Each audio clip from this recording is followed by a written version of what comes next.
Okay, what's going on, stream? How you guys doing? Welcome. It is Thursday. We are back in Pantheon. It looks like they did a bit of a hotfix today. Now, I'm not sure if this is what they had planned. So, for anybody who plays the game currently, you might know that every 5 levels, if you go towards your trainer, you'll find a trait vendor where you can pick up a stone or a rune that will unlock a stat increase to you. Apparently, they implemented a modification where those runes don't just improve one stat, they now improve all your core stats. So yesterday, where we had 9 agility, and so far currently, where I believe we've picked up 7 runes, we now have 16 agility with no buffs. So it looks like they applied pluses. Our 23 strength is now 30. Our 21 stamina is now, or 22 stamina is now 29. So it looks like the runes gave +1 to everything. Now that is a little strange because I wouldn't think we would want all the stats to be. I mean, I guess maybe that's what they had intended. Maybe this was a new thing they talked about. I find it weird that I have an 18 wisdom and a 13 intellect. Excuse me, as an ogre warrior with no spell use, but we're in development, so I guess I'll just roll with it. It's interesting. There's still no agility on the gear, so that's interesting. Still have wisdom on all my tank stuff. That's weird. But whatever, you know. We are at the mercy of their thought process. So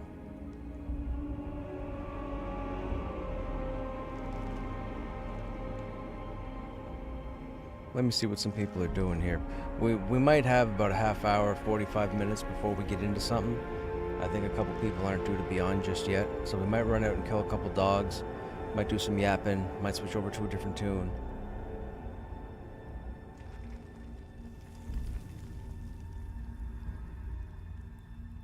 Hey, not much, man. What's happening?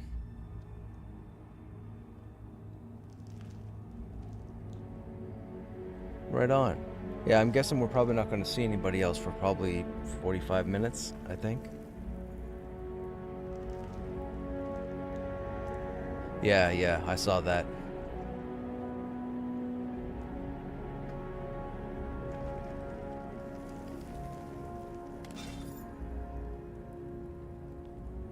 Yeah, it was the trait vendors. Those runes not only just gave you +1 to wisdom, it now gives you +1 to all your stats. So everybody should have like +7. It's I was just saying this at the start of my stream. It's a little weird for me as an ogre warrior to have 13 intellect and 18 wisdom. But yeah, I guess I'm not going to argue with it.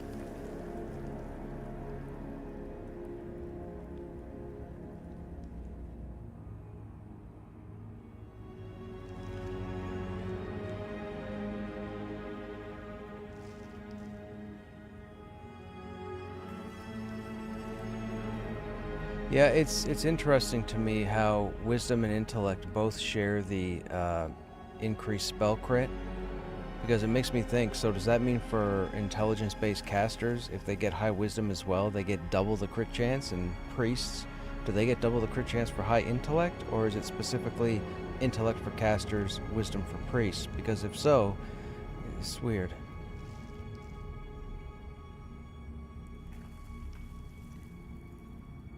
Yeah, okay. Hey, Vec, what's happening? Had to go yesterday, been a day. Is your developer faith restored? Still in limbo. They implemented a hotfix. So, as you might know, every 5 levels, when you go to pick your skills up or what have you, there's the trait vendor, and you can get that rune stone, that trait rune that increases like your strength by 1 or dex by 1 or what have you. They made a change today where those runes give you +1 to all of your main stats now. So everybody's stats, at my level, everybody's stats are going to be 7 points higher because we would have gotten the first 7 runes. So instead of having 9 agility, I now have 16. But to me it's a little weird because the runes increased all of our stats. I have a wisdom of 18. Like, my wisdom is higher than my agility. I don't use wisdom for anything. I'm the smartest meat shield on the server. Yeah. Yeah, it's I don't know. Well, I'll tell you right now. The reason why my wisdom is higher than agility is because they still left wisdom on the spear, which is just wrong. There's no wisdom class there that can use it. Not a warrior, not a rogue, not a ranger. Maybe a bard, but a bard doesn't exist at the moment. So this seems... I mean... I don't have a nice thing to say about this. +2 to wisdom is just wrong. Consecrated shield, I could kind of see the wisdom because it says consecrated, so it's like it was a blessed item, right? Or a sacred item. So I could see wisdom being on it. I guess I'll have to let that one slide because we get the +2 stamina. But the bow that drops in the trenches, wisdom? Really? For warrior, rogue, ranger, bard, the same classes that wear the spear, that have nothing to do with wisdom whatsoever, and now we have wisdom on our weapons? That doesn't make sense, and nobody's going to set me right about that, because that doesn't make sense. But, we're just going to roll with it. We're going to see what's up. We're going to keep playing and crawling, and maybe get a named or two, and see if new stuff drops. I have no idea, but... I can't keep whining about the stats. I gotta let them do what they're gonna do. It's all part of the development process. But it still doesn't make any sense to put wisdom on an ogre warrior. Just saying. Or a ranger. Well, I guess a ranger has a heal now, right? So I guess that's their justification.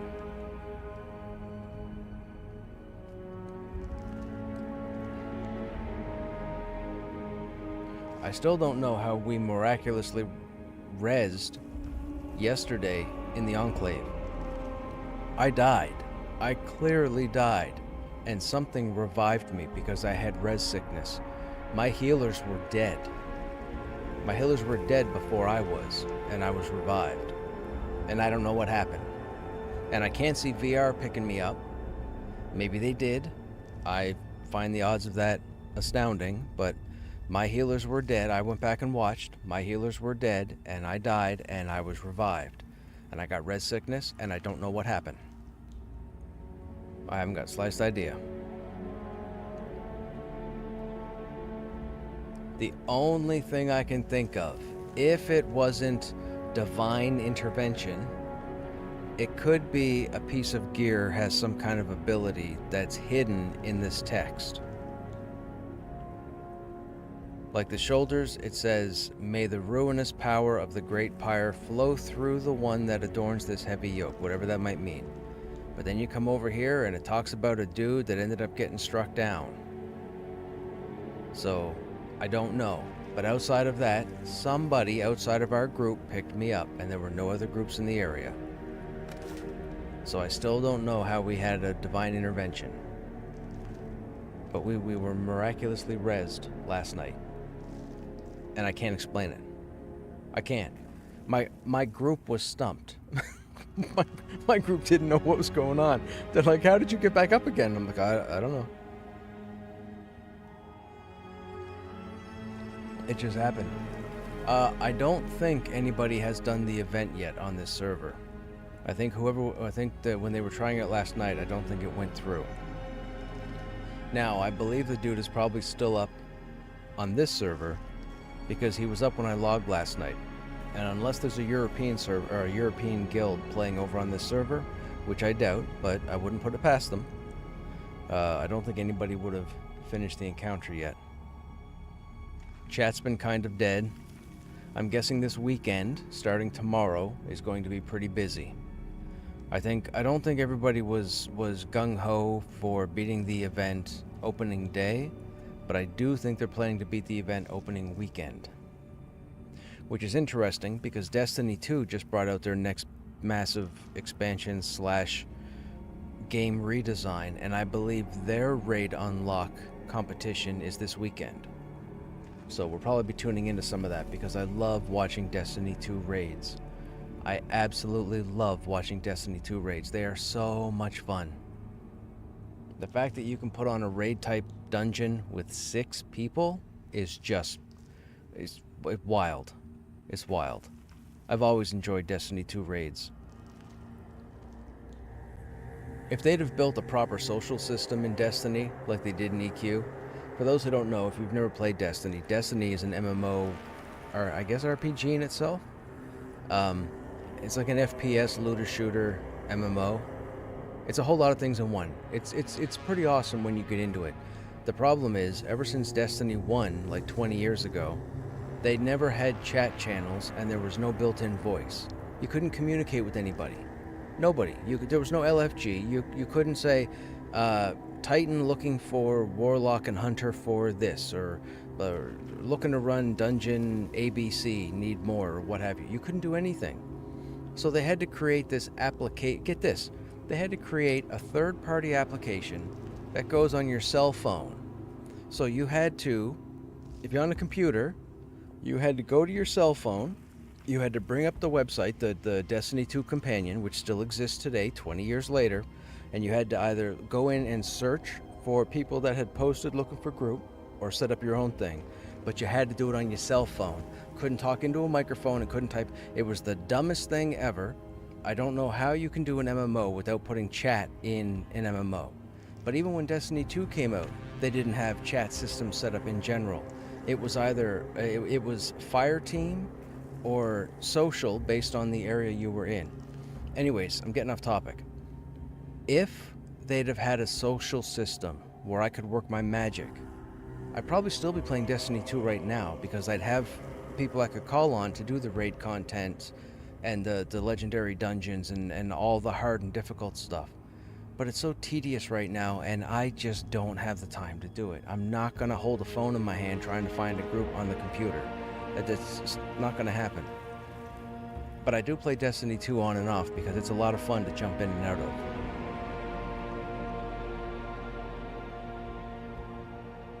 You use wisdom in determining your enemy's tactics, how to pull, when to pull. I think, wouldn't that be intellect? Wisdom would be to say, well, if that guy pulls towards me, then I'm going to have him come to me. That would be wisdom. To know would be wisdom. To calculate would be intellect. I would think. What is the best tree or rock to hide behind, right? Game of Thrones moment? For sure.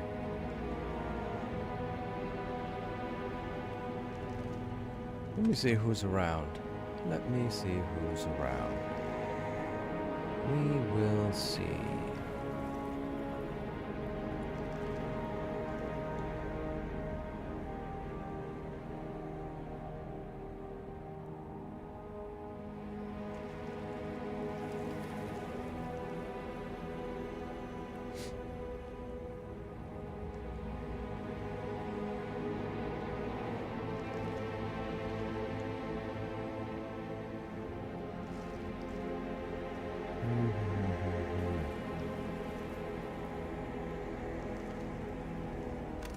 Nobody at the moment. I was thinking wisdom in the fact you know your enemy from experience, how they think. You fought them so many times. True. Would that be wisdom? Or would that be knowledge?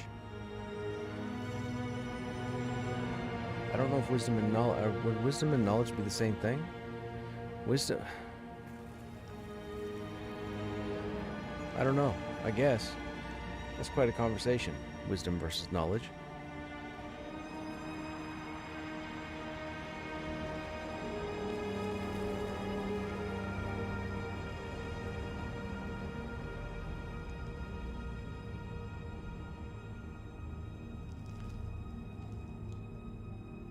Quality of having experience, knowledge, and good judgment. Quality of being wise. Oh, well, knowledge is in the description. All right, well, there you go. I guess it's the same thing. What do they say about intellect? What's the definition of intellect?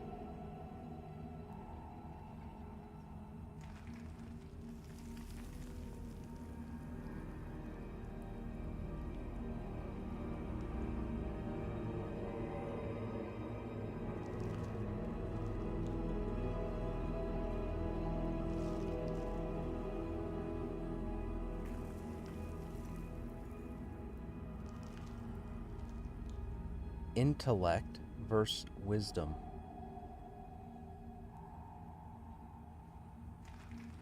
Intellect and wisdom, while related, are distinct concepts. Intellect generally refers to the capacity for logical reasoning, learning, and understanding, often associated with academic knowledge and cognitive abilities. Wisdom, on the other hand, is the ability to make sound judgments, often based on experience, understanding of human nature, and consideration of consequences, both for oneself and others. Which is roughly what I was getting at. Okay. Good to know. So, we can say Krushnek has wistelligence. As opposed to indom. I like wistelligence better. So we'll say wistelligence.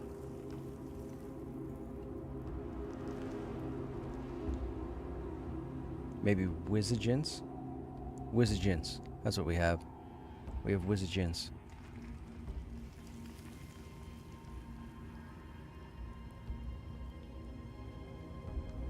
Okay, so as far as quest progression for us, I don't think we might get, I don't know where the next step is for the quest, but I know it involves having the torch on us. So we're still holding the torch.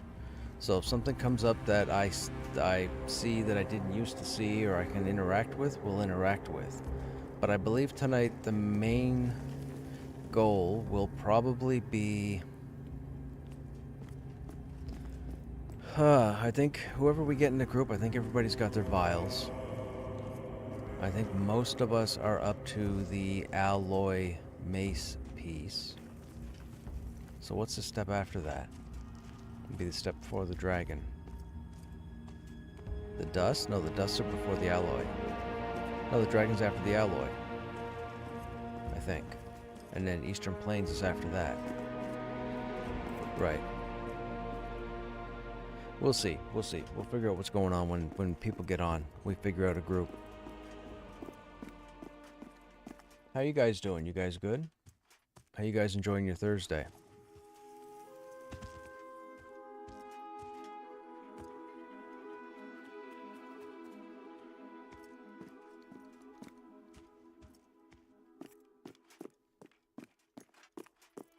Hey, Yuke, what's happening, man? How you doing?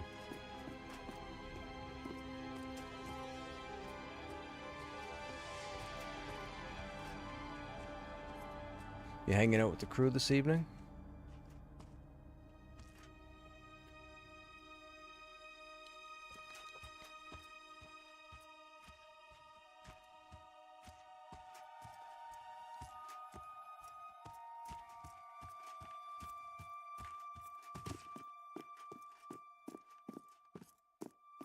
Cooking dinner? Right on. Can I ask what's for dinner? I was invited out yesterday for dinner, before I got home for stream. Man, I haven't had tacos in a long time. Like a long time. I'm talking years. Dude, homemade tacos are the jam.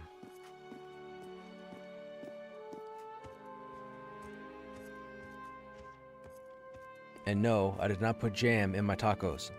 Just saying. Chicken. Oh, dude. In the winter, dude. In the winter, I keep this is truth. I keep half a dozen chicken pot pies in the freezer every winter. When I'm out shoveling or friggin' with the yard, whatever, in minus 20-degree weather, and I'm out there for 2 hours, and I come inside, and I jump in the shower, I get out, I all dried off, I go downstairs, I sit down on the couch. Before I sit on the couch, I go grab one of those chicken pot pies, throw them in the oven. I walk around, get stuff done, put stuff away. By the time I've done that, it's pretty much cooked. Then I take it out, I go sit in the living room, man, and oh, dude, there's nothing better. There is nothing better than a good chicken pot pie.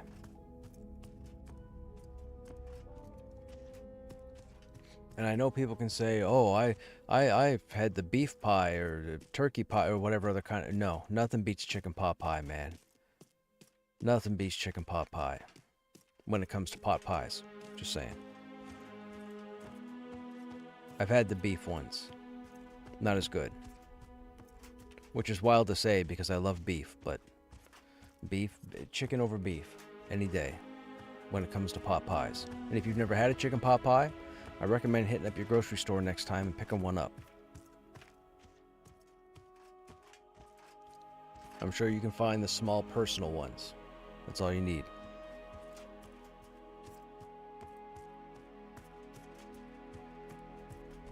I gotta think, down in the States, Swanson's probably got them, right?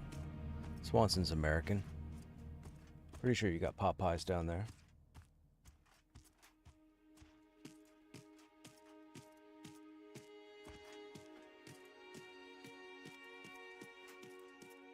I used to eat Hungry Man dinners years ago. Years and years ago. When I was doing security, I used to take them with me. I actually liked them. For as processed as they are, I actually liked them until I realized how bad they were, and then I stopped eating them. I don't know if you guys eat Hungry Man dinners, but if you do, you should stop. You should definitely stop. Holy smokes. They are not good for your insides. Marie Callender makes a good one, about 2,000 calories. Is that a personal? Or is that like a 9-inch? Or a 12-inch?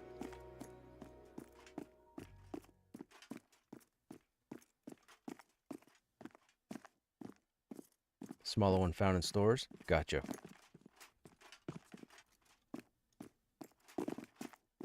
Marie Callender. What an interesting name for a company. Or even a person, if that's what the company is based off of. Marie Callender. Do they have like seasonal food stuff, Uke? I know I'm trying to find a cheesy pun. Nope. Oh, that was a pun in itself because we're talking about food. Marie Callender. I feel like calendar means that they plan foods through the year.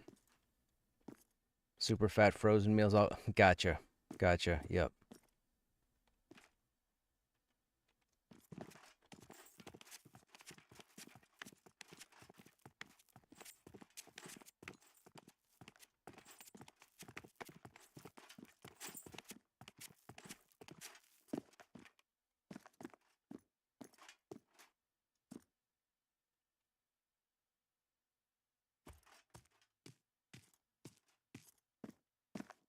No, you don't, Cinderfolk. No, you don't.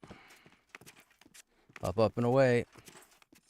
Spider Crush. Spider Crush.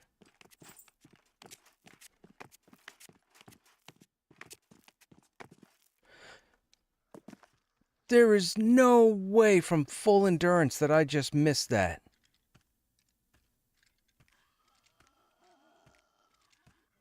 I may die here.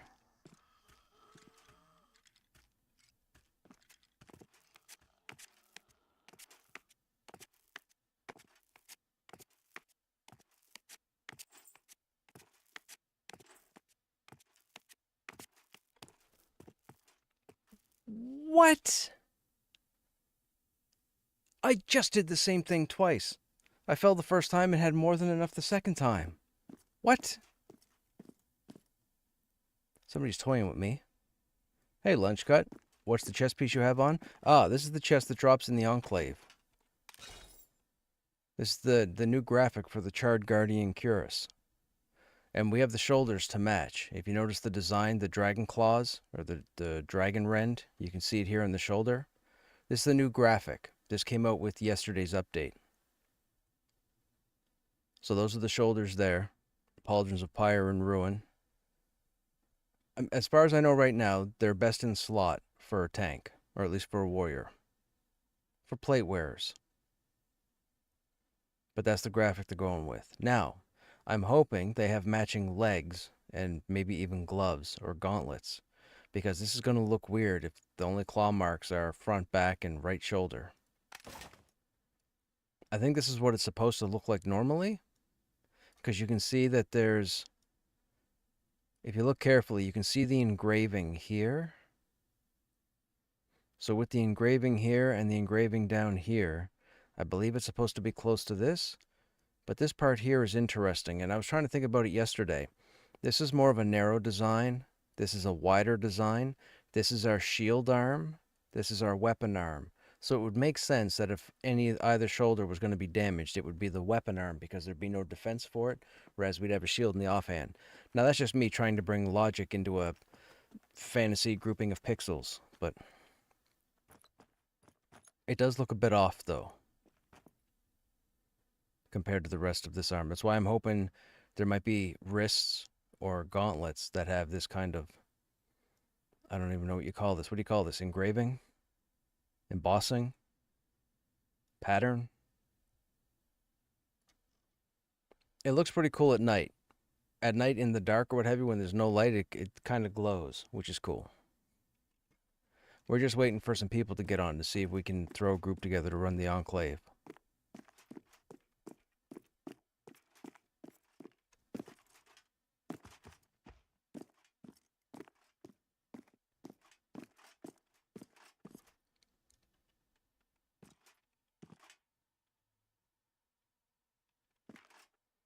Anybody happen to see the trailer from Mortal Kombat 2?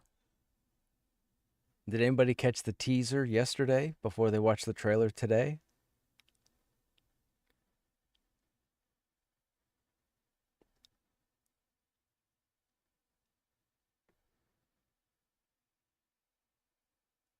Cloth chest you passed on to me got gutted for Chanters, so I passed it over to Hint. Oh, gotcha. I don't know if you guys were a fan of Mortal Kombat, the newest Mortal Kombat from a few years ago. If you enjoyed it, I enjoyed it. But if you enjoyed it, here's what you do right now. Each trailer's about 2.5 minutes. Watch the Johnny Cage teaser first, then watch the official trailer that came out today. The Johnny Cage teaser was yesterday.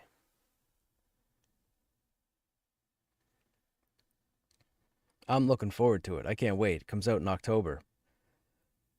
Suds, I thought it was a parody too. When I watched it, it was linked to me through IGN. So when I was watching it, I was like, "Who put this together?" I said, "There's no way," and I won't say who until you go watch the teaser.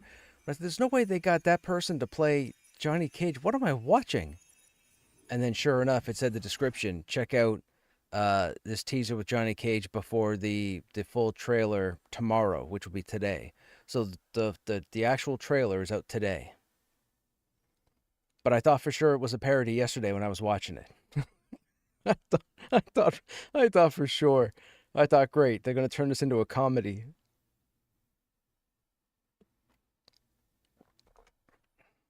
I do actually kind of like the idea that it looks like the movie is kind of centered around Johnny Cage. I mean, I'll be honest. I was trying to think of somebody that I think could fit like what I would think of Johnny Cage, and I can kind of think of, I forget his name, but it's the dude that played Homelander in The Boys. And if it's not him, I could see the dude that played Cyclops uh, in the '90s X-Men, Marsden, James Marsden, Anthony Starr. Yeah, Anthony Starr or James Marsden came to mind. I can't think of anybody else who would look kind of like Johnny Cage that was of some kind of fame.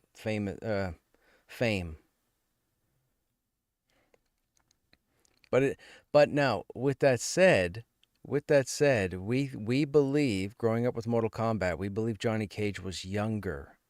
It could be that Johnny Cage doesn't get introduced until later on in life, and that's why they have that individual playing him now. But who knows?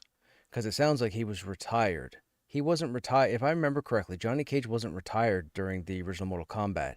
He was still an active movie star. But I could be wrong. But it seemed like he was retired in this trailer. Oh, Glenn Powell. Yes, you're right. Glenn Powell. Yes, Glenn Powell would have worked too.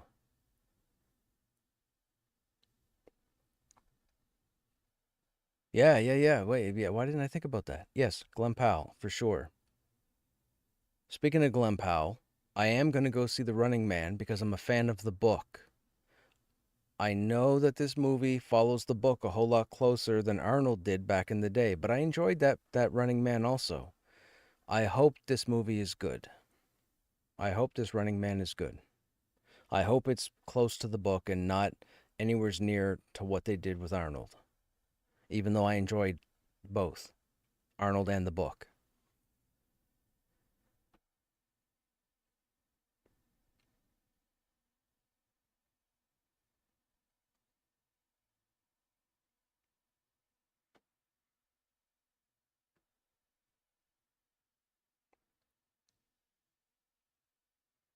And to those of you who might not come around the channel too often or might be new to the channel, I'm standing here for the time being because we're waiting for a couple of people to log in.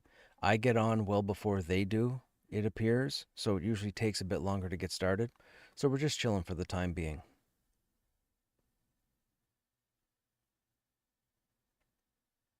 We are working on the quest line, the event access.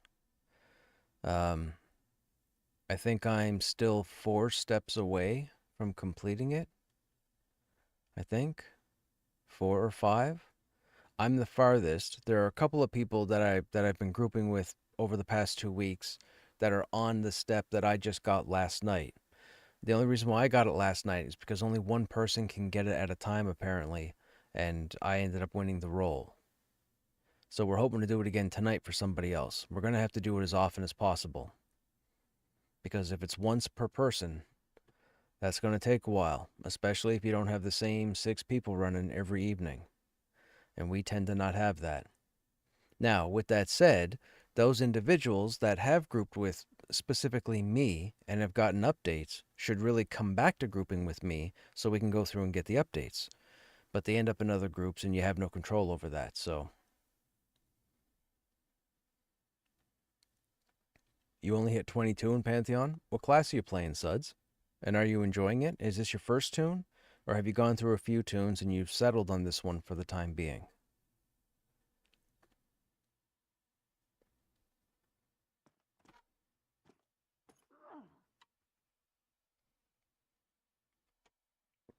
Actually, I guess since Anathea is here, we may as well start a group until the others get on.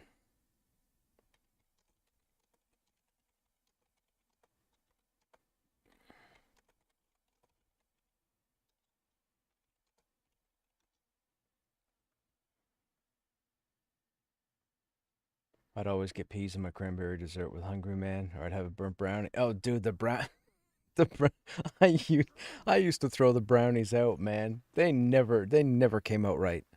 They never came out right.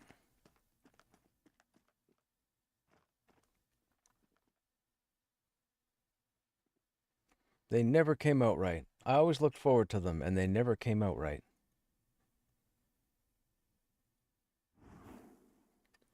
Hey, Essiem, what's going on?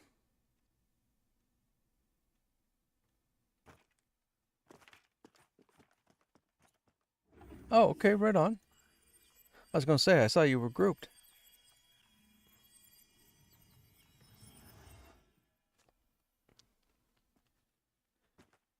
Hey, let me put you on the spot for a minute and ask you something. When we've run in the group with just you as the healer, have you felt like stress strained? Are you cursing me up a tree? Is everything going good? Shit rolling off your shoulders? Yeah, okay. Yeah, okay. Thank you.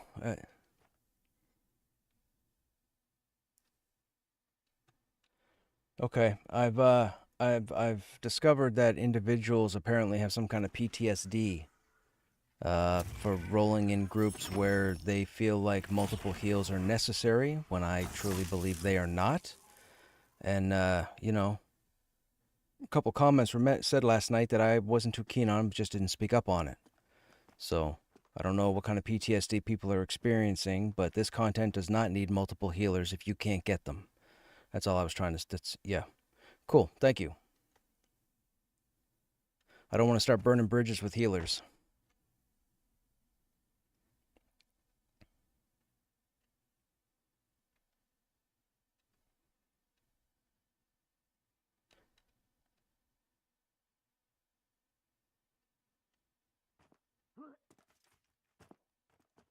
Yeah, yeah.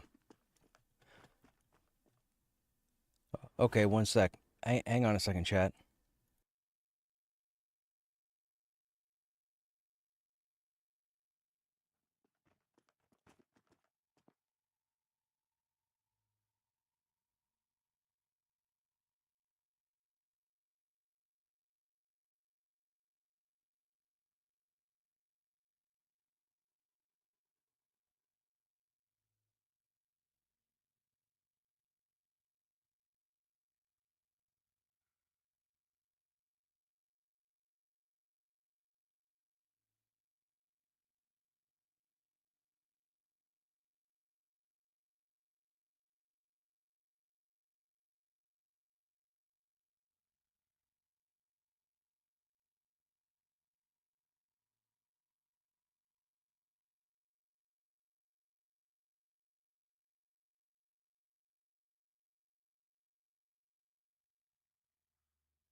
Regardless, I enjoy running with you. So anytime you have to say, hey, what's going on? You guys running anything? I'm like, yep, jump aboard. Let's go.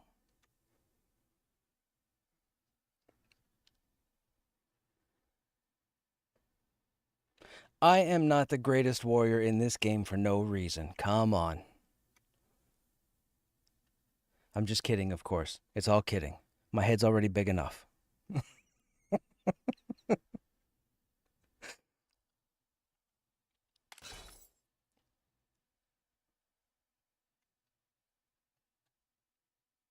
Okay, well, finding a DPS replacement, that's like the easiest job in the world.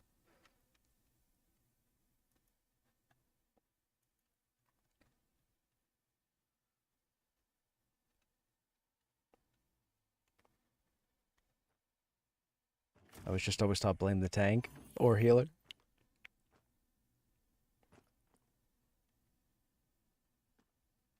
Do you have a torch in your inventory? Okay, so were you with us last night when we fought that?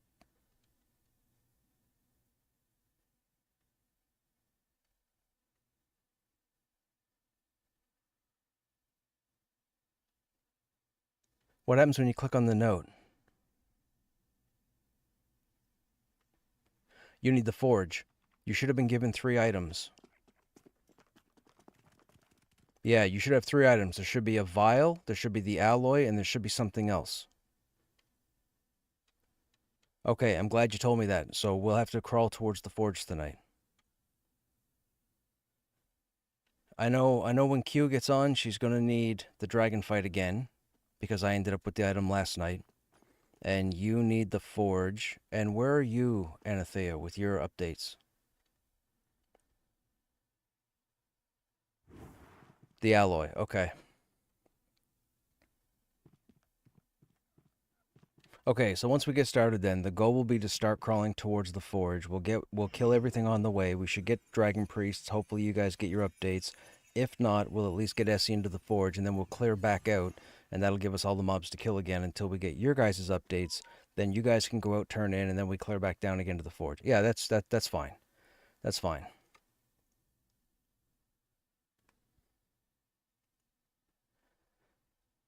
What do you guys think about the hotfix today that added +1 to all stats on those runes now? So now everybody's stats are.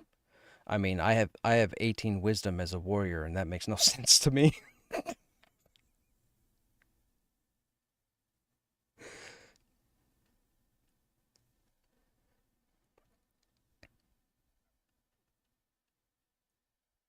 Well, it's nice to see that I no longer have 9 agility and I now have 16, so that's kind of okay.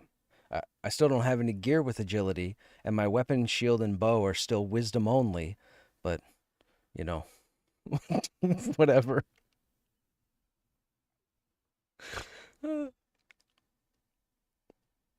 Yeah, and so they must have done it for the ranger because the only 4 classes that can use my weapon and my bow are warrior, rogue, ranger, and bard. And out of those 4 classes in game currently, the only one that utilizes wisdom is the ranger.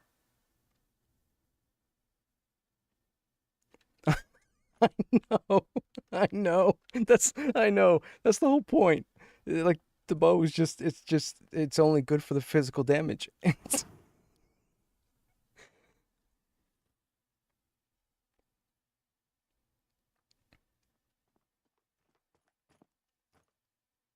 I think they're figuring that you're gonna pull aggro off of a lot of tanks, and they want you to have 50 extra hit points.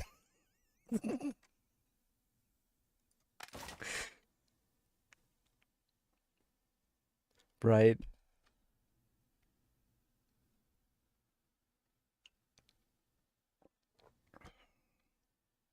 I just wish if I had abilities that worked off of wisdom, it'd be a different story, chat. But I don't. I don't know why they put wisdom on the frost spear. I just don't. I don't. I'm not making jokes. I just don't understand why the endless frost has wisdom. I don't. No idea. Does a rogue and does anybody play a rogue? Does a rogue use wisdom for anything? Poison making, whatever. I mean, wisdom is spell crit. I was a wizard to 15, then rolled a monk to 20, back to wizard, then just hit 22 on the wizard. Didn't really like the focus management on top of mana. Gotcha.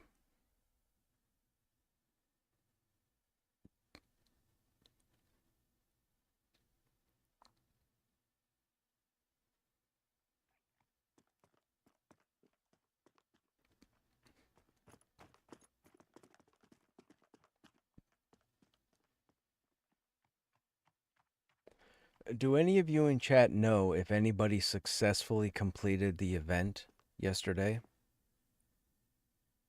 I know a couple of events didn't get cleared.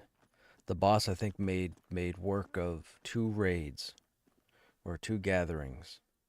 But I haven't heard anything, and nobody's talking in chat about the last boss.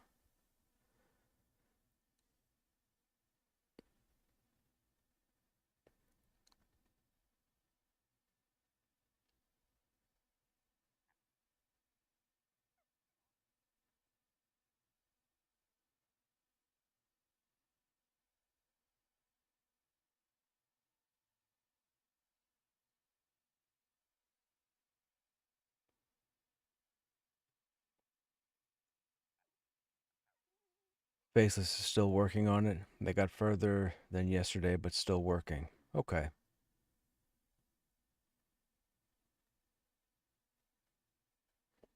Are they streaming it at all? Lunch? Do you know? I guess I could check. Let me check real quick and see if anybody's streaming it. I think Pan was trying to stream it last night.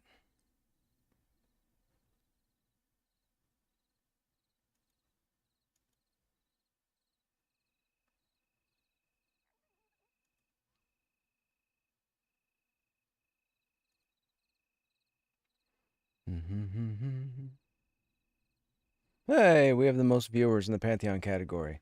Thanks, guys, for chilling. Sorry if I make you guys run away.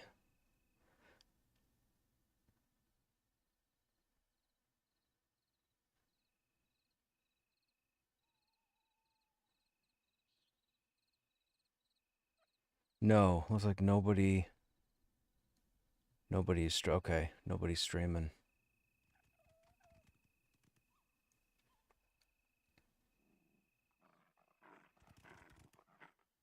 Oh man,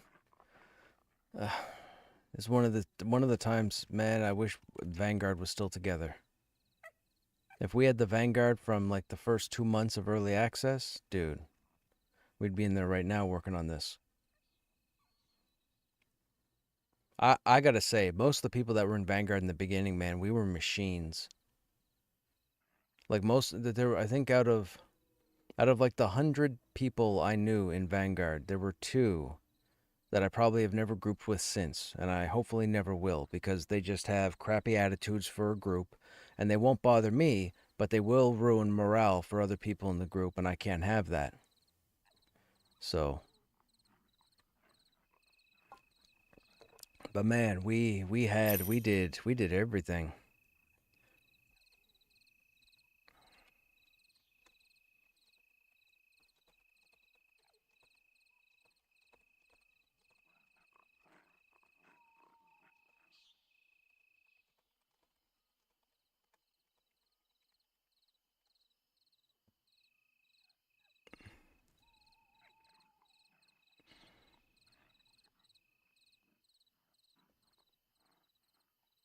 Vanguard was a good time. It was, man, it was.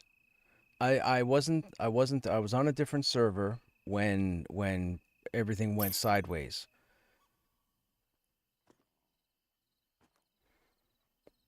I had leveled Krushnek to 33 at the time. This is back in February, I want to say. And we weren't getting 30 plus content for a long time. They had just put in the wild blood trash mobs in Silent Plains. The ones that spawn around the rocks, that's all we had. I wasn't about to sit there for the next month and grind over and over again. So I found out that my old EQ guild was over on a different server because when they rolled their characters, they didn't know what server I was on. I wasn't on when they rolled their characters. So I jumped over, and that's when I started Lancelot the Paladin. Hey, Room, what's going on?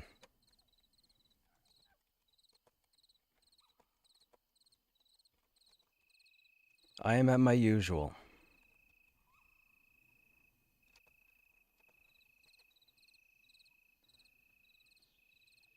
There's with the update that we had yesterday. There's a significant access quest line that weaves through the content.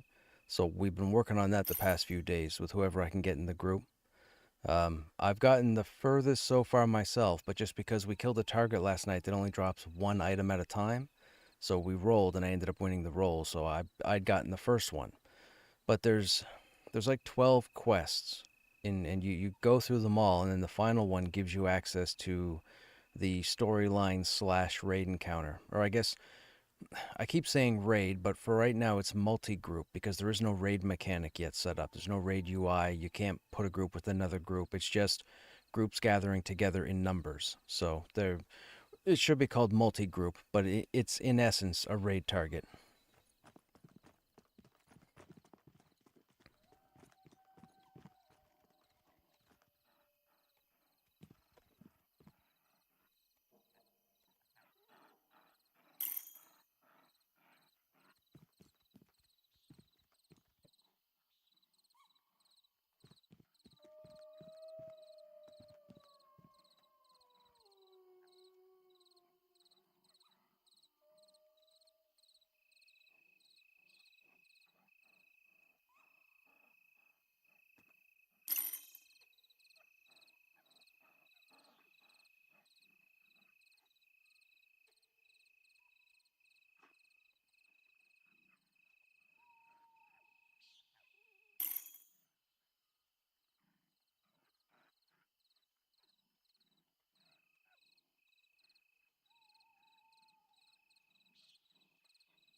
Yeah, there are quite a few steps with this quest line, and here is the number one issue.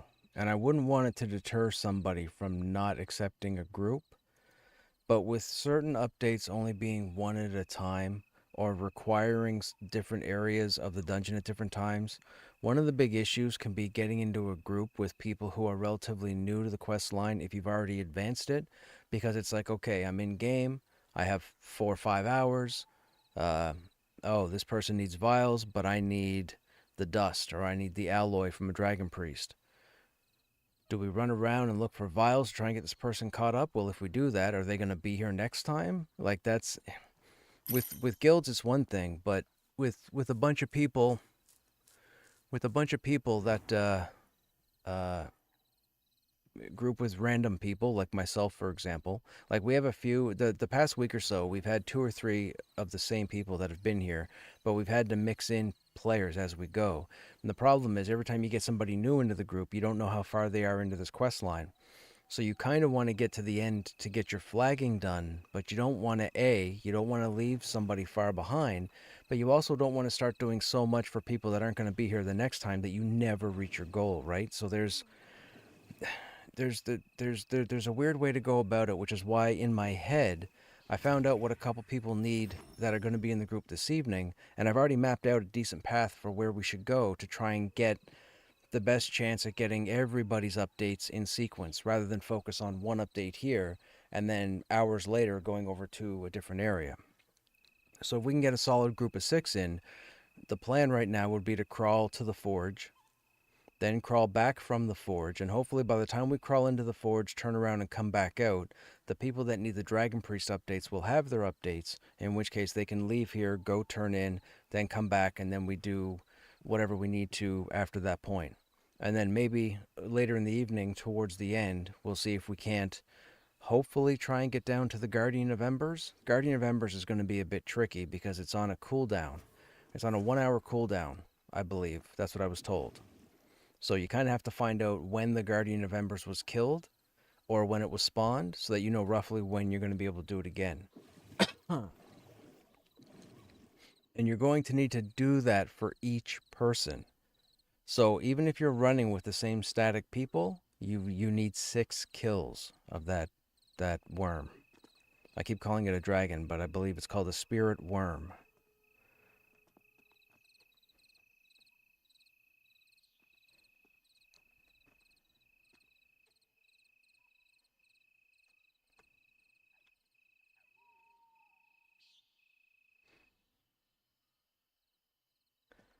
Duping really ran the economy down early. Yes, it did. Yeah, I don't know why people feel like they have to do that. Like, other than the cost of spells, which was very expensive for a long time during early access, I get it.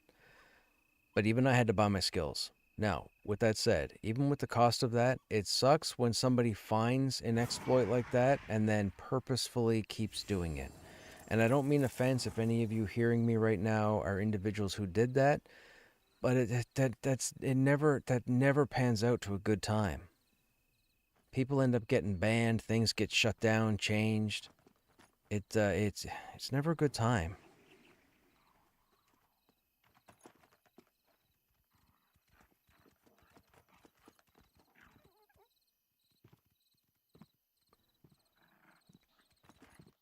You know what I want? I want a new helmet. I want this helmet, but I want it like on fire. Or I want gash marks down the face. That's what I want. We need a whole set. I can't go with just the chest and shoulders. That doesn't look good. I'm a Barbie. This looks awful.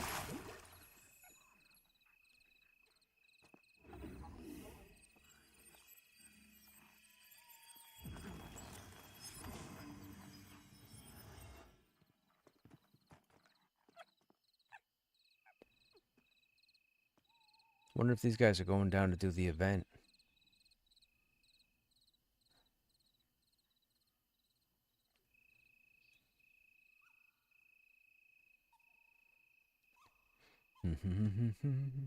Shouldn't be long now, chat.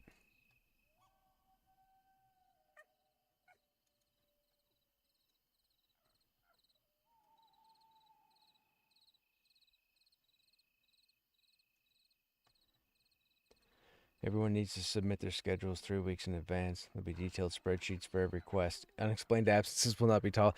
Dude, back in the day, man, we used to do that. I used to be part of a pager setup. For those who don't know, pagers existed before cell phones. So I used to have a little electronic device on my belt that if it went off with a specific numerical code, I was to be online. Unless I was at work or what have you. But I was to be online. And they tracked. Back then, people tracked everything. They tracked your absences. You had what you would consider the 3-strike system, and then you just weren't asked to go on raids or dungeon crawls for updates or accesses because you were unreliable. I used to be all part of that, and then I grew up and realized how foolish that was. And if you guys were part of that and didn't realize, it's pretty foolish.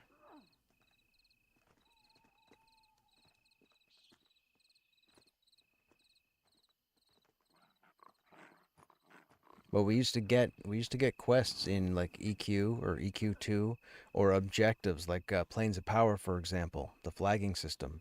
There's only certain times you can do the encounters, so you had to have people available, when you needed people to be available. All that stuff used to be tracked back in the day.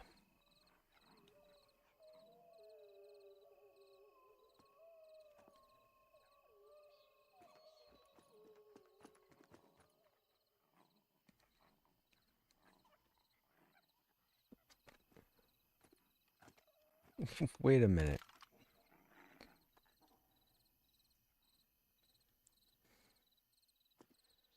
Ba, ba, ba, ba, ba, ba, ba, ba, ba, ba.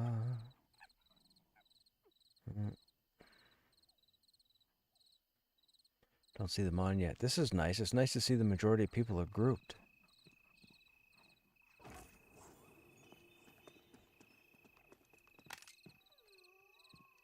So we have 3 right now. We should have 4 momentarily. I think we'll get the 5th. I think he'll be on tonight. I don't know. AQ and AQ2 Premier Raid Guilds still work like that? Yeah. I assume most people in those are retired and have disability because it's crazy pants expecting that. Yes, yeah, there are. Same thing with this game. Even going back to the beginning of early access, and even going back before then into seasons, there were quite a few people in this game who were either retired, either age retired or short-term retired, like military retired, or disability, unable to work. There were a lot of players like that.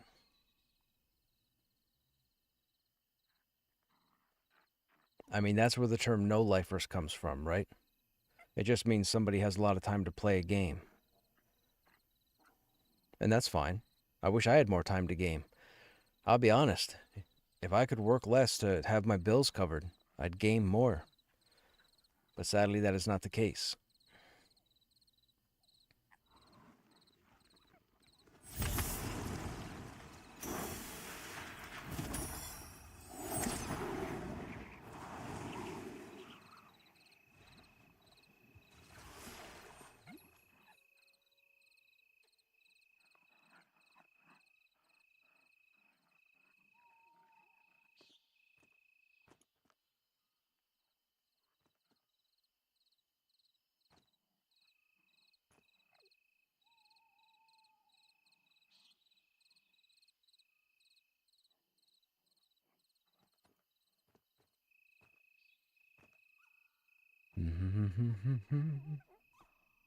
Anybody have anything planned for the weekend?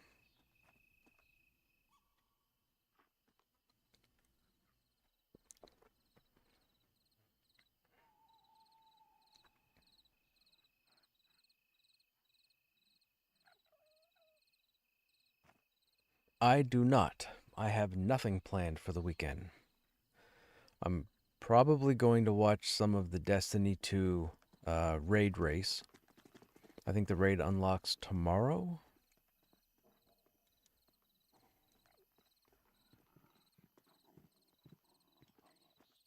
When is the Destiny 2 Edge of Fate raid race?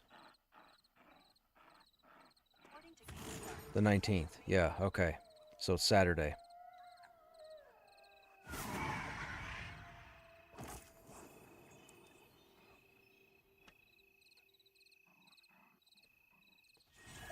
I mean, we'll probably be playing this as well while we watch it, but we're definitely going to be watching it on the other monitor.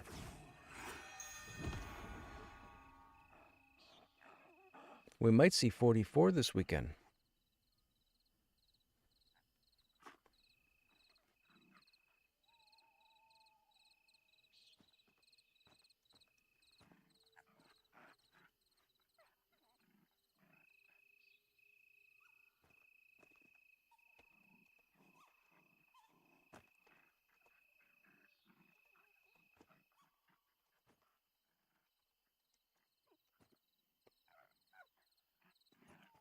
Hey, Vec. Thanks for subbing to the channel, my friend. Keep dodging those ads. You have no life. Yes, you do. Everybody has a life. What you mean? Everybody has a life.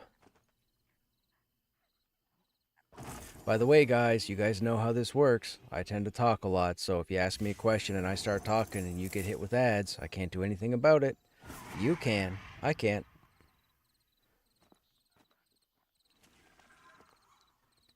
Also remember, if you're subscribed to Amazon Prime, you actually have a Prime Gaming sub through them to use on Twitch, just so you know. There are still people out there that don't know they have it, but you do.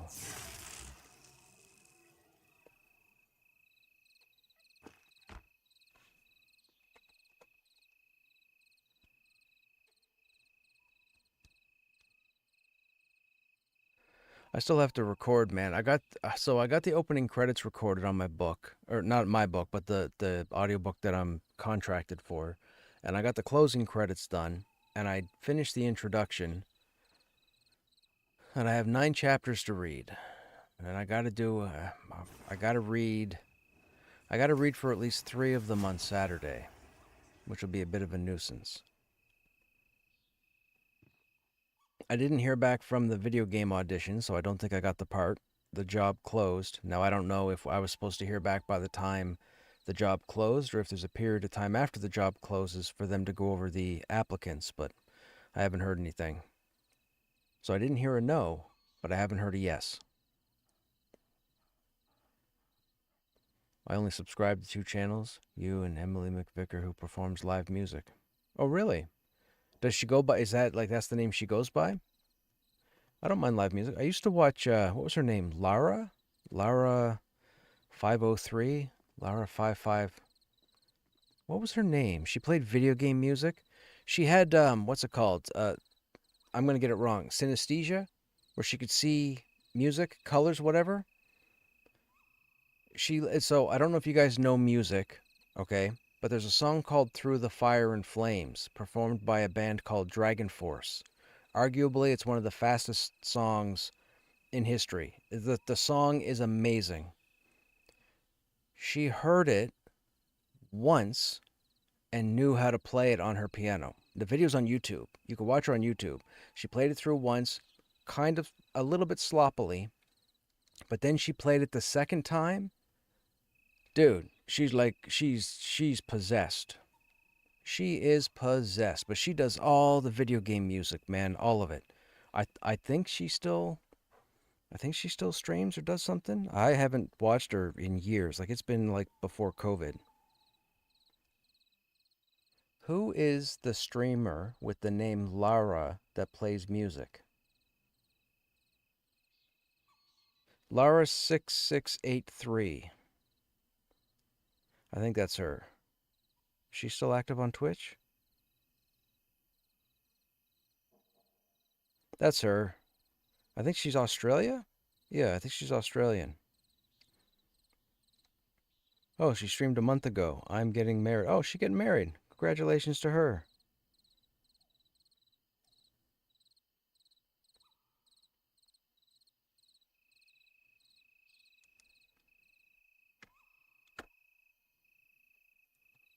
I got an idea. Why don't we watch it while we're waiting? Let's watch it while we're waiting, chat. It's actually pretty impressive.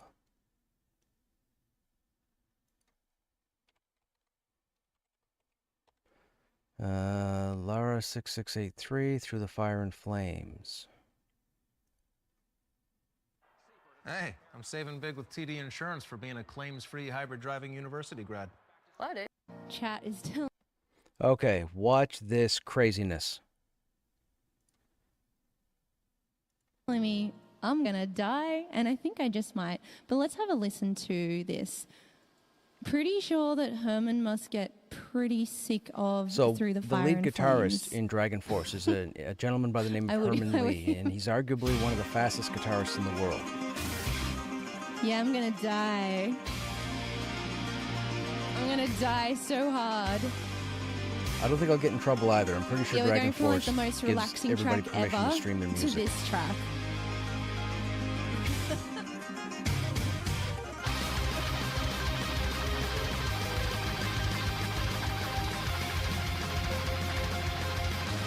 Look, she's picking it up already.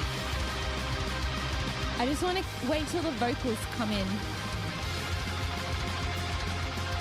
This song was not made for human beings to perform. This is better. Jay says just play Eye of the Tiger.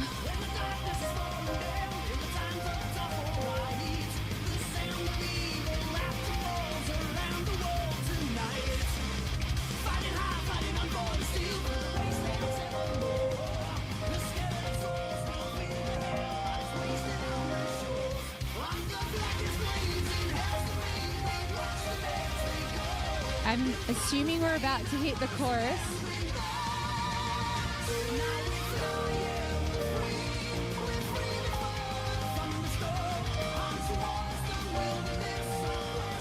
Dude, like, she's possessed. She's That's possessed. very chorusy. That's got to be She's the a chorus, wizard, right? Harry.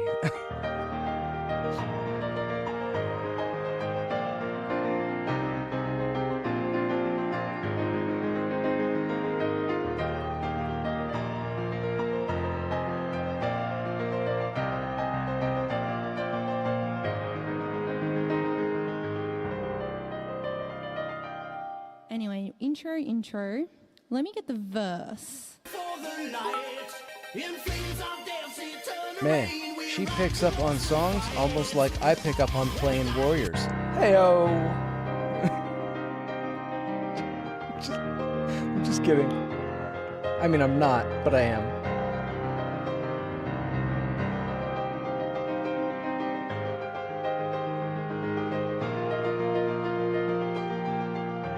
Dude, she's a wizard.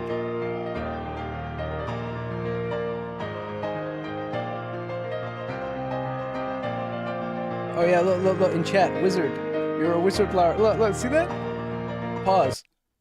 You're a wizard, Lara. I said something similar, but it wasn't quite that.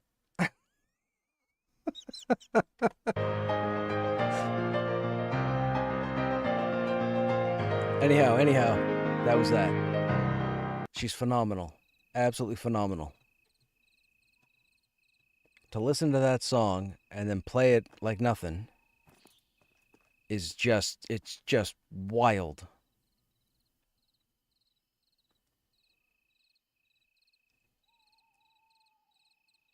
You have perfect pitch too and can play black play black music. Playback music I hear, but not on keyboard. That's way advanced, right? I've already heard the song before it's even played, so I knew it before it started. I call it ludicrous pitch. That's a Spaceballs reference, by the way.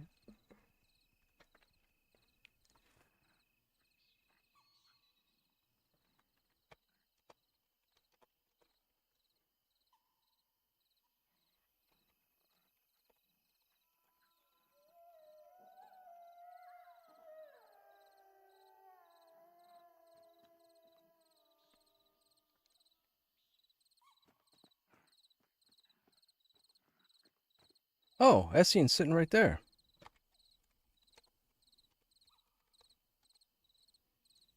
You could have said you were sitting here. I can't see your ass. You're hiding behind a rock.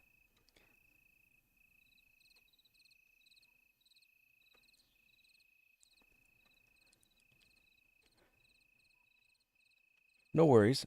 Still haven't seen Q yet. I'm guessing she's probably 10, 15 minutes away. I thought we would normally see her like 20 minutes ago, but not yet.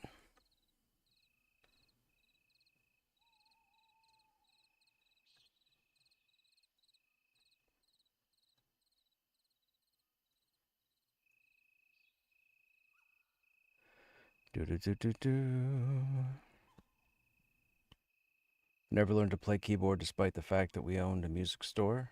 Stepdad played piano in bars. So I'll tell you my music story. So I listen to all sorts of music. Not the point.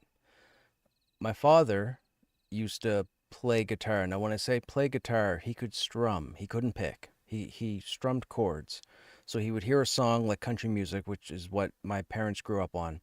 So he would hear like old country music like Randy Travis, Ricky Skaggs, Merle Haggard, and he would pick the guitar up and strum it. Now, I think I was 11 years old. No, I had to be older than that.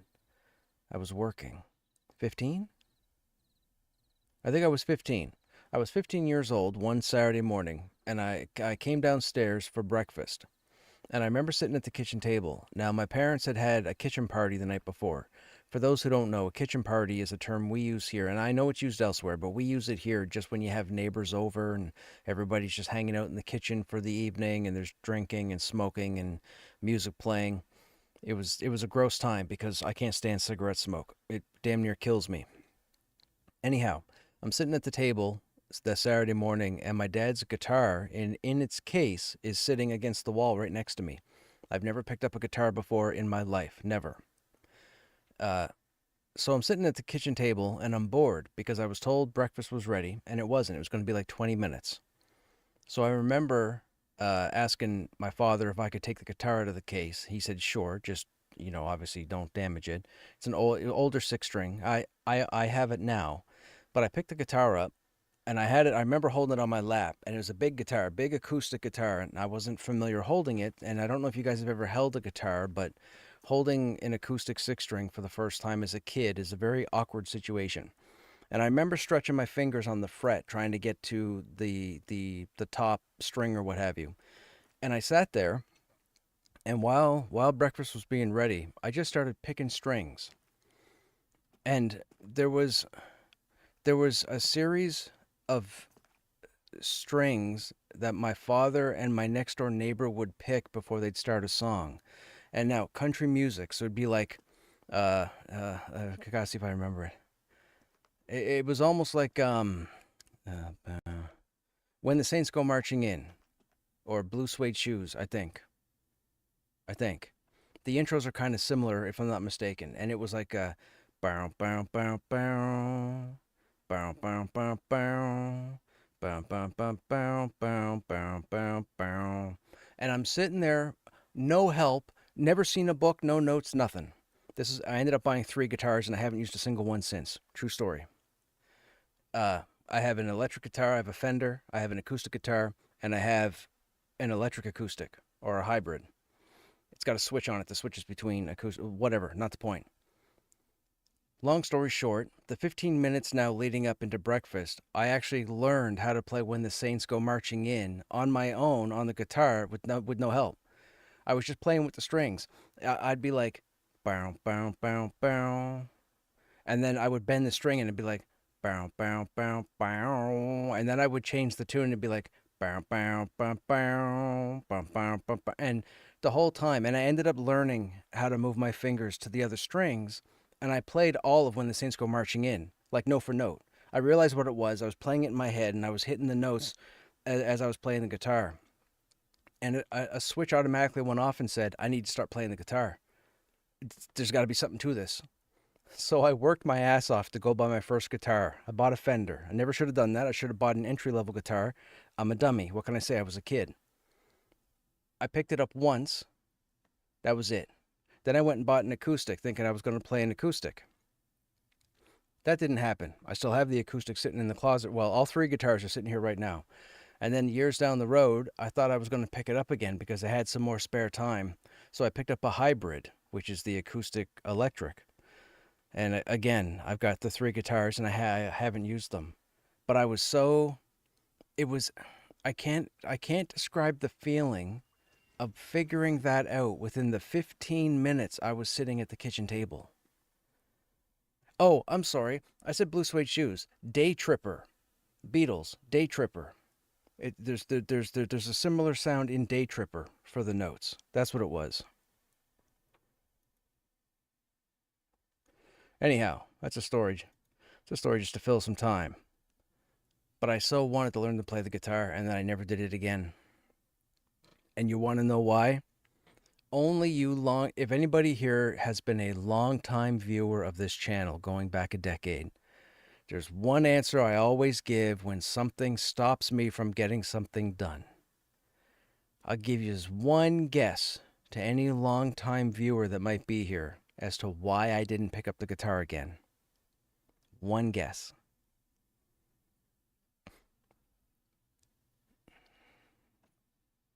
I don't think anybody's here that was here back then, but one guess as to why I didn't pick up the guitar a 3rd time.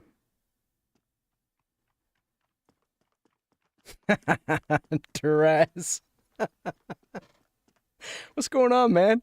I haven't seen you in a long time. How you been? He's correct. EQ. EQ. That's exactly it. EQ.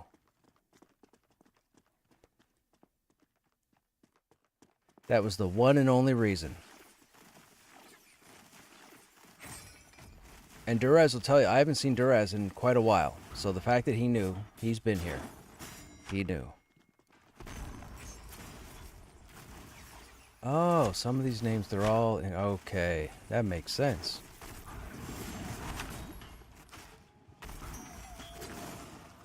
I don't see dragon gashes on anybody. Nobody's got the cool stuff.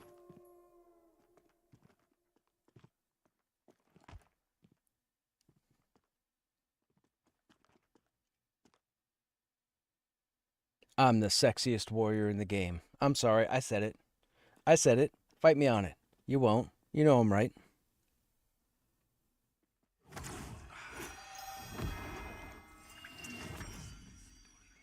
Hey, Jason, what's going on? Oh, man, I blame EQ on everything I should have done but never did. That's exactly it, my man. That is exactly it. The one answer is EQ. EQ on my life. EQ has pretty much stopped me from doing a lot of things in life. I've played every other game out there, yes. But EQ, I have spent, in essence, I have spent 2 decades in EQ. When EQ launched, I was a cleric for about 10 years, just shy of 10 years. We'll say 9 3/4 years. I finally quit being a cleric in EQ because I got into the beta for Vanguard Saga of Heroes. Now, in those 9 years, I played everything at the same time. I was in DAOC, Star Wars Galaxies, Lineage, City of Heroes, Guild Wars, everything. Everything, any MMORPG you could think of that hit North America in the last 30 years, I was in it. But anyhow, I spent almost 10 years in EQ the first time. I also went on vacation 9 times from that game. Now, when I say vacation, by definition, that's me saying, I quit, I'm going to go play some other stuff, I had fun. I say vacation because that stupid piece of crap game kept pulling me back every time. Now, after those 10 years, I managed to walk away because I was a big deal. I ended up being a big deal in EverQuest 2 on my Guardian, and that took most of my spare time. EverQuest 2 was phenomenal. The end game, the rating, oh my god, it was man, even to date, no game has come close. Anyhow, I thought I had left EQ long way behind me. 11 years ago, no, 12 years ago, I started streaming. You guys might not know this. I know I don't have 50,000 people here, but I'm one of the oldest / longest streamers on the platform. People like Summit and Co-Carnage and Lyric and what have you. I was back when they started. With that said, I ended up rolling a character one night in EQ. So we used to have a lot of talks about MMORPGs in the beginning, and people were always curious why I always talked up EverQuest above other games. Final Fantasy, World of Warcraft, DAOC, Lineage, all of them. And we used to have these big conversations. So one night, one of my viewers had asked me if I would ever revisit EQ or jump in and create a character just to show what the game was about. I thought about it and I said, sure. We had just finished a game, and I forget what game it was we had finished. But I said, sure, I'll create a character and we'll jump in. So I jumped in and I created this character. Well, I met 2 individuals. Some people would say they probably wish I hadn't met them, because meeting these 2 individuals became the catalyst to the reignition of the addiction to Norath. I spent the next 10 years, up until 2.5 years ago, streaming EQ. I've been on 7 progression servers. I've been with the same guild, chill mode, blah, blah, blah, so on and so forth. So EQ has prevented me from doing a whole lot of stuff. What's the best shield you think now for a warrior? Volcaris. Since they removed AC and they've nerfed block, if you can get consecrated, the consecrated shield, which I have, brace of claws, or even, I want to say, the guardsman's bulwark, I think you would be okay with any of those shields. The 2 shields typically would be the consecrated shield and the brace of claws. Brace of claws is trickier to get because you have to get a solid group to go into Mad Run. I can't be bothered because I've killed everything in the game a bunch of times. I don't need brace of claws. So people make a big deal about it. I don't care. You don't need it. So take it from me. You don't need brace of claws. Brace of claws is a bragging point that I could care less about. The consecrated shield is the way to go. Now, apparently, there's a shield in here, but I haven't seen it or heard of it yet. There's the brace of claws right there. See that shield? It's got the little spikes around it and the skull in the middle. That's the brace of claws right there.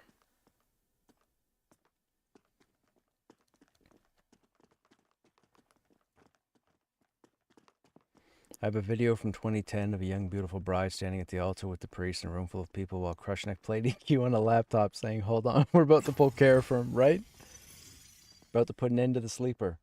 I was there. Okay, so here's some EQ lore. Hang on, let me catch up with chat. You play the TLPs all the time? Right on, Jason. Are you on Teak currently, or whatever the new server is? I think there's a new server now, right? Hey there. I see the game is losing a lot of population. This game's not losing a lot of population. It just gained a lot of population. Are you kidding? This server's jammed. We just had new content. I don't know where you're seeing a loss of population. I mean, I get that people come in here and troll every now and then, but I could care. The game's going great.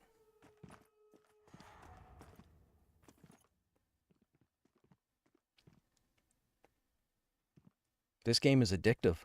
I've been playing nonstop. Money, always good advice from you. Thanks, man. Hey, look, I try to keep it straight with you, man. You ask me questions or opinions, I'll give them to you, for sure. I want you guys to know as much as I do about the game so that, you guys can enjoy your experience. But there is some stuff that I won't tell you because I want you to figure it out on your own. Hey, FGC. Isn't the new content for higher level players? Most of the game is higher level players. Anybody below level 30 right now is an alt, for the most part. The majority of the game, on the 3 popular servers, they're all 30 plus. This content is just for them. So, for those of you who don't know, Visionary Realms' main goal right now is to get everything up to level 40 polished. That's what this content is. So this is the start of them trying to polish off level 40. Then what they'll do is they'll start putting in new content in other zones that'll take us up to 40. Then once they've got everything leveled out to 40, they'll figure out if they're going to put in content that takes you up to 50. Now, I still believe 50 is going to be the launch endgame level. I could be wrong, but I have a hunch it's going to be 50.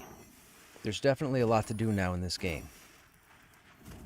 I haven't had to grind anything, and I've leveled no problem. We got this guy, and we've got a level 30 paladin, or 31 paladin. But I'm saving the 31 paladin for a specific dungeon when it comes in. I have a bulwark, and we use that on my toon until consecrated happens. Even on Black Moon, you had little pockets of noobs all over this afternoon. Thoughts on EQ3, or whatever they're going to call it?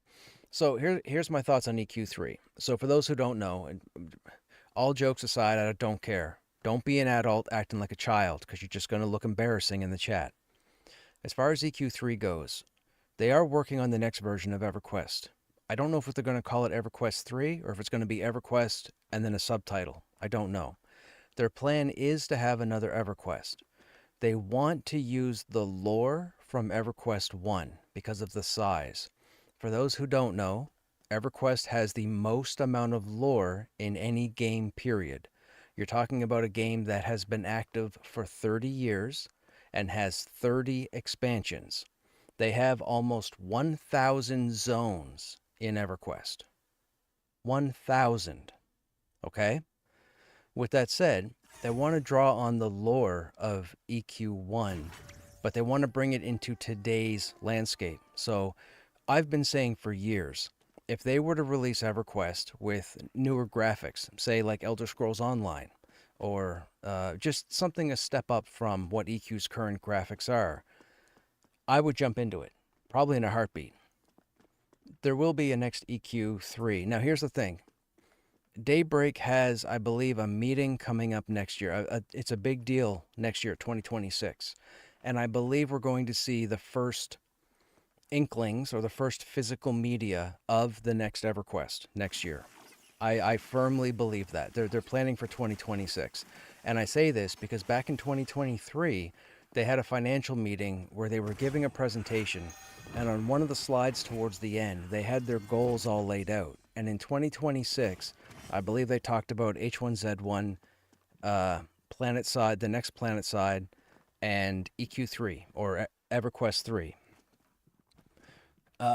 Jen Chen had come on, I think, last year with the EverQuest. I think it was the EverQuest show that interviewed her, and they had mentioned that they are working currently on the next EverQuest, but they're not quite sure what they want to do with it.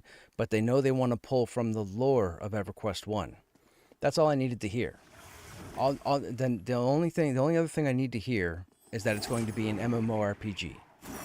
If they come out with some sort of extraction sword and magic, I mean, I'll probably try it, but MMORPG for sure. I mean, I understand that, but that makes it very difficult for new players. Not necessarily FGC. Look, if we go...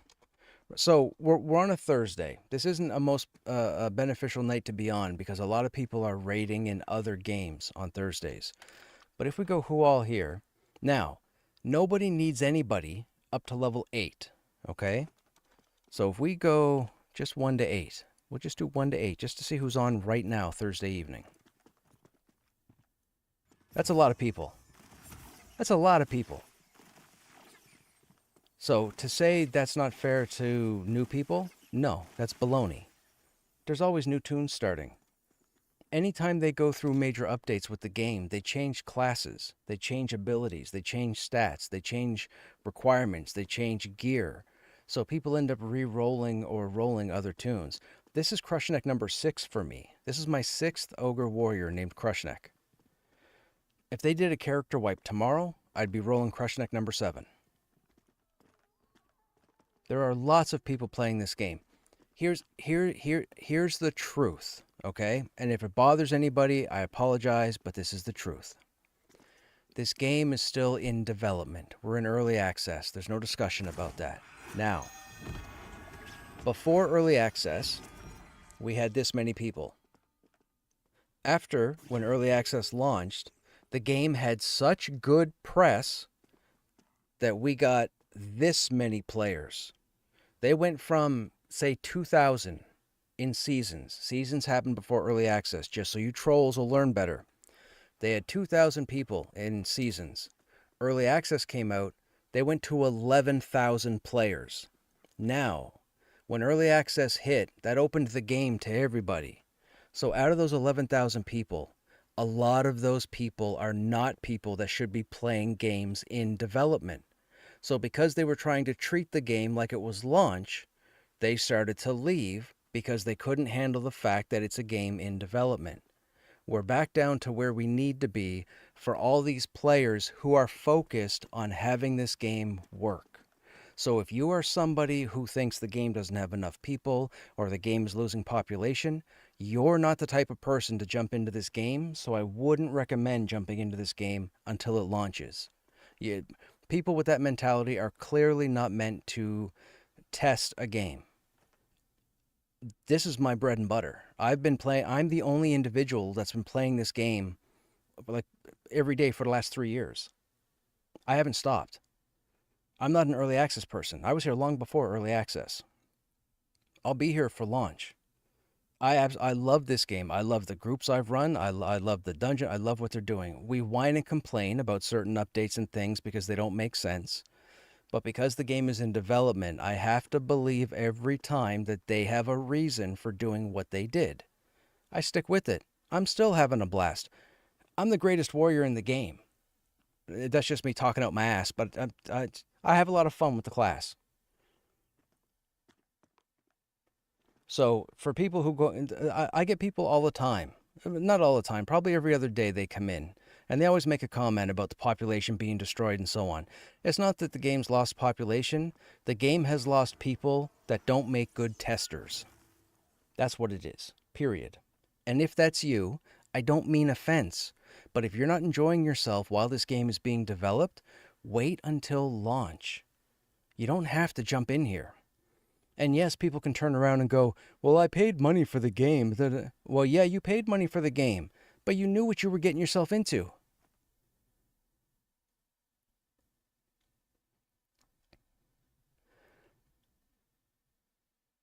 It's amazing. Like, people go into streams all the time and they're like, "Oh, this game's population is junk," and "Oh, blah blah blah, there's not enough content." Yes, there is. There's plenty to do right now to get your character to 45.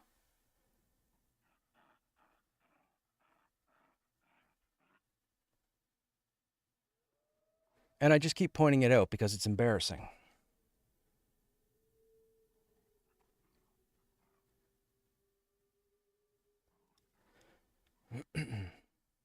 Yeah, I've got a lot of people that aren't playing the game right now, but they will when it launches. I was with them in seasons. I was with them at the start of early access. They realized there wasn't enough content to keep them busy, so they're playing other stuff until the game launches. Period. I could jump in and play other stuff if I wanted to, but I'm enjoying this game too much. This game was built for me. Social MMO and Krushnek it's the exact same thing. If not, I wouldn't be talking to you guys. Man, we still haven't seen anybody else? I don't know what's going on, man. I thought for sure Q was going to be here.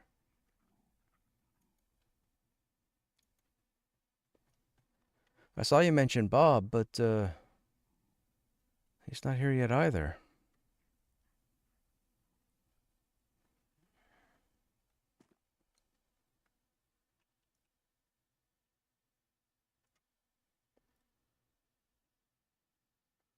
You paid money to be a tester, and they let that be known. Yeah. Both the Steam. So I don't go through the Steam client. I have the original Pantheon client. With that said, anybody with the original Pantheon client already knows what they're getting themselves into. We've known for a very long time. You early access people that came in December, you got to learn how to read. It specifically tells you that the game is in development, things will change, blah, blah, blah, blah, blah, blah. It's all there. So if you weren't paying attention and you didn't read it and you jumped into a game and now you're making ill-informed conclusions or opinions, that's on you. I would say hang out here and watch my streams. Watch the game. Go watch my VODs from the last week, the last 5 days. We crawl all through the Enclave. We have a couple of bad pulls, bad situations, but you'll see how flushed out this content is. This content's amazing. We did a friggin' fire dragon last night, or spirit worm, whatever it's called.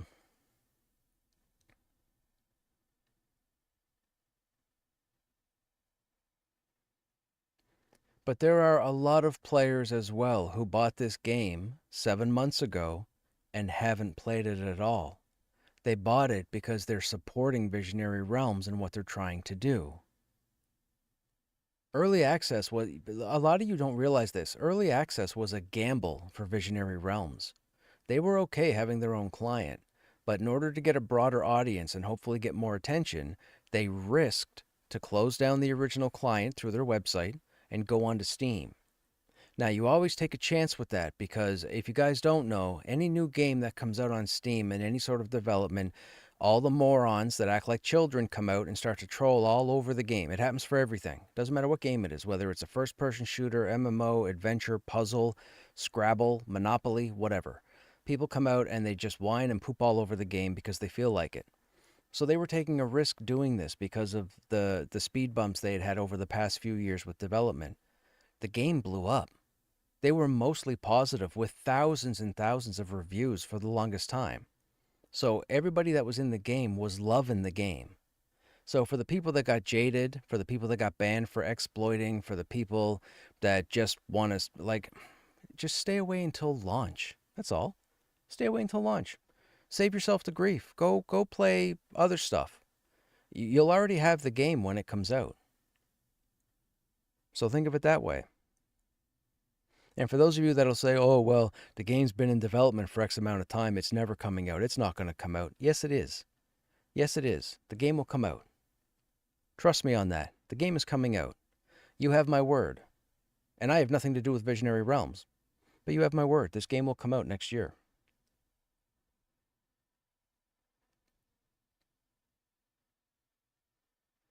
I mean, they just did a pretty significant change yesterday with the big update, the big patch that we just had, and they changed pretty much every class in the game. They also changed all the gear.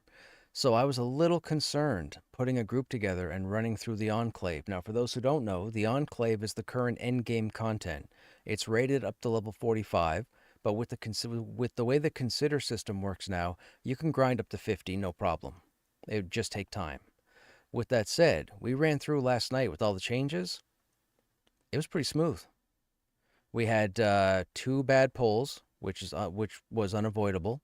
Smoke nights are a nuisance. And then I think that was it. And we were here for a few hours, and it was smooth sailing. I rarely play early access. This is an exception. And Frosthaven, dude, I didn't know what Gloomhaven was until a couple years ago. A buddy of mine that I talk to every now and then. You may hear me call him Rum every now and then on stream. He got me turned on to Gloomhaven. And I looked it up and I was like, oh, they're doing this was back when Gloomhaven, the video game, the PC version was being worked on. I think they were in beta or early access. So I realized that it was a board game. I haven't played board games in a long time. So I was like, this seems interesting. So I downloaded the PC game and we started playing it and I thought, oh, I like this. I said, okay, I could get into this. Now, I was starting to get into it and then go to Duraz's comment from 20 minutes ago. I got pulled away from the game.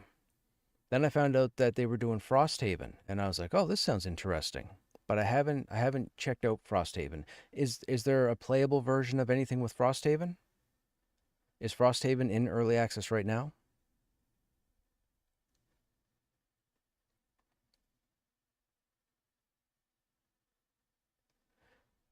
Early access is in 2 weeks. Interesting.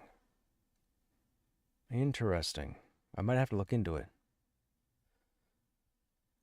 A lot of people, I mean, I'll be honest, a lot of people that hang out here really enjoy the Pantheon streams, but I do miss playing other games. It's the one big con I had when playing EQ all these years. I missed playing everything else. I have so many games that I've never played because of EQ and now Pantheon. Anything that's come out in the last 3 years that I've picked up or have access to, I haven't really played because of Pantheon. I log in here every evening. Every evening. I've done it religiously. All 7 months of my early access playthrough, I believe, is on the YouTube channel. So, I think you can go all the way back to December, I think. I could be wrong. I haven't checked it out. I'm pretty sure it's all the way back to December. Pretty sure it's all there. You played EQ for 18 years on the Irulisi Mars server? Gotcha.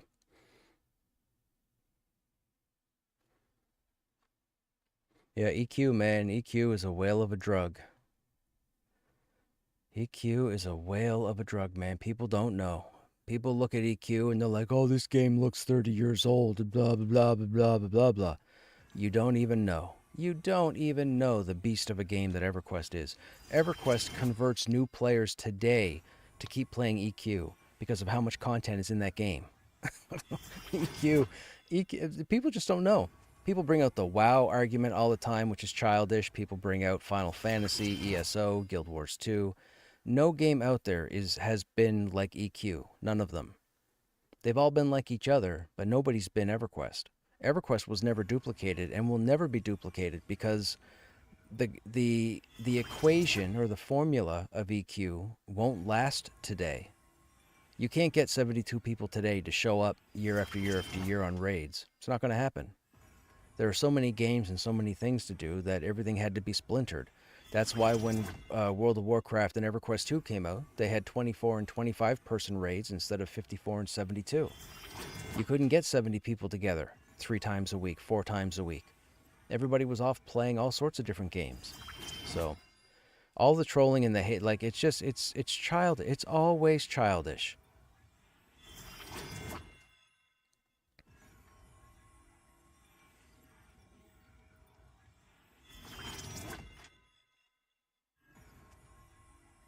Okay, I got, right, well, let me see what I can find.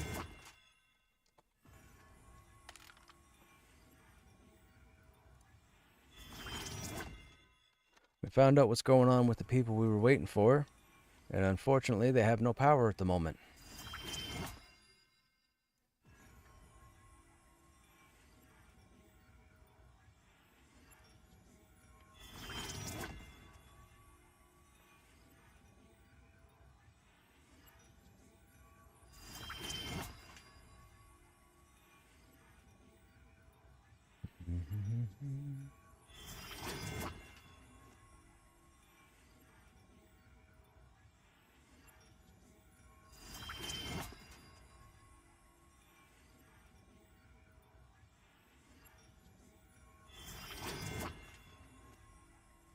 Right. Anna just typed in chat that you were getting on now, so I was doing a who all because we have to find 2 people, and I saw your name, so I was like, oh, shoot, an invite.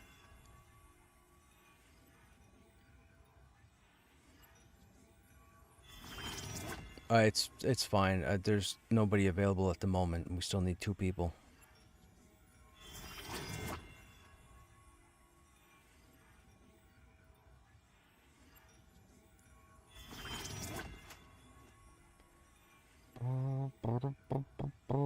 I have messaged most of these people.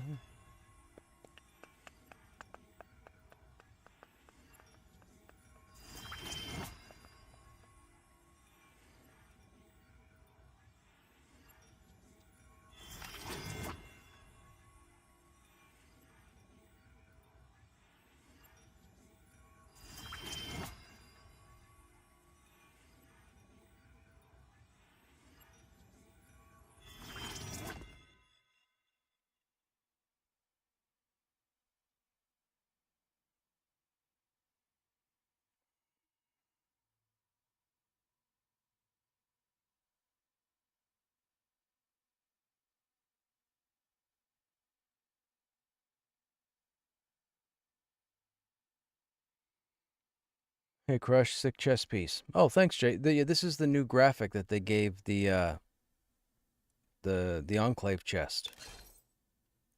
They gave it to the shoulders too, so the pauldrons have the dragon slashes as well, or gashes. Now we just need to see if there's the rest of the armor in there that has the same aesthetic.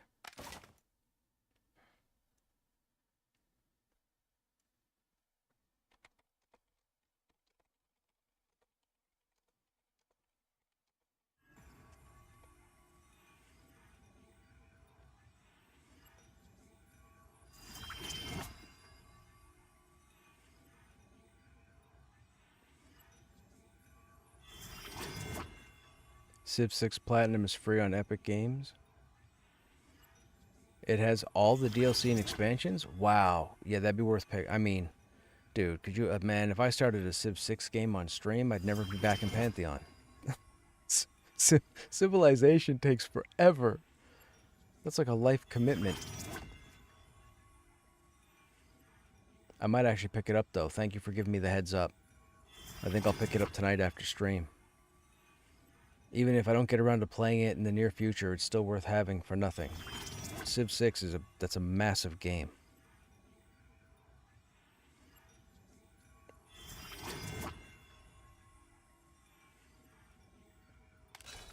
So it's the Consecrated Shield, or the Map Quest Shield, and there's no AC.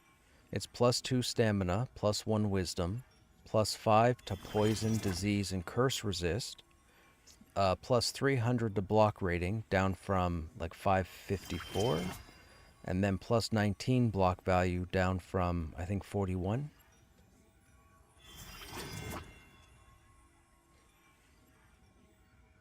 The 2 best tank shields in the game right now still are the Consecrated Shield and the Brace of Claws.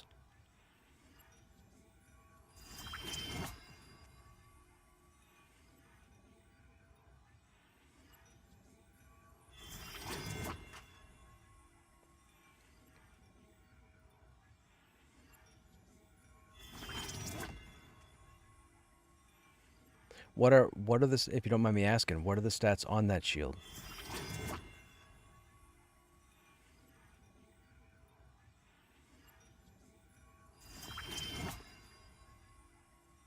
That's a crafted shield?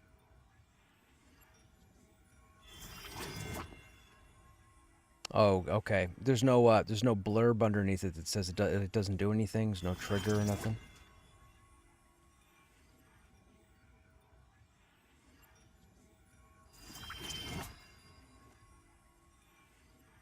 Okay. Yeah, the Consecrated Shield has a proc on it called Consecration. So that's probably another reason. That and the Brace of Claws both have procs on them that do damage. So that's why they tend to be the better option.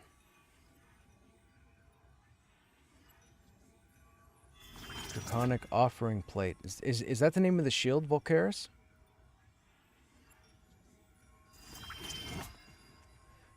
One of my... Yeah, the crafting stations look pretty awesome now. I was looking at the forge the other day.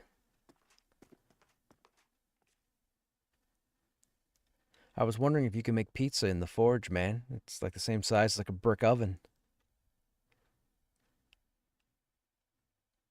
So one of my viewers has just told... apparently there's a shield in the Enclave called the Draconic Offering Plate. I guess I must need to get that. +2 strength, +2 stam, +4 con, +5 to resists, 322 block rating. Block rating's not that big, but I mean it's 22 points higher than what I have, but the stats are perfect for a tank. Strength, stamina, and con. This one has wisdom. I don't use wisdom.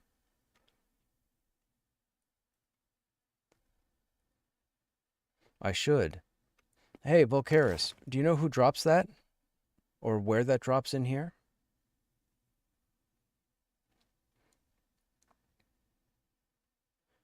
Ah, Jay just typed the same thing.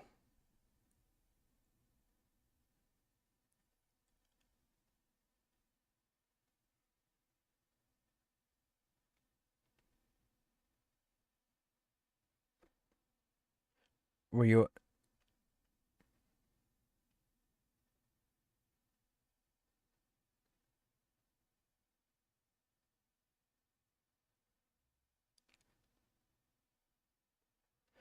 I believe the forge stuff is towards the back. The leatherworking stuff, if you're facing into the town from the lift, I believe the leatherworking stuff is on the right side of the city. The forge in that is the back left, all the way to the back. And then the enchanter stuff, I think, is front left, if I'm not mistaken. Or, I guess, mid left.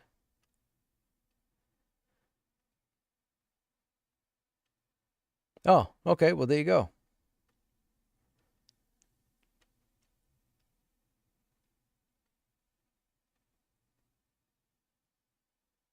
Oh, so that's the priest mob.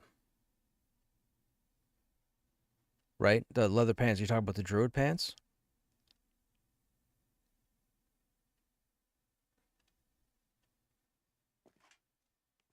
Okay, yep.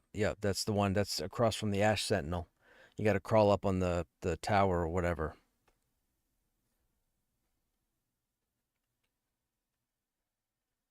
I think you can get up there from the engraver room as well.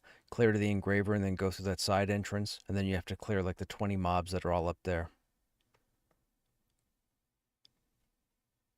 Yeah. So apparently, for whatever reason, they've pulled AC off of all shields in the game because they're trying to find a way to venom, as in symbiote. They're trying to find a way to create a symbiosis between the shield and the class and their abilities.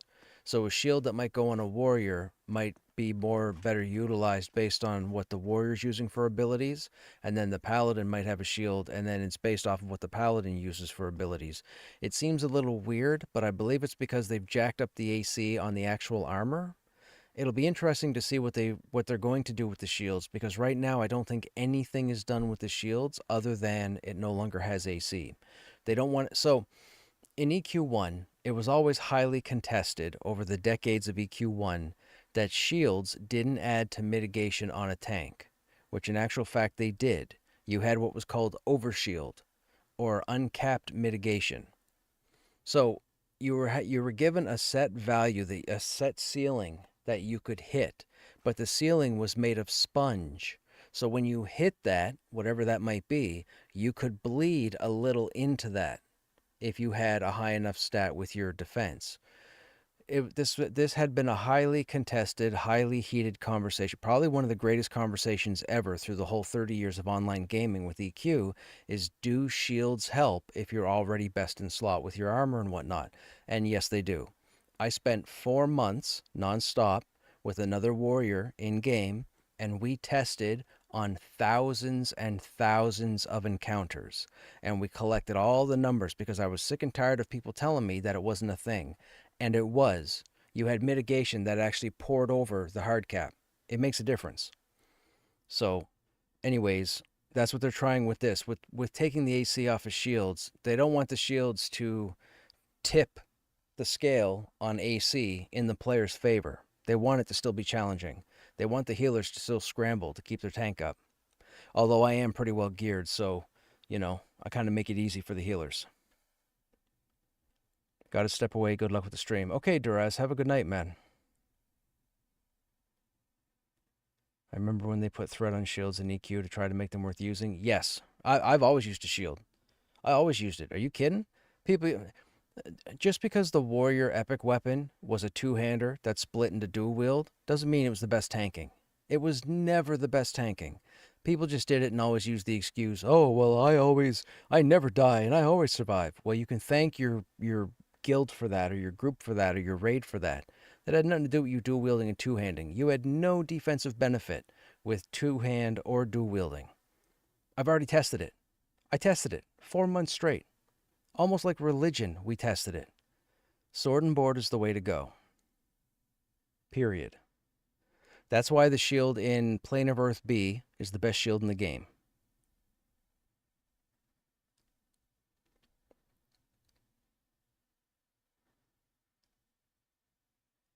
Hey, Fuzzy. You still own a Blade of Carnage? Yo, I don't know if you play Pantheon, but they have a Blade of Carnage in here. And yes, it's an homage to the Blade of Carnage from EQ.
You were watching on YouTube for a while but switched to Twitch? Oh, gotcha. Well, welcome. I should warn you, now that you switched to Twitch, you will probably get ads more frequently than you would on YouTube. I don't know how the ads are done on YouTube when I'm streaming, but, you may get a few ads every now and then, so just be ready.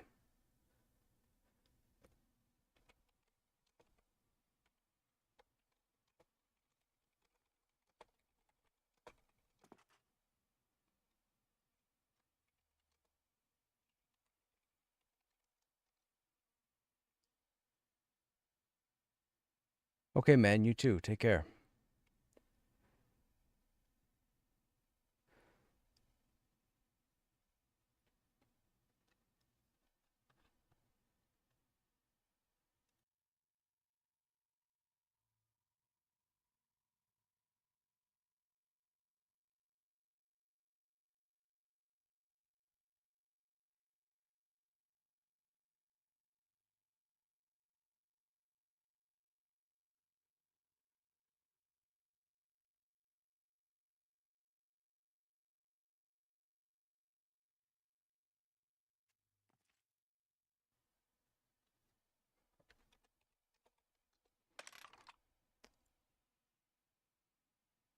Your main is Enchanter. Your main is an enchanter like the class, or you are the character enchanter that I've grouped with?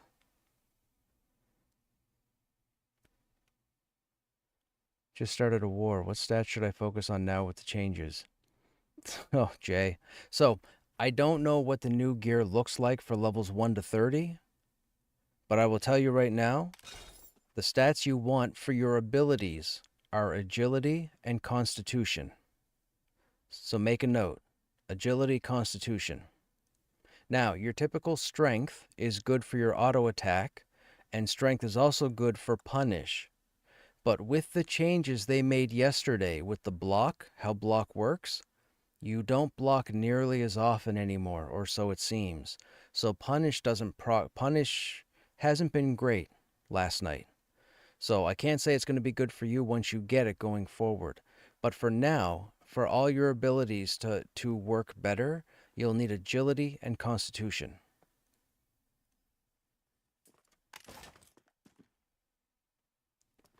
Class was enchanter.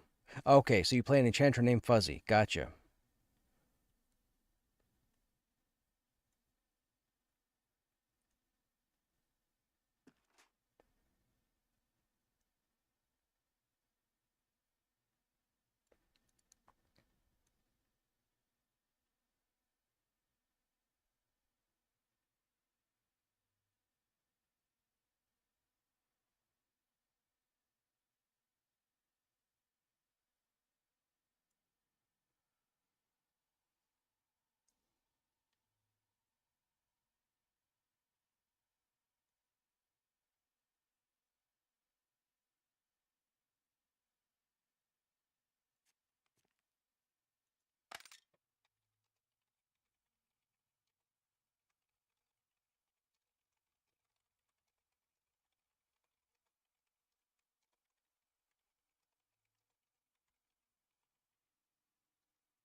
Oh, you're not on this server. Gotcha.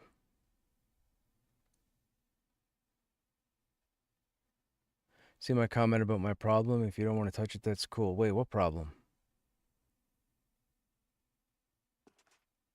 What's your problem, Jay? You mean what you asked me about the stats? I just explained everything about the stats.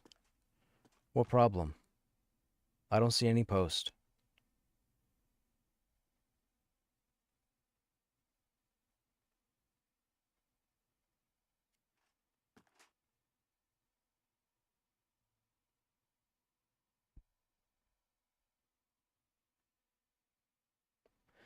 +700 hours in Pantheon, never made it past 20. For some reason, I enjoy the lower content.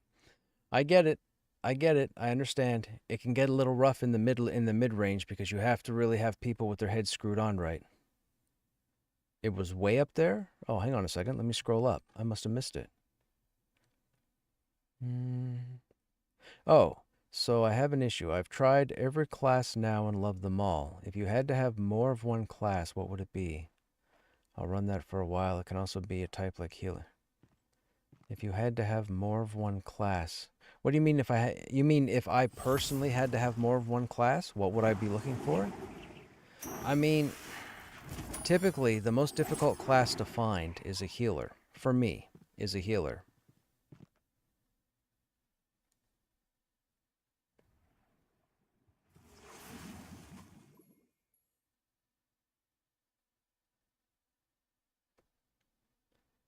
Wait, the tower shield can be made now?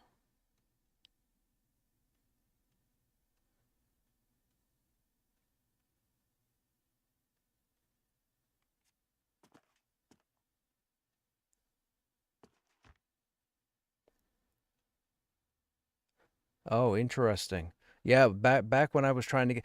So, I'm a warrior, I'm a tank, I use a shield. I saw Tower Shield. This is going back to season, so before early access, like last year. I saw Tower Shield and I thought, oh my god, we gotta aim for the Tower Shield.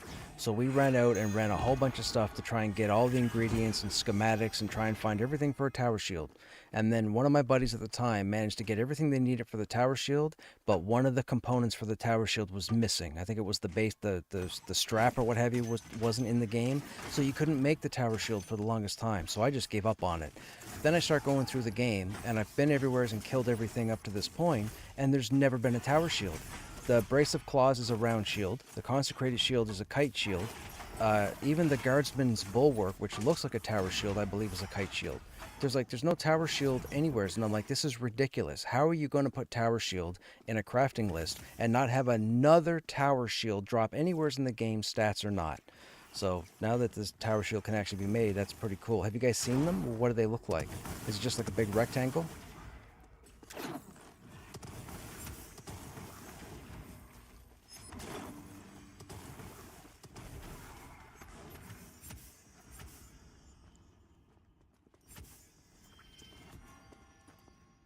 I mean, if it's anything like the spear, it'll probably look ridiculous.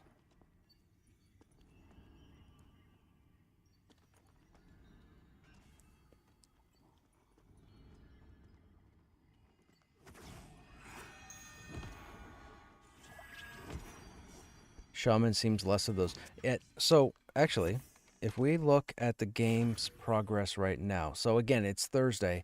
The best time to check would probably be tomorrow night or Saturday afternoon. So if we go one, you know what, let's not go one. Everybody can get to, let's say 15 to 50, and let's do the healers. So let's go cleric. How many clerics are on right now? That's quite a few. Double-digit numbers. That's quite a few. Okay, so let's go to Shaman. Oops. That's about the same number. So Shamans and Clerics are pretty much the same right now. All double digits. More high-level Shamans than Clerics. Then we go to Druids. These are probably going to have the most. Yeah. Yeah, when Druids came out, a lot of people jumped on Druids. There's a ton of Druids. All double digits. Most of them are above 25. So any of the healers would work. A shaman would be cool though. Definitely have a few more shamans. I don't really look for tanks because, I mean, I'll play a DPS role if I have to. I'll put on the two-hander. You know, if we can't find a body and I need to get a paladin or a dire lord in here, I don't mind doing that. I'll switch to DPS. But I love the tank. I mean, you guys, some of you have watched me long enough. You guys know. I'm obsessed with it. It's what I do. So I've messaged... Yeah, I've messaged everybody not in the group, and I haven't gotten answers from anybody.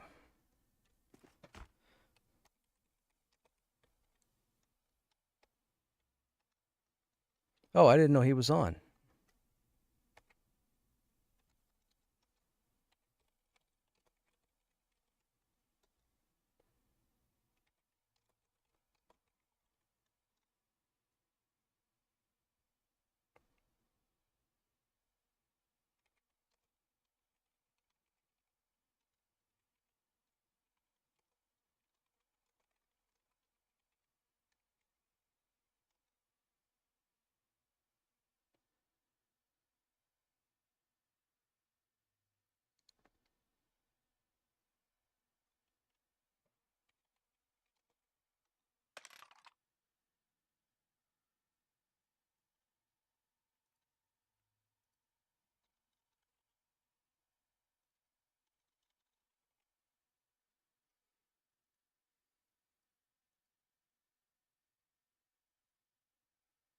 Um...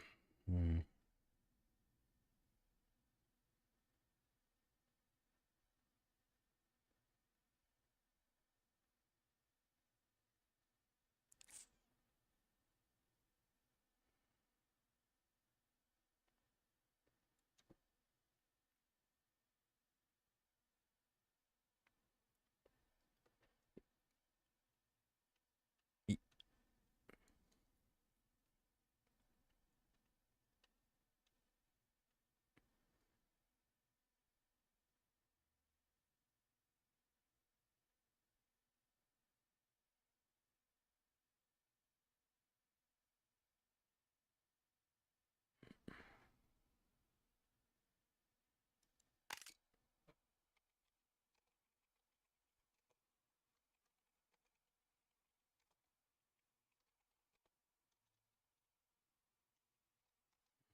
Mm-hmm.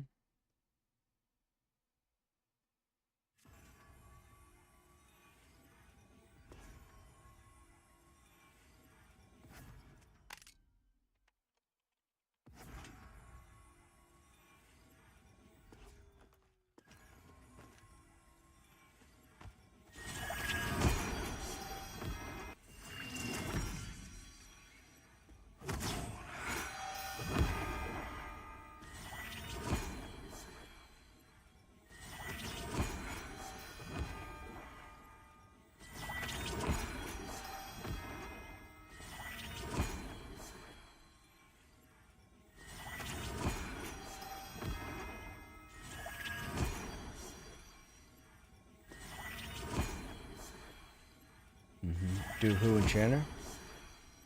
Who all?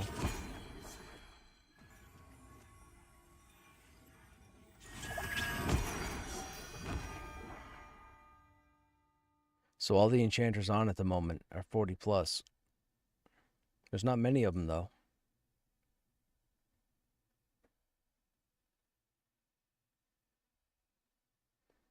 Could always use. I mean, you could always roll an enchanter. There's no low level enchanter right now or mid level enchanter, which means if you were playing an enchanter right now, you'd probably have a pretty awesome chance of getting a group. At least up to level 40.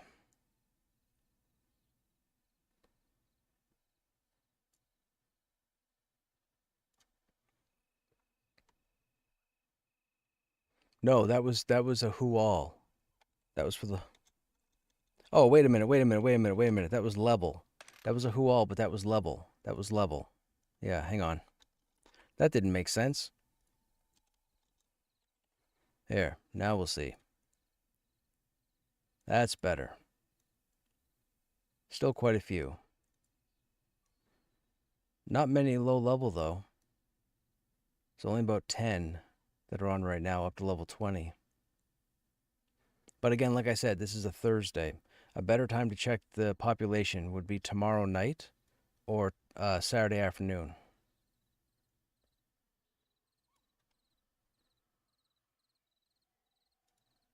How many warriors are on at the moment after the update? Whew, not many.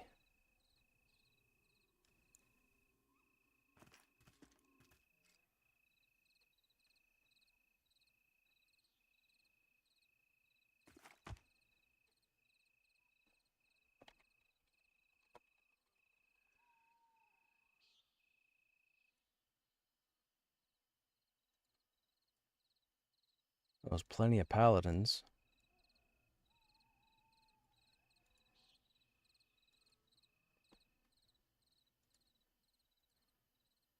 Plenty of dire lords. Not many warriors, man. Not many warriors.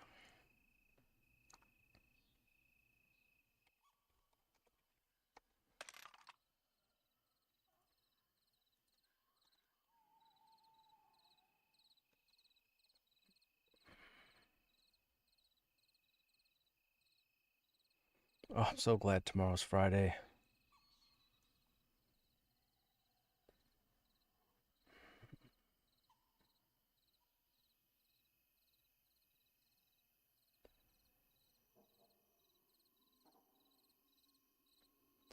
Nope, we're all here at the Enclave entrance.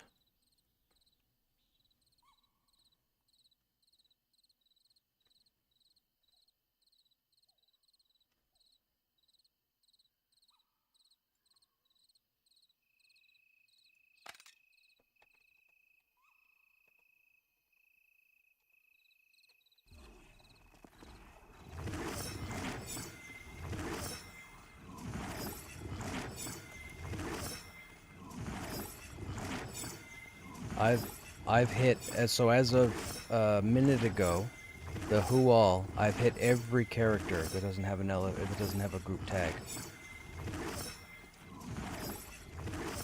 I'm typing their message right now. I did because I just hit enter. Haha.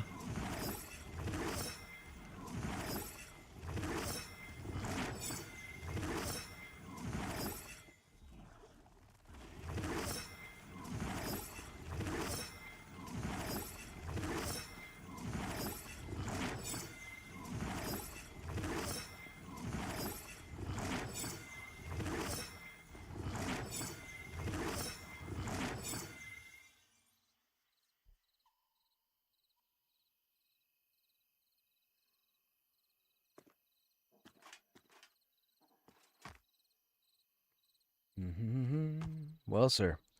Man, trying to find a sixth person? Everybody seems to be AFK. I have sent tells to every person with no group tag, and I've only gotten 2 responses out of like 17 people.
Give me a second here, chat.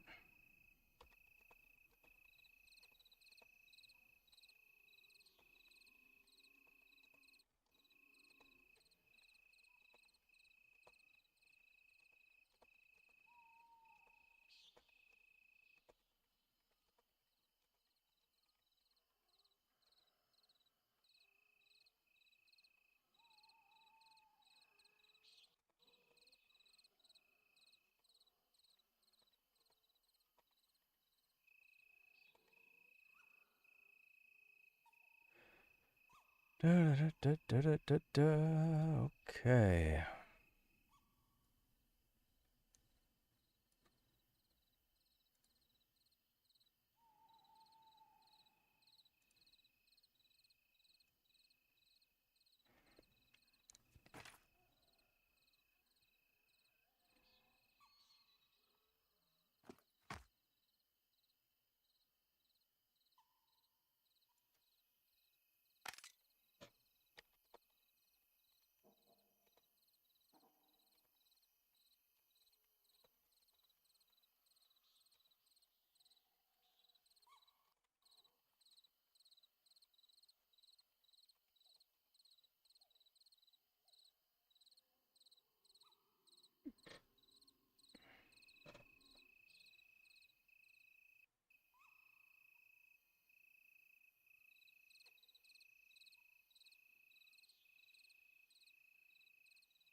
Sorry, chat. I'm doing the whole social thing.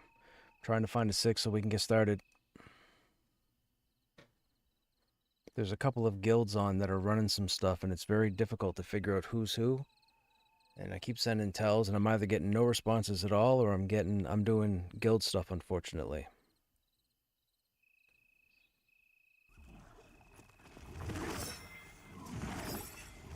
Yay, it's what I always wanted.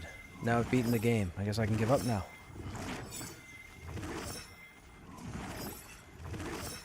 That's my ultimate goal. When I can get 1 point of mana, I'm done. I've beaten the game.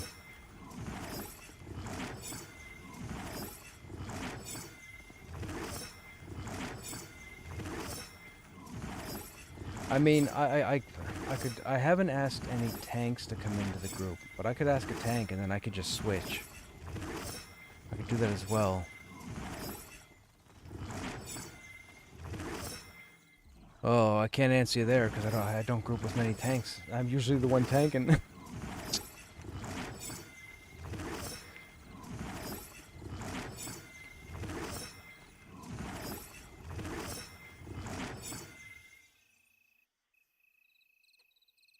Ah, and according to my who, that's the only thing.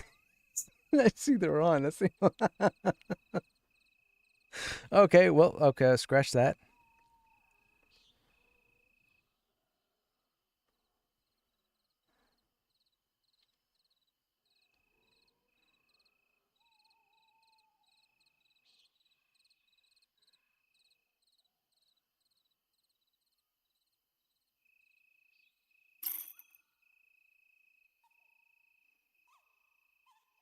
Man, I've hit up everybody.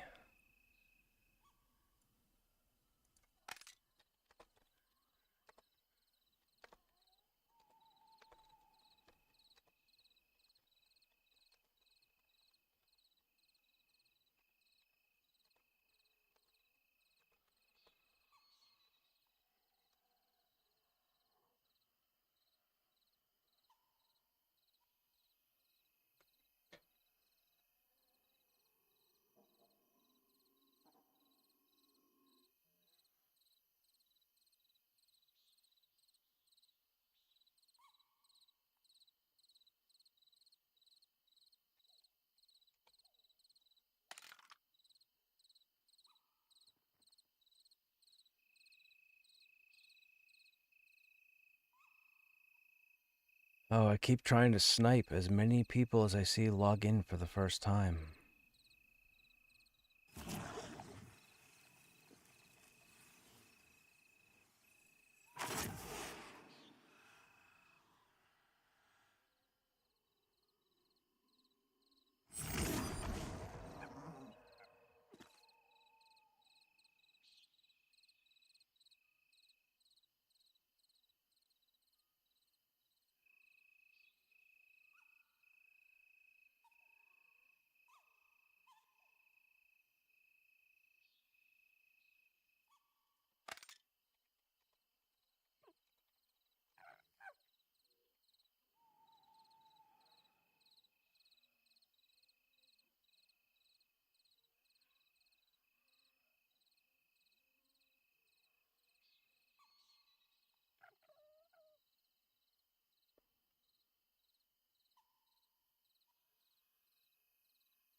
Okay.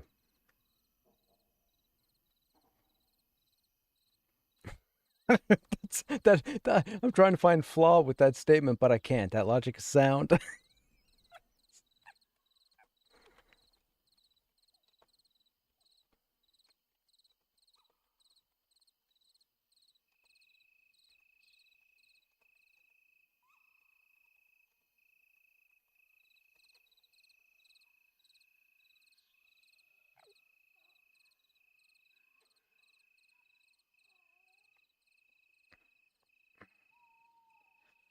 Oh, my chat. I got people logging for the night. I got people getting ready for work. I got people just checking in to craft some stuff. Getting all sorts of reasonings about what I'm looking for. I'd like to get started.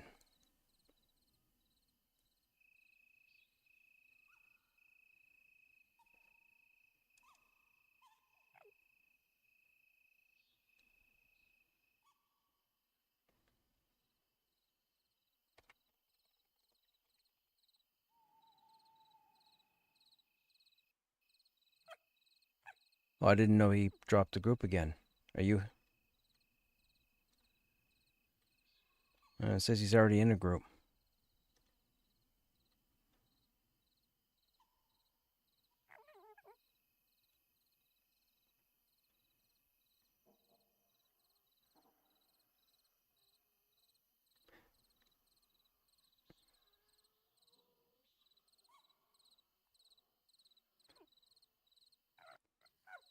Can you right click Landron and leave group and then I'll reinvite? Because I can't see you either.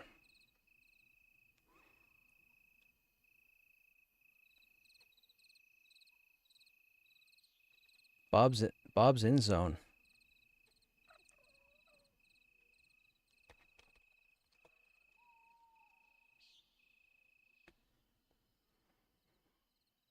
Hey Jay, what are we looking for? Anything at this point. I've been hitting up all the DPS tunes. I've been hitting up everybody. We are.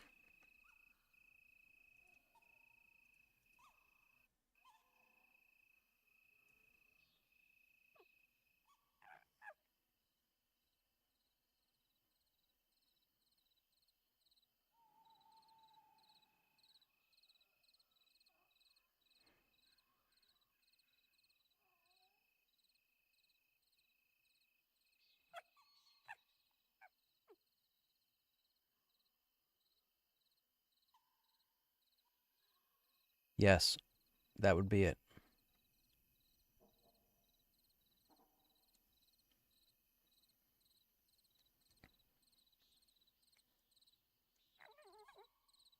There's going to come a point where you go to turn in, and then when you complete the quest and you hail the guy again, he gives you absolutely nothing.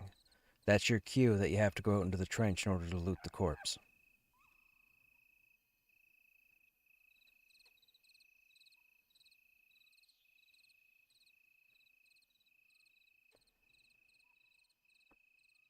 I mean, that's some true EQ1 stuff from like 30 years ago. Like, just stop the quest cold and then put a random corpse out there, and you're like, oh, I guess I'm done. I promise you, without having the dev in your guild, as the old joke goes from back in the day, you'd never know to go to that body and find that page.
I remember when Heaven and Earth and Afterlife, where we used to go after each other over the epics in EQ1.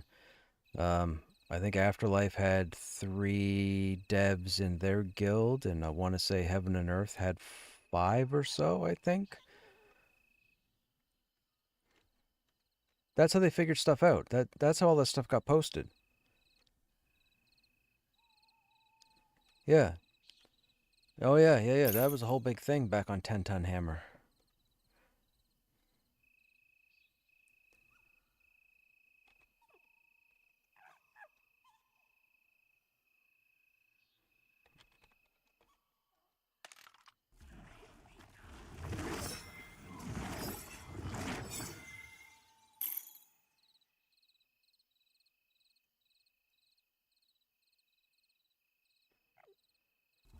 Oh, I just hit 3 people that logged in.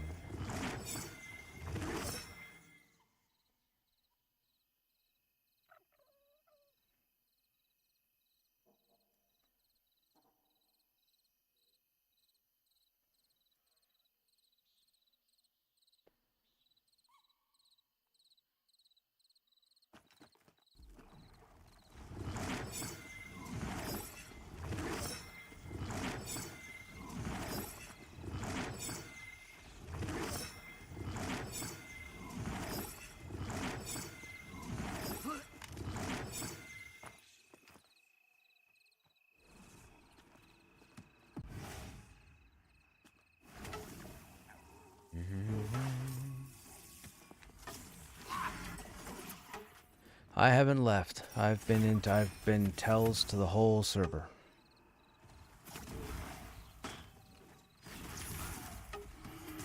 I'm getting people just logging in who are saying they're going to bed. That doesn't make sense.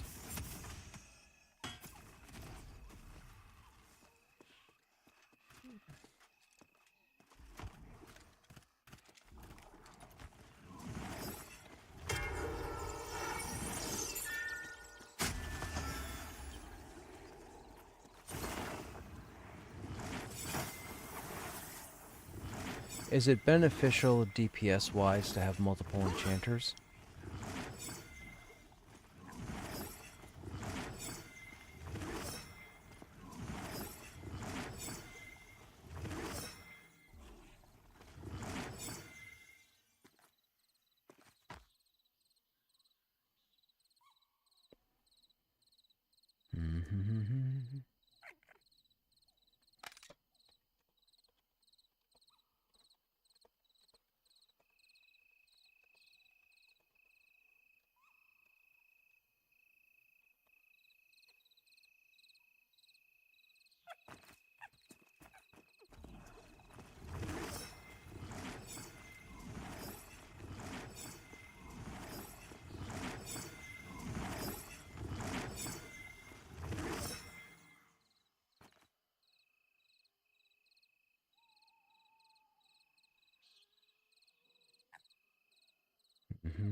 Chat, what is the point of putting your LFG tag up and then going AFK?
All right, once Bob drops back in here, we'll start in.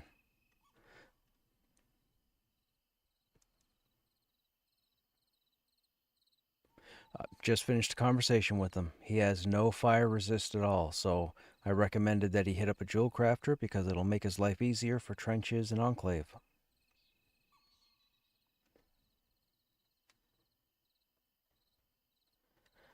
I mean, eight is pretty low. I mean,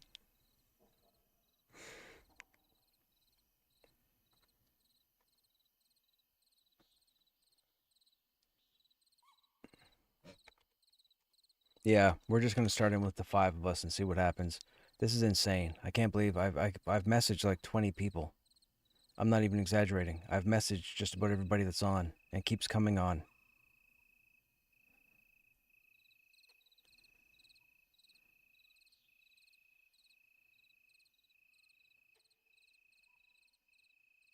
I thought these... Man, people here telling me they were logging for bed like 15 minutes ago and they're still on. Rude. People are rude.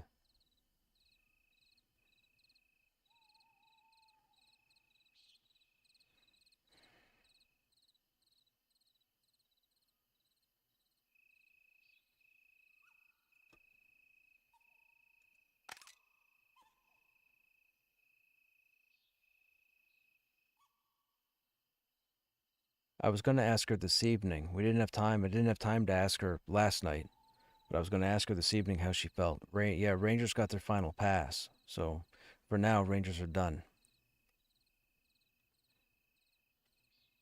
What was the other class? I think monks were also done.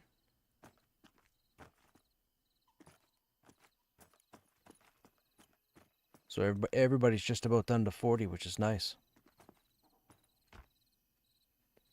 I already tried them.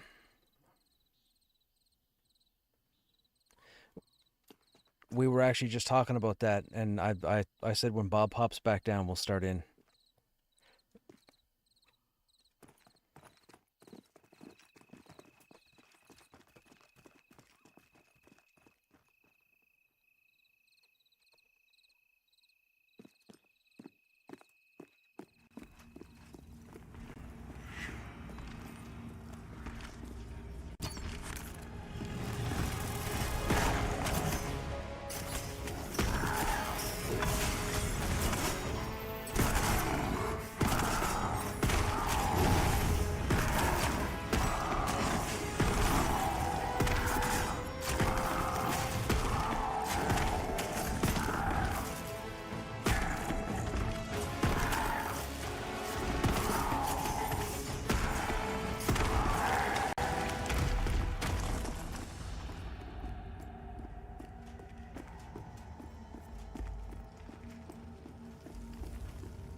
That's mine as well.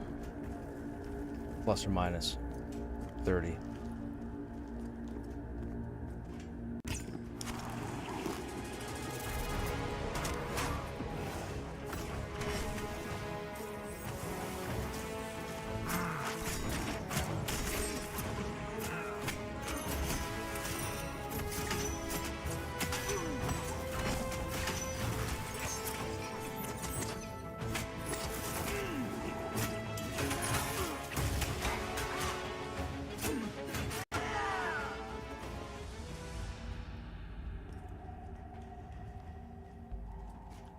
Mez the guy on the left.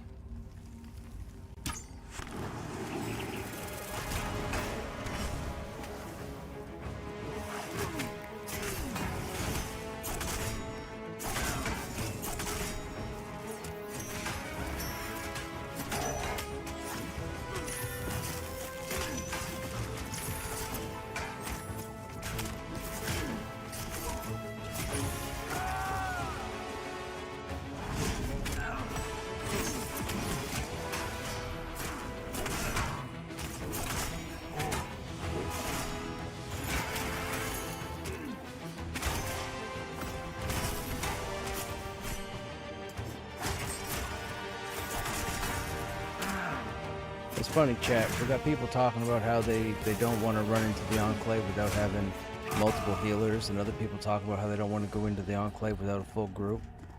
We're in here with 1 healer, 5 people. Everything is A-okay so far.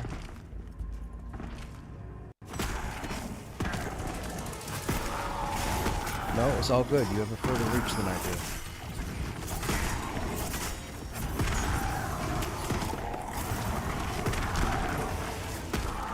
I have to step all the way into the room to tag you. You didn't, so yay. That's why Carrie typically pulls them, because they get the longer range.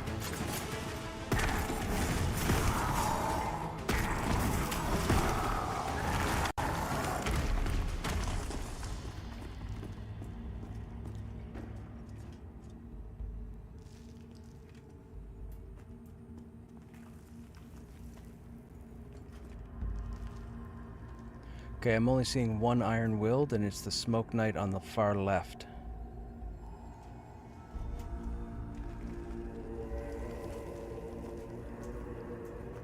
I can...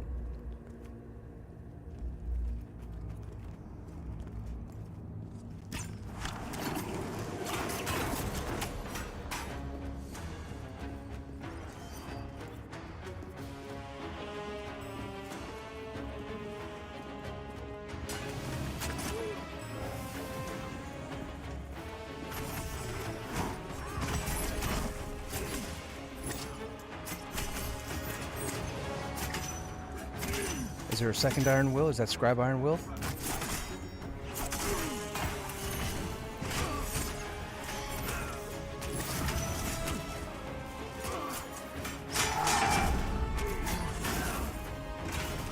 I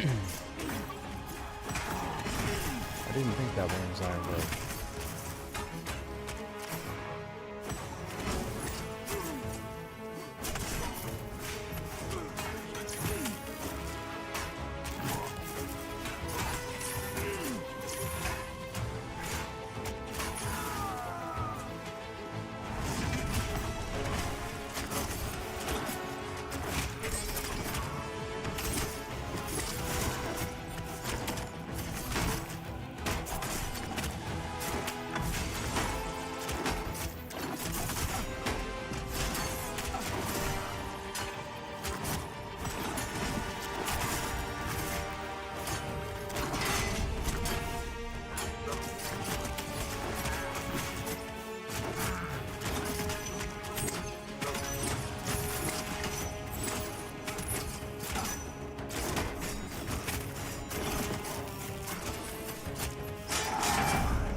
Uh-oh.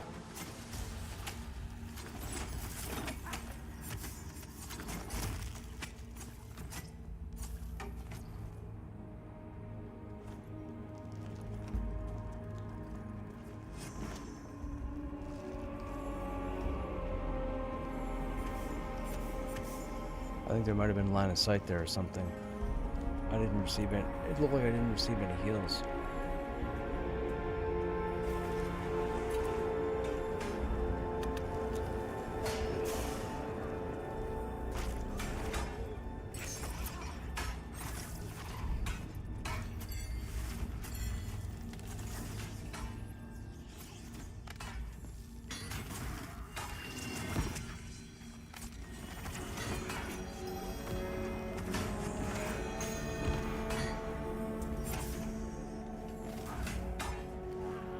Oh my god, really?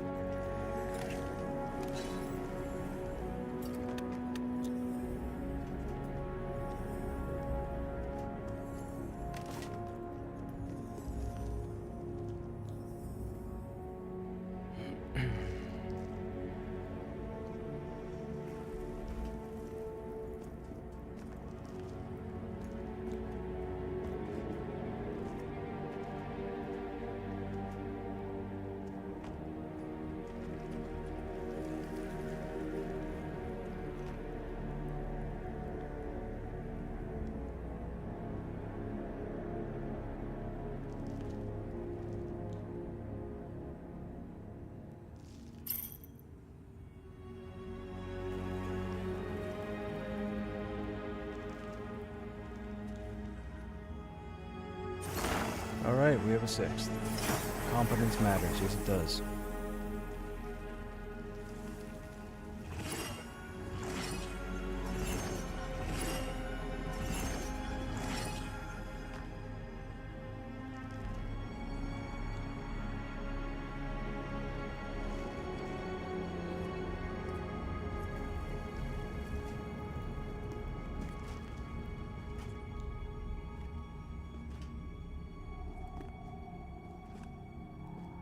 Okay, our best bet, okay, so in group, so we're not talking over each other, in group, what step of the quest line is everybody on? Type in group.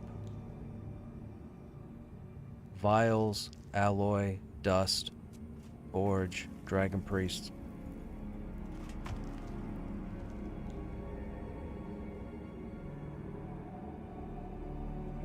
Okay, let's start clearing north, and we'll go in around by the engraver's place. We'll clear down towards the engraver location. We should get 4 or 5 dragon priests between here and there.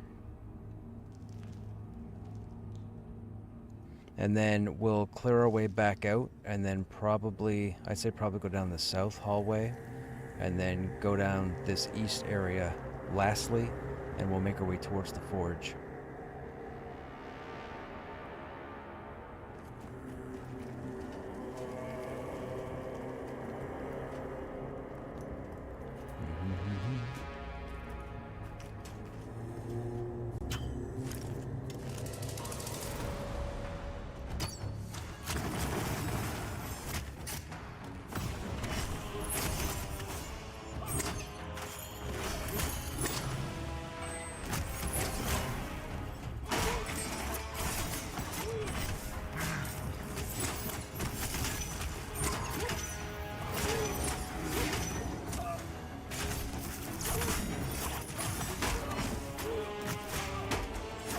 How's the state of the game? I really want to get into a new one on the Fallout Pantheon for a while.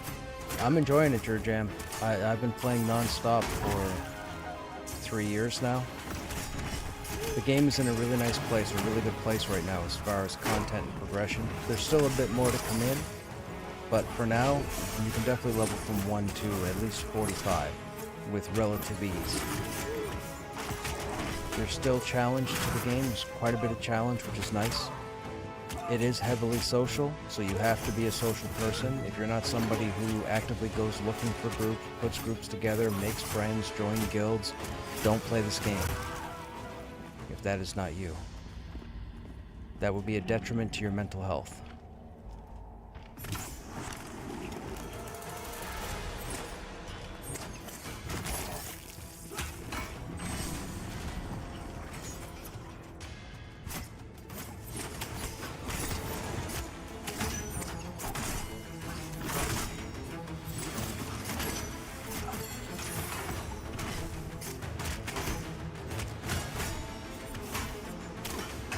Is this beta? I wouldn't call it beta. This is early access. Truth be told, beta doesn't really exist anymore. Games will typically go into an alpha state and then they'll go early access. No, not even close. I didn't realize how long this quest line is. I still need 4 or 5 quest steps done, I believe, from where I am.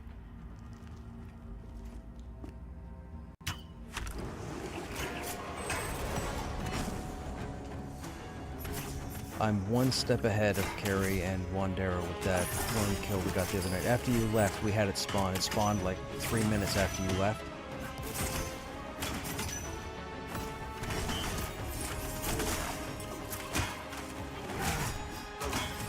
Yeah. Ma's pretty cool looking.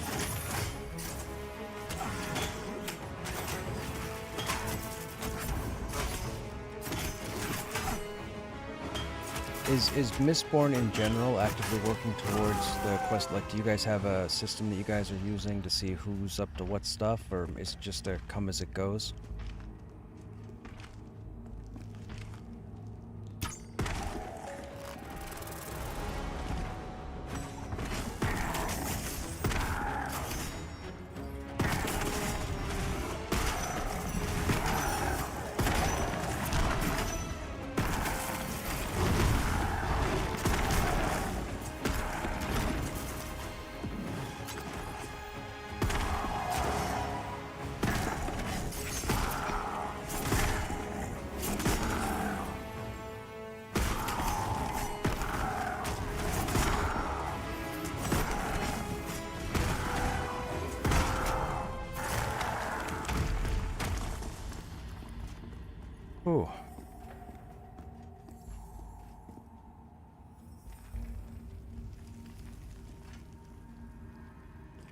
case.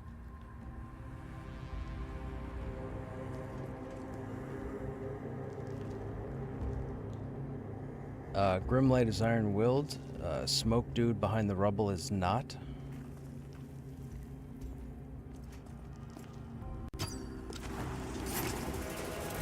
Nope.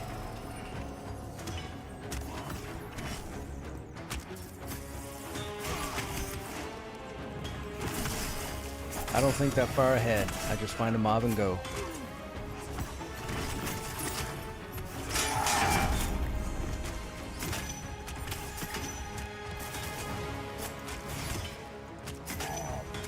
Do warriors get an AoE taunt? Yes, they do. It's down here, and it's called Mighty Yelp. You might remember the Yelp line from Clerics in EQ. Excuse me.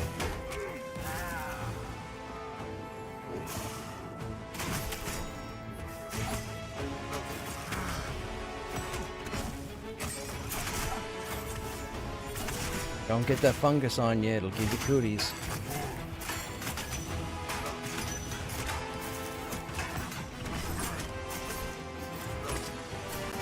Hey Grix, what's happening?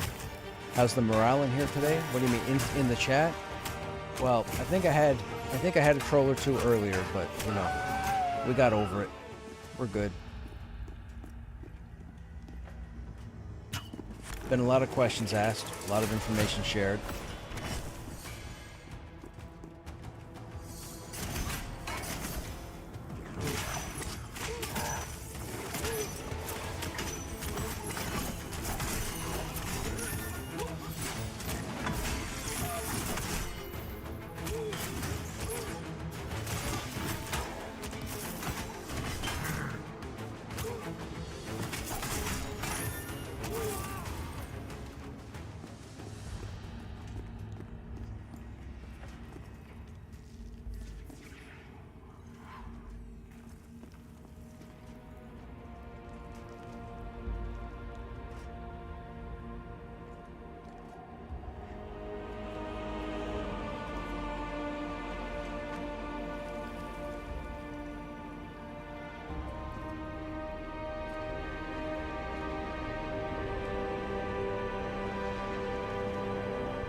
Gonna jump this guy in the corner.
that sword. Okay, Pyre Soul is Mezable. We're gonna focus the Golem, but I'm probably gonna get both.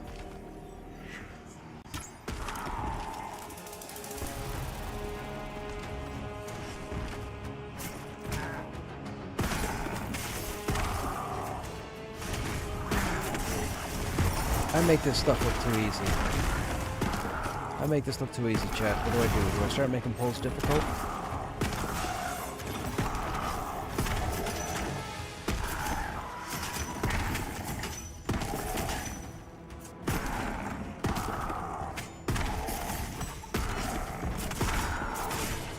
Yeah, probably the AoE.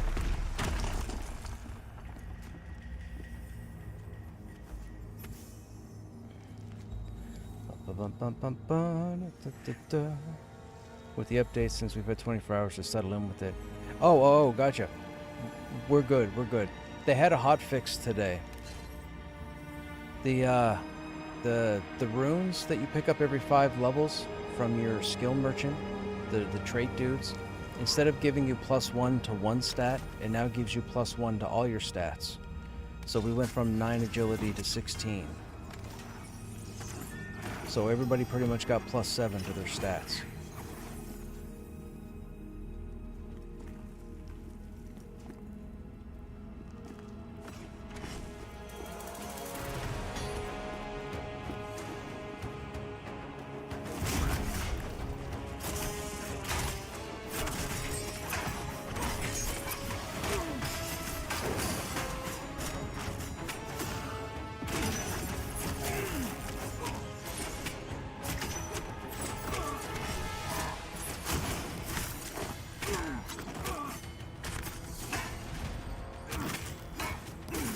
There is a group in the next chamber.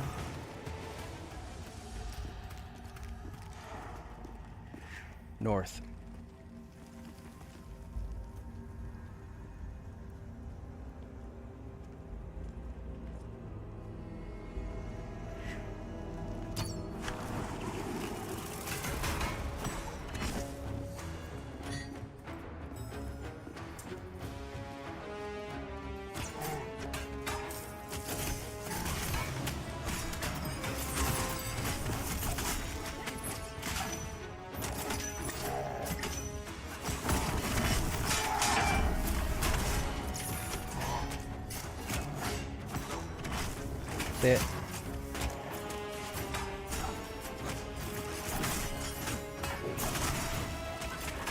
They try and pull you into all the other aggro.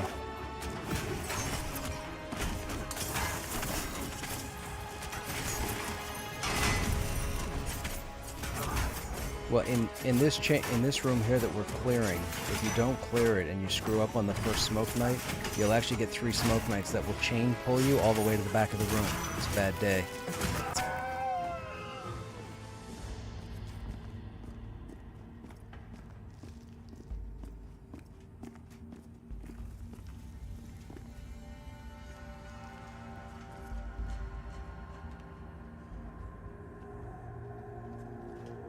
Okay.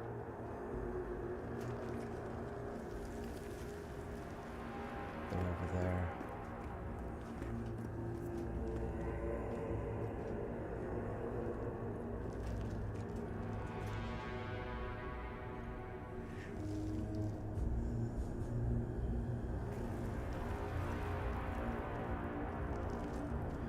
Let the smoke knight in the left has got to reset.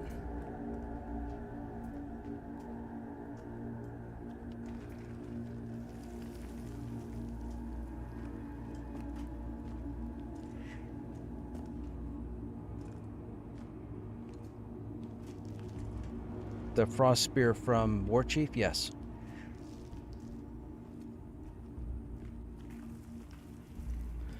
Give me 1 second, see if I can split this, and then I'll let you know.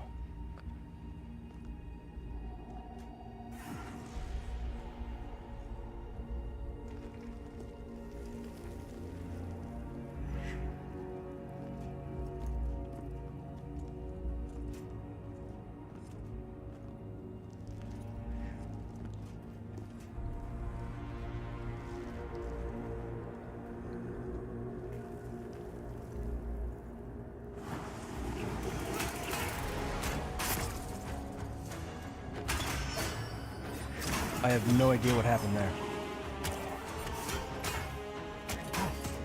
I'm dead.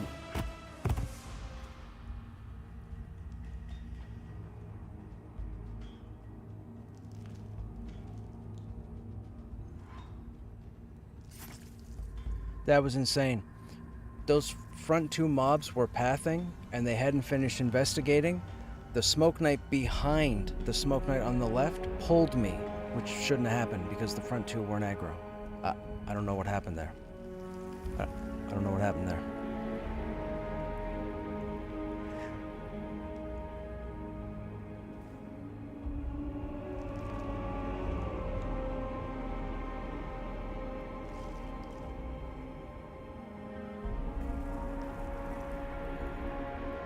They're going to utilize the Enchanter Pet now and see what they can do.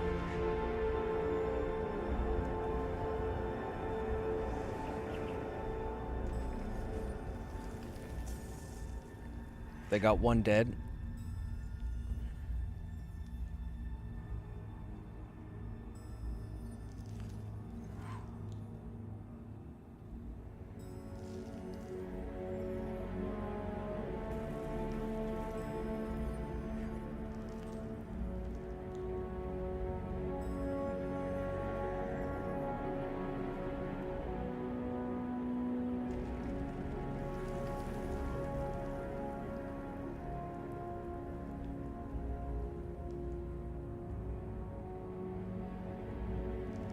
They got another one.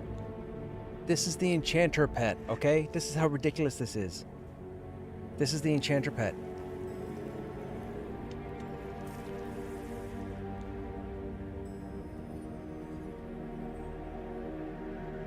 They just killed another one. I don't know what I'm here for. I don't know what I'm here for. They're using the Enchanter Pet right now. That's what I told you guys that earlier this evening on the stream. I told yous. I don't know why they have tanks in the game with the Enchanter Pet. Like, nerf the friggin' free holies out of the Enchanter Pet. Way too powerful. Way too powerful. I don't even know why I'm here. I really don't. I should just take the night off. I'm feeling pretty chopped liverish right now. Yeah, I'm feeling like chopped liver.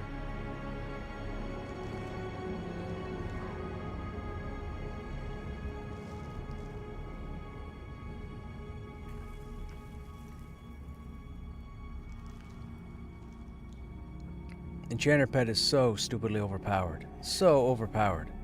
So overpowered. This shouldn't be possible.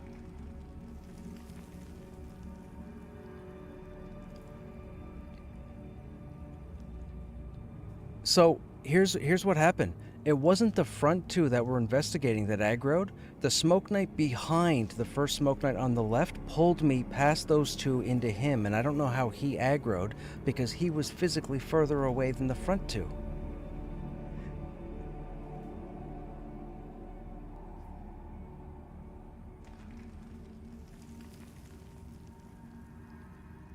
Smoke Knights suck in here, man. Like, oh, Smoke Knights suck.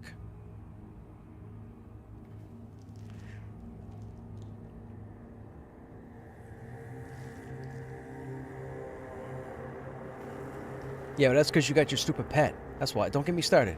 Don't get me started. I'm glad you guys are alive, but don't get me started.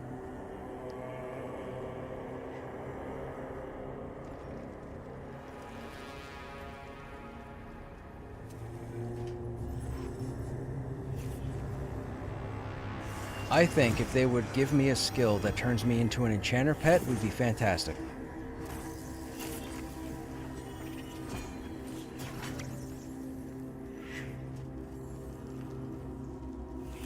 You're right, exactly.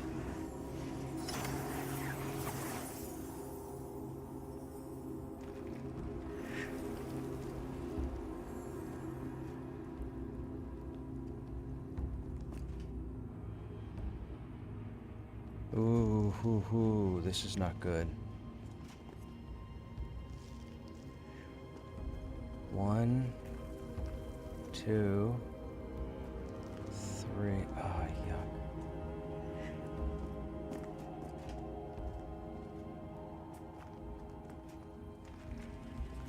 Okay, we have 3 iron willed here, so I'm going to try and single this Pyre Soul.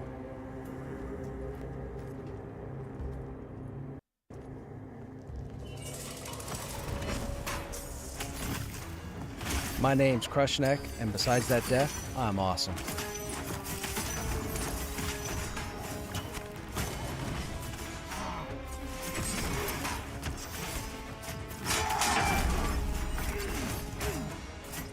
Oh, I must be dehydrated. I'll have to hydrate.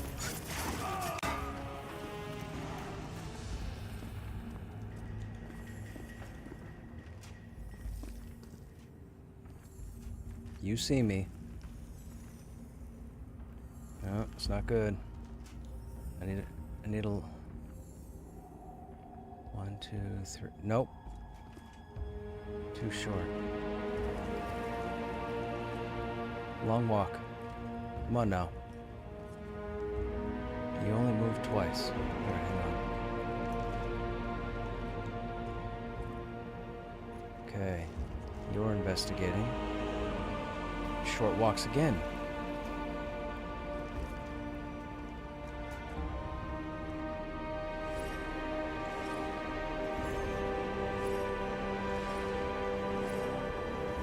You gotta reset. And then you're gonna come for a walk. Come for a walk. There you go, here you go. Come up here and say hello. Come up here and say hello. Yep. No. One more. You got one more in you. Come on. Don't make me look silly. This might work.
Okay.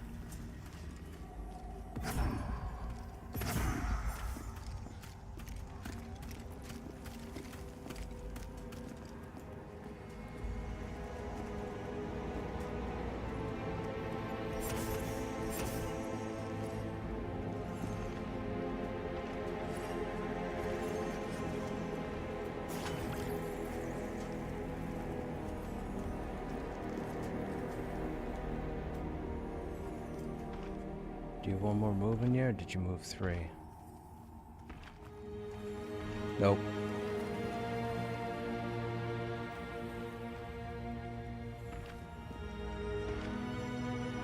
Golem will be over here in a second.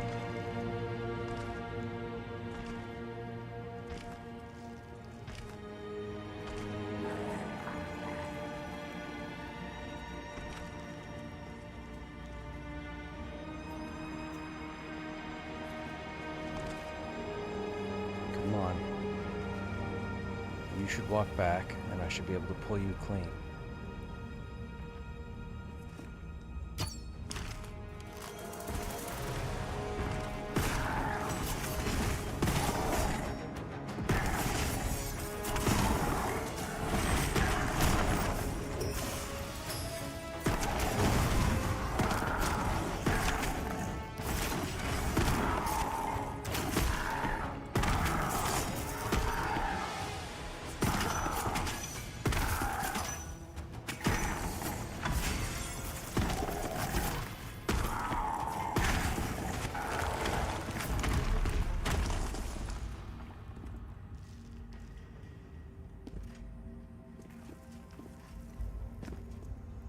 Come on, you clearly see me.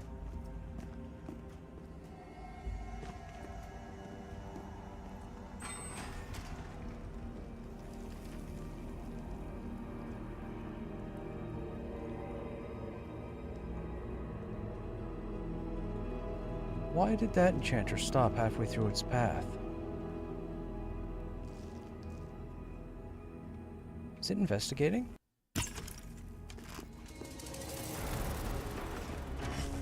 That's a genius pull. That's a genius pull.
You guys may want to give yourself more space if you can.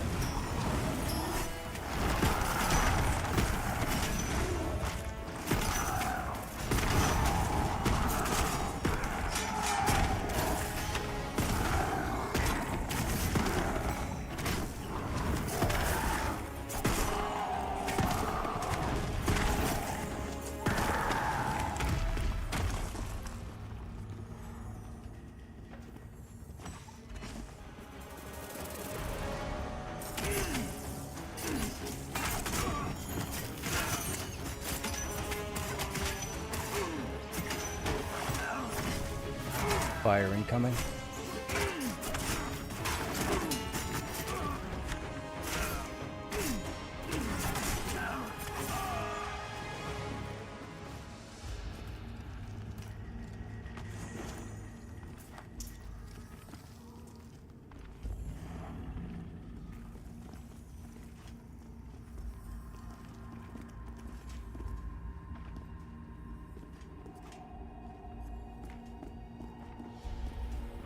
Watch this here for the spawn. There's a dragon priest in here I want to pull out.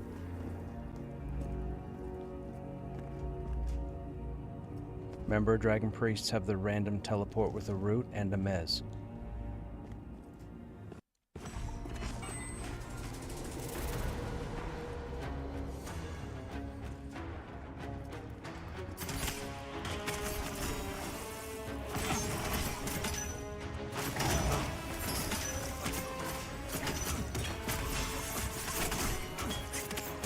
Nope, Essien got ported.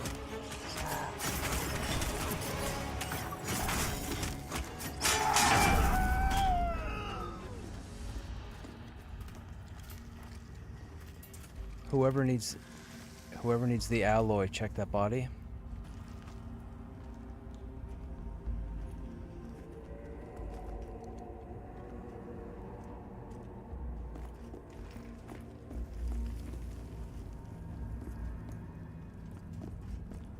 Dealing with here. Dragon priest, stationary, roamer, stationary. Stationary. Okay, let's have everybody come into me and stand right here. This should get us out of range of that pyre soul when it spawns. Be ready just in case. I doubt it's going to teleport Bobsa, but when I pull this Dragon Priest Roamer, it may pull the other two. It looks like they're all messable, except for the one I'm going to pull.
Probably gonna get...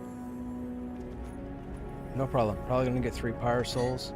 I'm gonna pull the one that I aggro over to the west in that little cubby. You're gonna have to mess the other 2. Sure, yeah. Put a trap down roughly where I am now, if you wouldn't mind.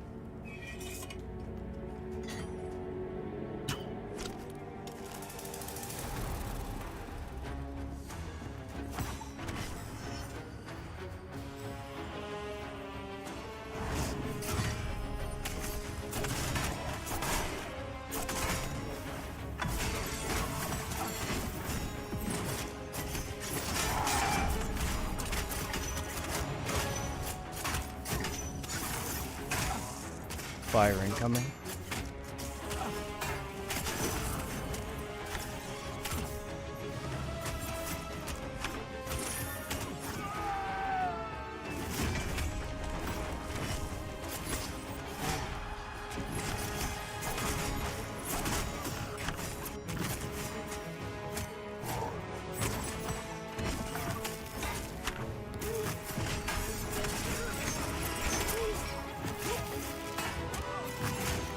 Fire incoming.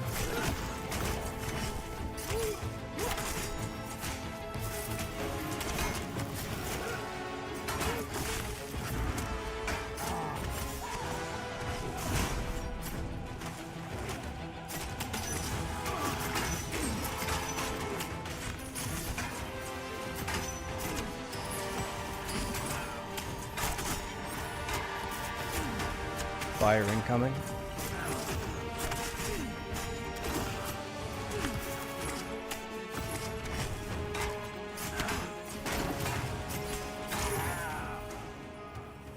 Ba-da-ba-ba.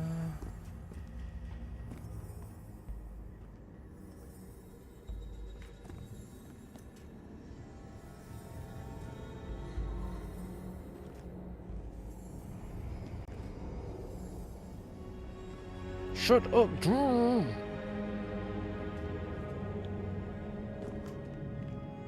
I may pull 3. They all look messable.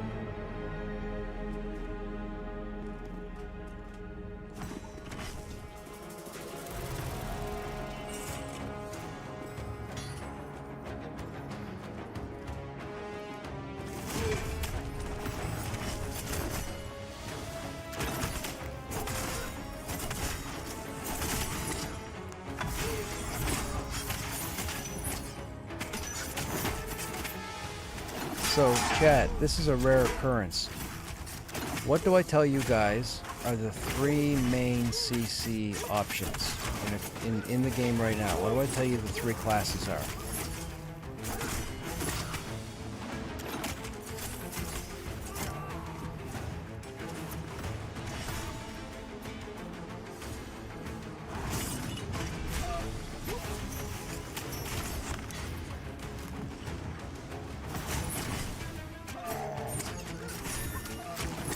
It's not my fault. I don't run them around.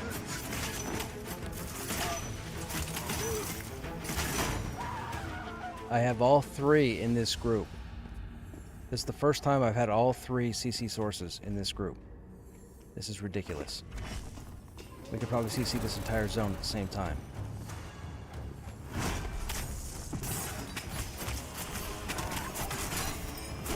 I guess this will be CC night. If anybody wanted to see how CCing goes, this is it. Pacify. Only bad tanks get people to pacify.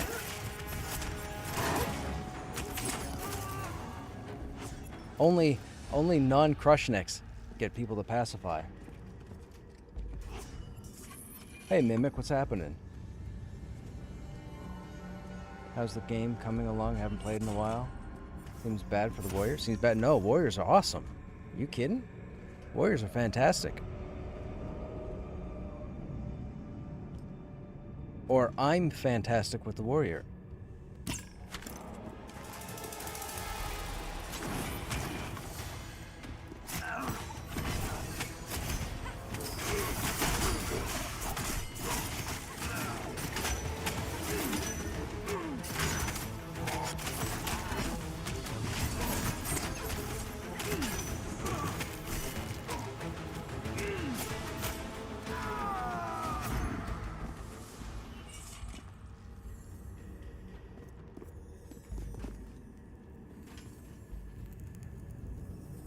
Who all needs, type in group chat, who all needs vials?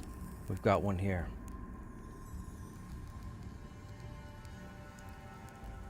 Okay, random 100, and then whoever wins, hug the right side and come into Krushnek. And don't go any further.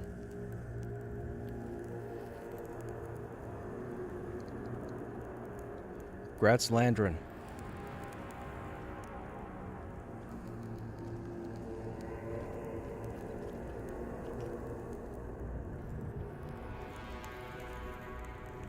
We're going to continue our way down to the engraver, and then we'll clear back out.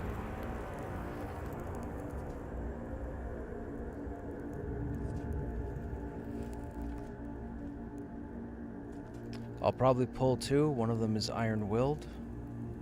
Don't worry about coming in to try and CC them. I need to get them out of the chamber.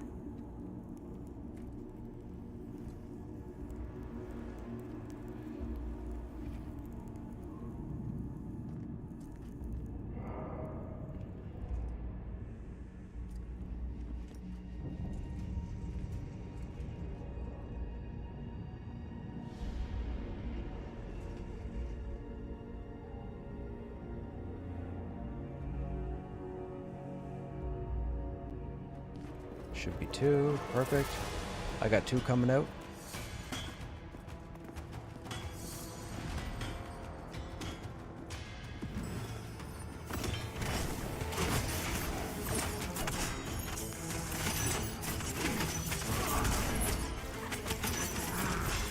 I'm making the game look easy, chat. I love making the game look easy. Chanterpet is nice, Chanterpet is overpowered.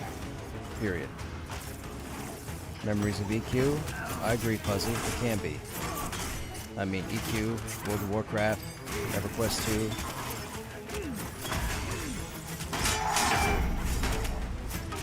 2. How are you finding the item set changes so far as a warrior? It's a work in progress, Knup. Everything seems to be okay so far.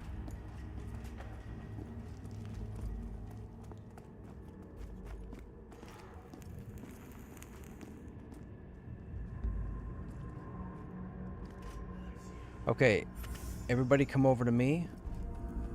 I'm gonna get you to put your pet on this Embermancer, Bob, so when I say.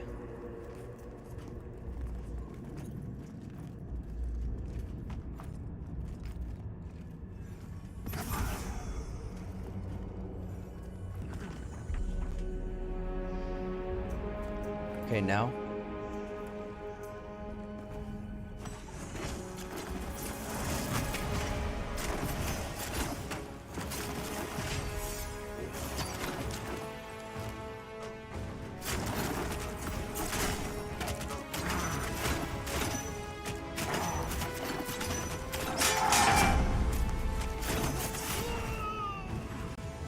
Everybody stay there.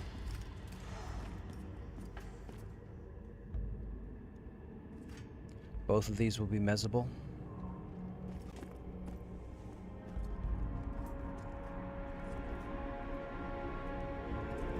Might only get one. Nope, getting both.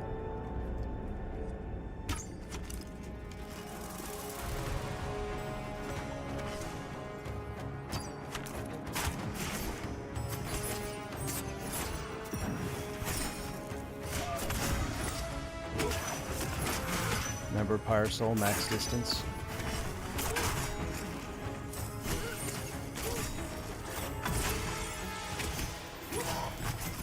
Fire incoming.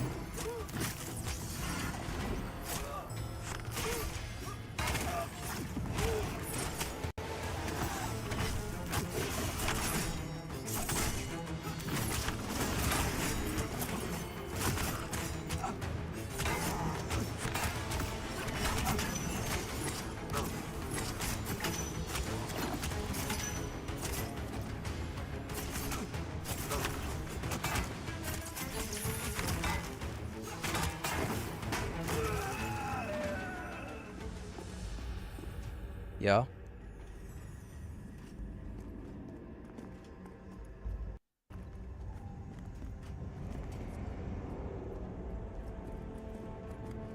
Gotcha. Okay. Speaking of Dragon Priests, is anybody on the Ash and Ceremonial Ash quest? Okay, so whether you get to it tonight or not, the ash will drop off of any of these humanoids as you crawl through here, but the ceremonial ash is this bin right here that I'm standing in front of, just so you guys know.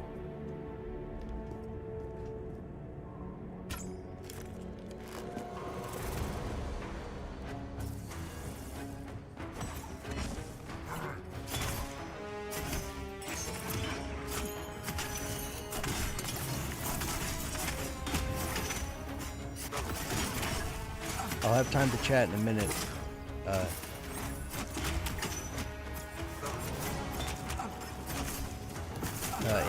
We're clearing towards a safe spot.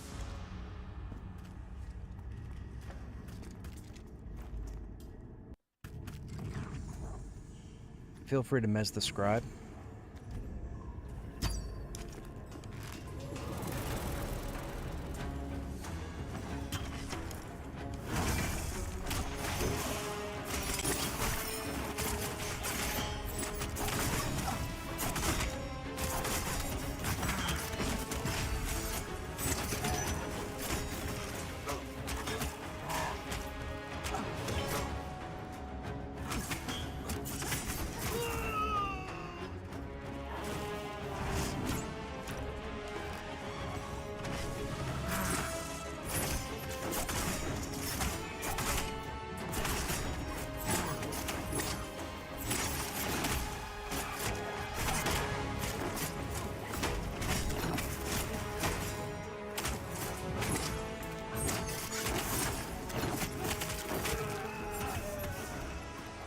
Okay, come with me. We're going to go through this door here, and you're going to climb the wall down to the bottom.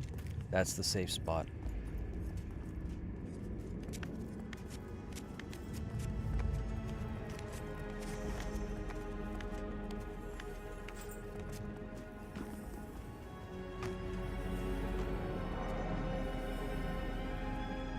Yep, no problem.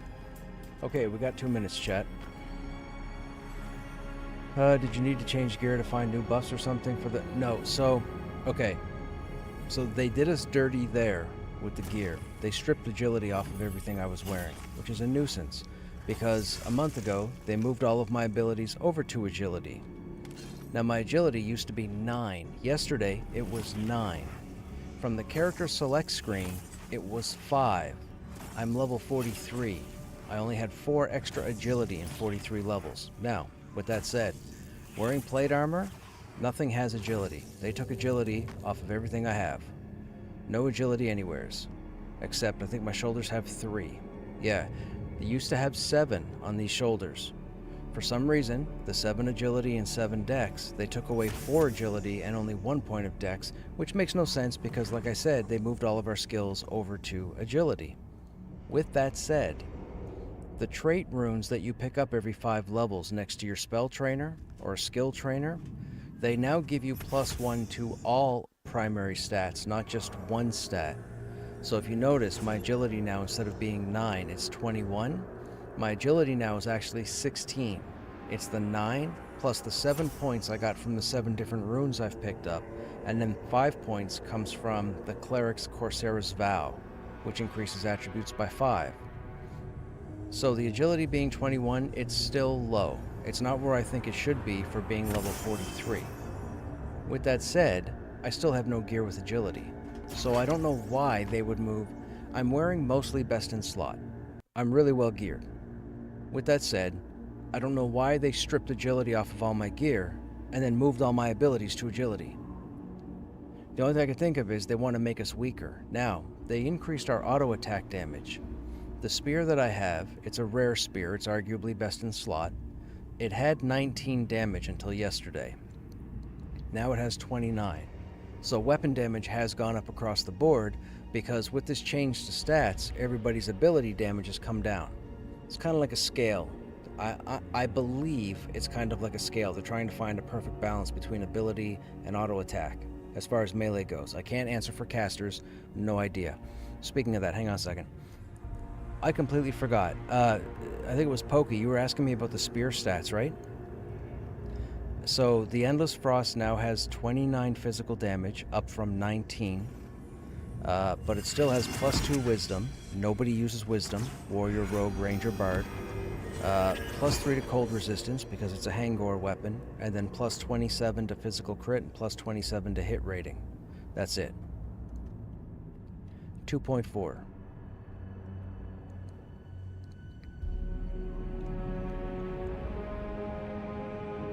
What's that? Now they do, yeah, as of the past yesterday. But the fact that they put only wisdom on the highest, arguably DPS weapon that a warrior, a rogue, and a bard can use, like I'm being really patient with all these changes that have been happening, especially to the warriors or to the tanks. But man, I don't know the logic behind putting the spear, not to mention the recurve bow that warriors can use that drops out in the trenches. That has wisdom only also.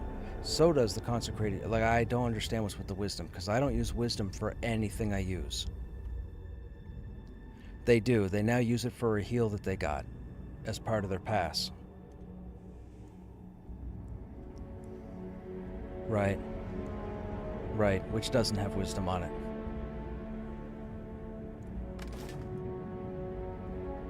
Right.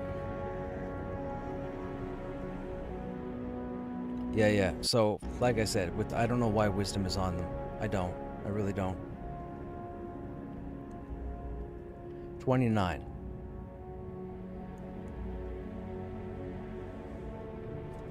Yeah, I was talking with another warrior yesterday. Was it yesterday? Yeah, I think it was last night.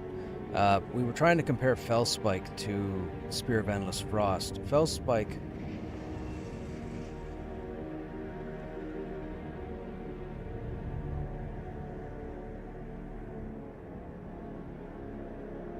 Yeah, I was trying to figure out the 21 damage with the 2.0 delay versus the 29 damage with the 2.4. They both have a proc on them. Do you know what the average damage is on the proc for Fellspike?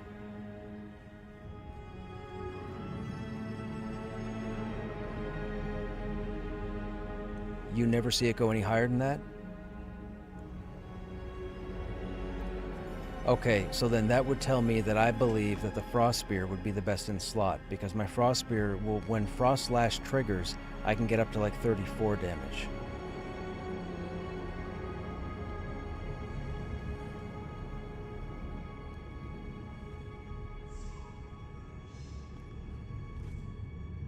Right.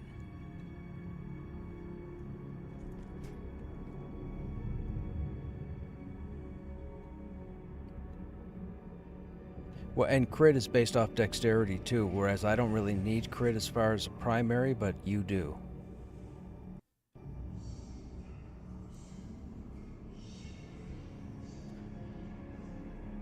Yeah, I was considering going after a fell spike, but I don't think I want one as a warrior, now that I know the full layout.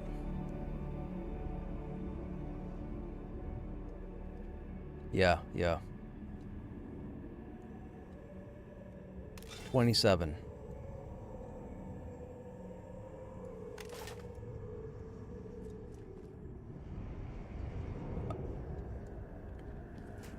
Yeah, I feel bad for anybody who has the Icar partisan out of Mad Run, because technically, level-wise, Mad Run tops out at around 29.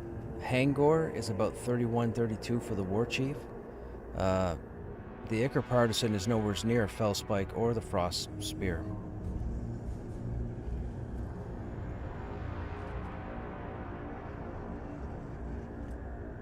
Oh, I didn't know that.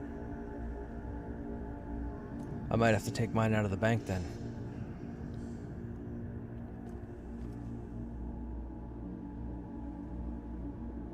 I don't. Deadlifted 280 times 5 today. I'm gonna look like your ogre soon. Right on, Mike. That's awesome. Hey, Suji, is it worth getting into Pantheon, or is it not in a great state? The game's in a fantastic state, but you have to be the right type of player. If you're not somebody who's comfortable with dying in a game or having to work towards getting stuff done, honestly, this probably wouldn't be the game for you, or you would want to wait until it launches. The game is still in development. Stuff gets changed all the time.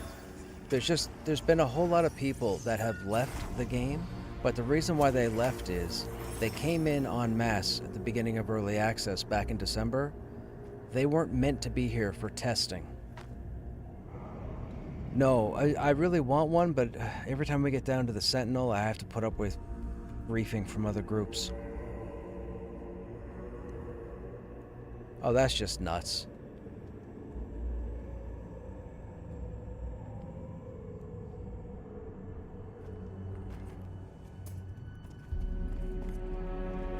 No. That drops off the Ash Sentinel down in the last chamber.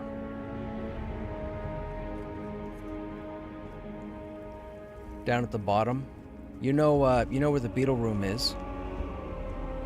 You run through the beetle room, you run past that chamber on the right, you go into the next area where you fight a couple of soldiers, and then you turn left and go up the ramp and you're in that giant courtyard. There's a big tower off to your right. At the top of that is where the Ash Sentinel spawns.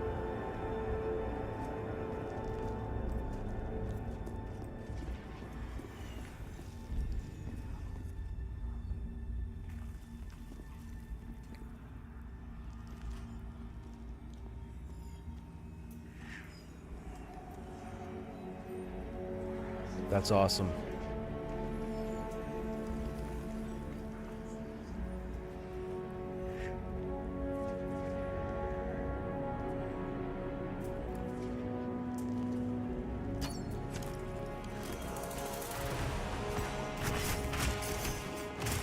From the Griffins, yeah.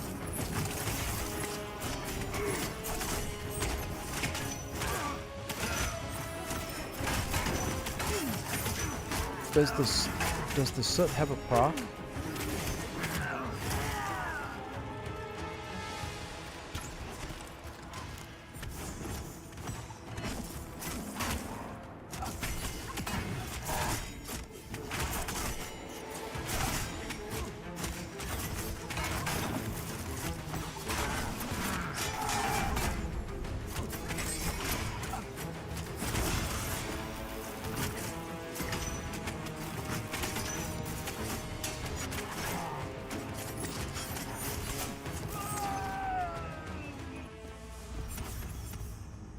Okay, everybody's going to stay up here.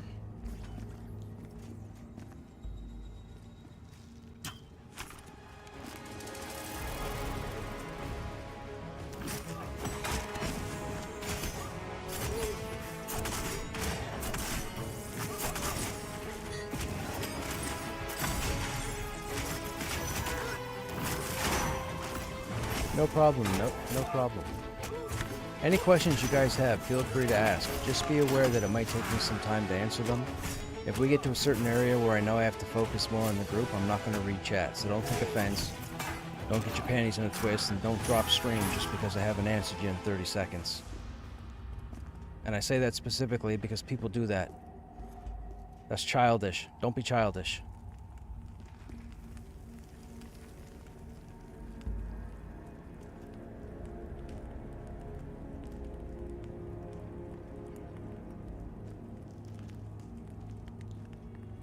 Okay, we have 2 Iron Willed on the next pull. One is a Dragon Priest, one is a Scribe. I'm going to focus the Dragon Priest, and then you can throw a pet on the Scribe if need be, and then Mez the third.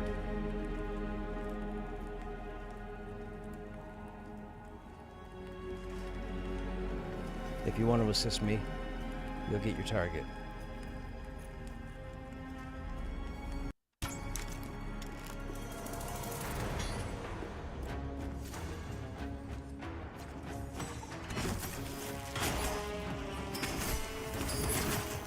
You just get the 2, or did we get 3? Nice. Hi, I'm Krushnek, and I'm awesome. Now. I had to say now, because if we got an L3...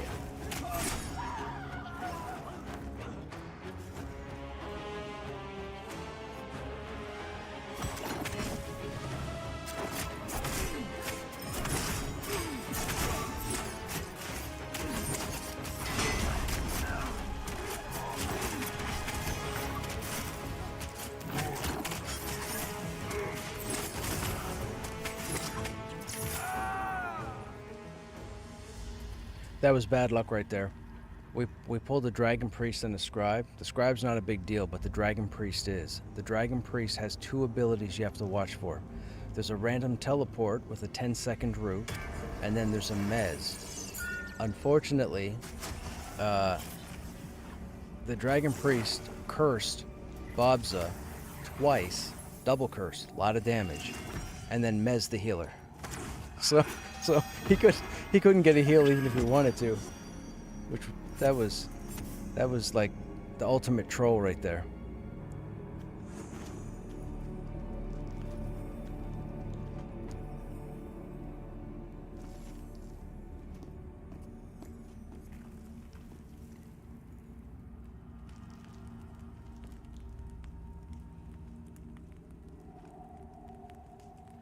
I have another Dragon Priest incoming.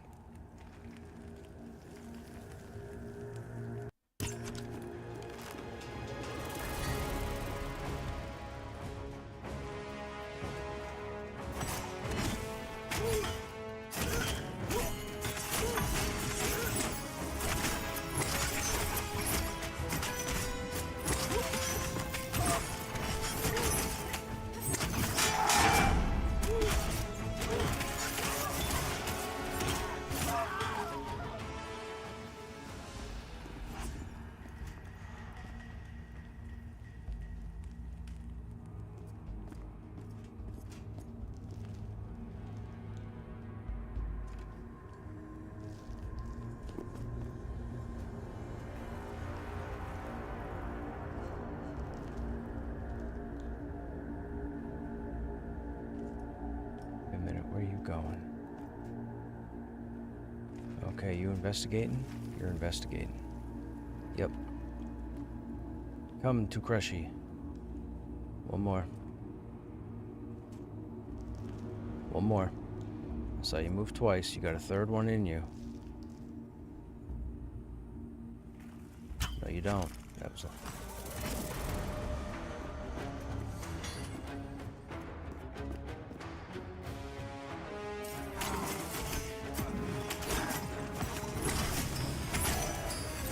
Again, guys, keep in mind, we only have 1 healer in this group.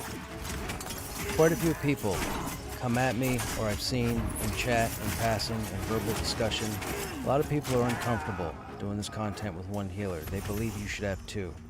Those people are crazy. It's not needed. Don't listen. Just get better.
Okay, come on down to the bottom of the stairs.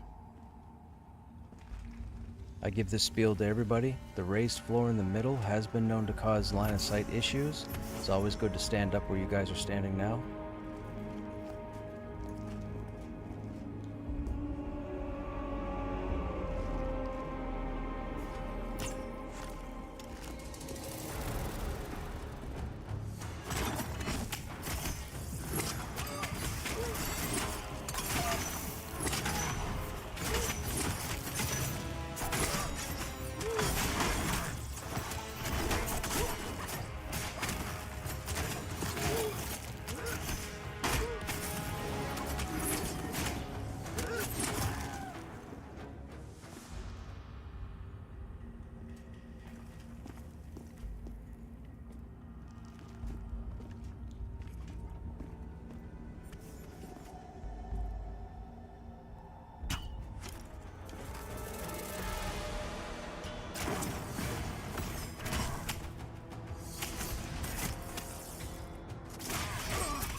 Okay, so there is no vial down here, and we have a placeholder.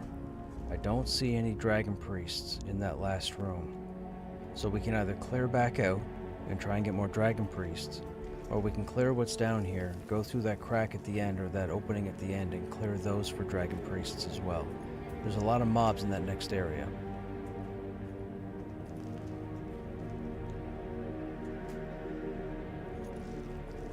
Okay.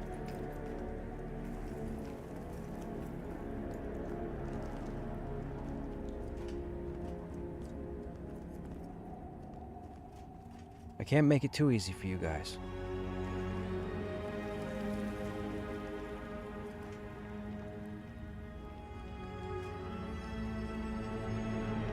What's the timer duration on your trap? Like once you put it down, how long does it stay down for?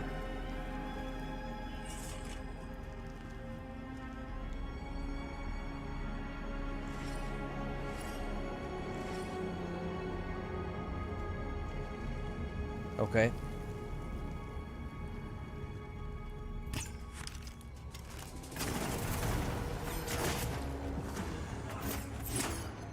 I'm turning off attack until you mez.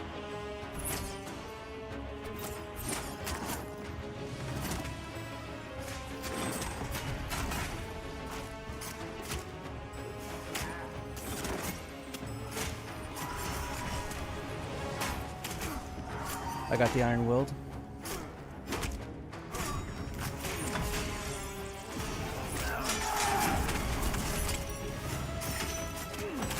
Oh, Essien. Essien needs to be clicked.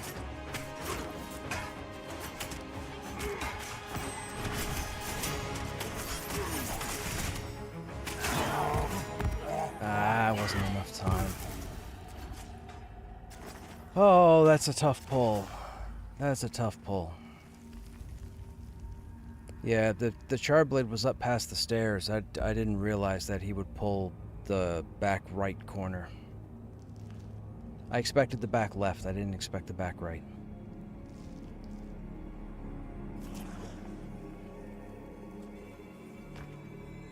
Yeah.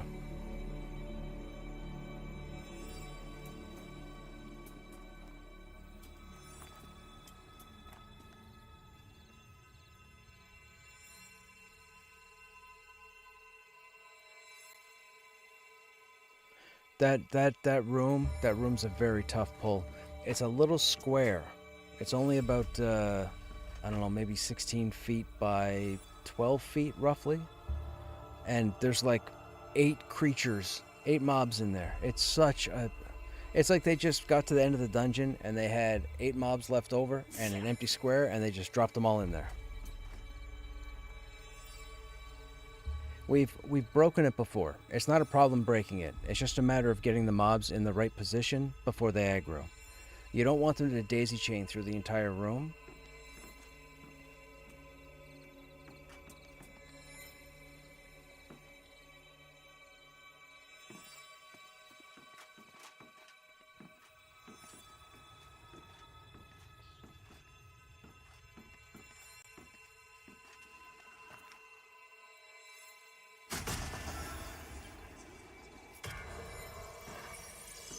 We've split it before. Again.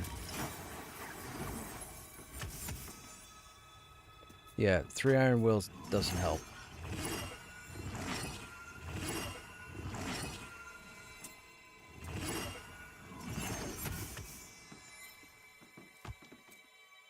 Yeah. Hey, Fire. You're thinking about coming back to this, but it's been about 8 months. 8 months? I mean, early access has only been out 7 months, my friend. So I would say it's probably 6 months since you've been in game, if you left after the first month. So they implemented a 2-minute lockout from the last update, not the update from today, but yesterday's update. There's a 2-minute lockout now to prevent shard jumping. So when you get logged out, if you get that red message saying count is in use or what have you, you have to wait 2 minutes before you can reconnect. Yeah.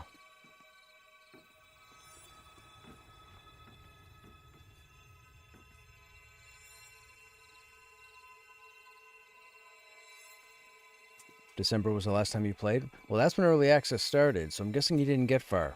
So you had this much when you started. There's this much in the game now. So if you're looking to come back, now's the time to do it. The game is still in development, right? Everybody knows the game is still being worked on. We don't need trolls. We don't need immature comments about the state of the game. The game is in a great position right now. I'm level 43. There are quite a few level 50s at this moment. There's enough content to go around. So that's all there is to it. There's no other discussion. Classes are good. All the classes have their passes to level 40. Everything is great. I've grouped with every class in the game. I've grouped with all different combinations. All the classes are fine. Mind you, I've killed everything in the game multiple times for the past 2.5 years. So the classes have been fine the whole time. People have complained about classes being broken and weak and not having enough skills and this, that, and the other thing. I've killed everything. There's never been anything wrong with the classes. But where they are right now is pretty cool because now they're all unique. They all have their uniqueness that you won't get from another class. It's good. It's good. We've had a lot of players leave, but that's a good thing because the people who left are people who are no good for testing a game. So they shouldn't be here. So they're not here. The people that are here now, we're testing the game. We want the game to be what we want when it launches. So to all the immature trolls out there that come in and start making comments to anybody, any streamer, about the population and blah, blah, blah, blah, blah, you're just going to embarrass yourself in front of everybody else that's watching you. That's all there is to it. And I don't mind calling yous out, because adults acting like children is ridiculous.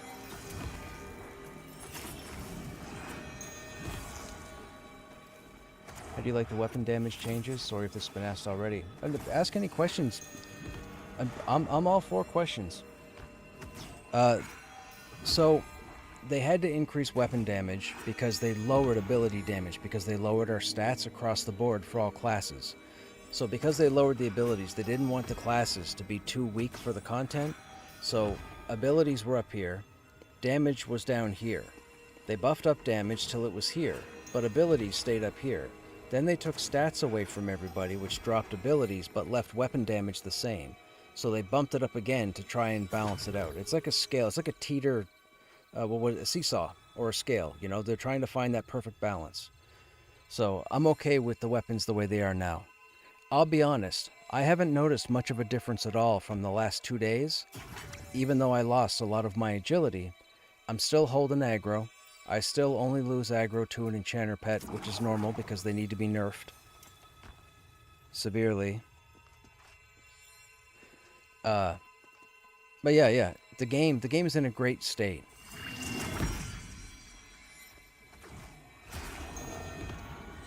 There's the Blade of Carnage, for those who are familiar with EQ. This is Pantheon's version of the Blade of Carnage. That's the graphic. This is the soot-caked blade. This drops inside the Enclave, but I haven't been able to get to the boss. Every time I get down there, I have to deal with other groups being whiny about wanting to camp 4 names in the same area.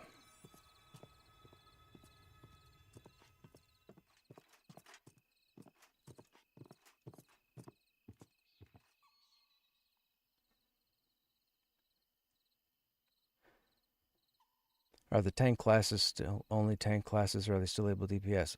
All the tank classes can DPS. Yes. The Paladin is ridiculous. The Warrior's pretty good. The Dire Lord's really good. I mean, the Dire Lord has been the tank class that's been in a perfect state the longest, followed by the Paladin and then the Warrior. But it's all... You can't just level the class and automatically jump into a tank or DPS stance or situation and be good at it. You have to learn. You got to practice your skills. You got to practice your timings. You got to have the gear.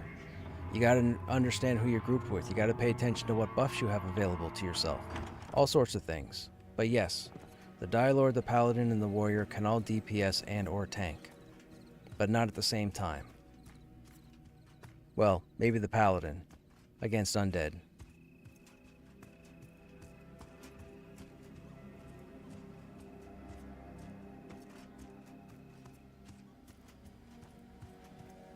But all the tanks are fine. All the healers are fine. All the DPSers are fine. The Monk and the Ranger were, I believe, the last 2 melee classes to have their level 40 pass done. They had that done yesterday. So they're done. So now I think there are 2 casters they have to go over, I believe, and then I think all 13 classes are good. To level 40. There is no one super tank. A lot of people love the Dire Lord. A lot of people love the Paladin. The Warrior has been a sore spot for a lot of people, but I've stuck with it because I've been playing a Warrior for a few years. This is Krushnek number 6. If anybody knows the Warrior, it's this guy.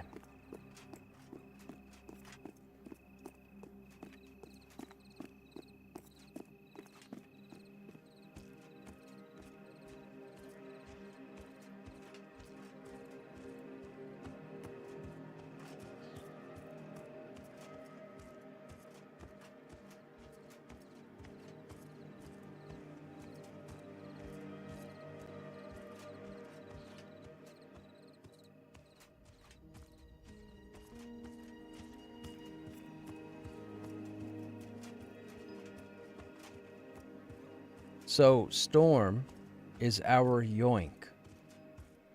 That's what Storm is, Agony. Storm is our yoink. It's a Jekyll Hyde. The Paladin and the Dire Lord get yoinks, and we have Storm. We charge in, they pull back. That's why we don't have a yoink. If we had a yoink, the Warrior would be the most broken class in the history of classes.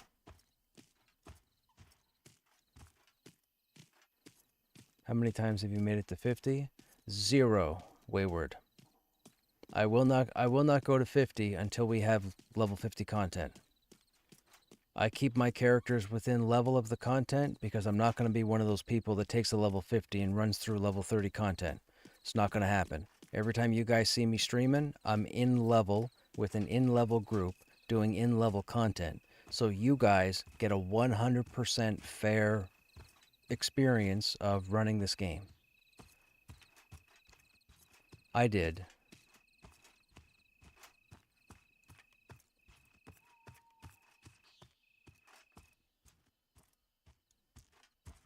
Too many people outlevel the content, and then they complain or give ignorant takes or ignorant opinions about the state of the game.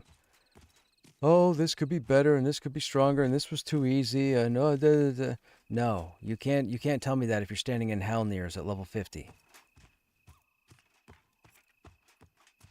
Like if I listen to you for 2 hours and then I find out you were in Halnirs at level 50, everything you told me for 2 hours is out the window.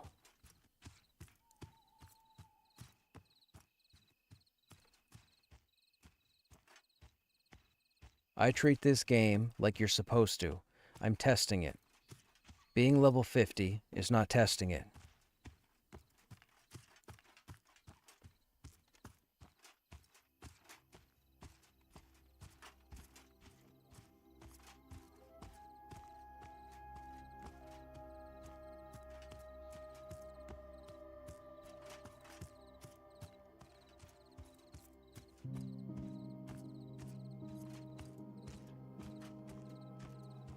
I believe it. Like Blood Death Knights when they came out in WoW, just OP with the UI. Yeah, the palette, dude. So we rolled Krushnek number 6 back at the beginning of early access. So back in December, we got him to level 33 within the first month. Just after the first month, so I think in February, I decided to bench Krushnek because we had no content for 30 plus. We thought Black Rose Keep was coming in. We thought Lower Halnirs was going to be reliable. It wasn't. We didn't have the we didn't have the consideration change in game yet, so Halnirs was not viable. I didn't want to farm War Chief or Oosh in Hangor because, you know, once you hit 32, you should pretty much get out of Hangor, never go back. So I benched Krushnek, waiting for Black Rose Keep, because Black Rose Keep was supposed to be like, I think like 15 to 35 or something. So I thought, okay, we'll bench Krushnek. When Black Rose Keep comes out, we'll bring Krushnek off the bench. Because again, I don't want to outlevel the content. I want to go through in level, so myself and you guys get the fairest experience. I found out, or I rolled a paladin. I hate paladins. I can't stand hybrids, bunch of whiners. That's a long story. It goes back to EQ. I'm gonna get aggro. Nope, I'm not. Okay. Give me my endurance, please. Come on.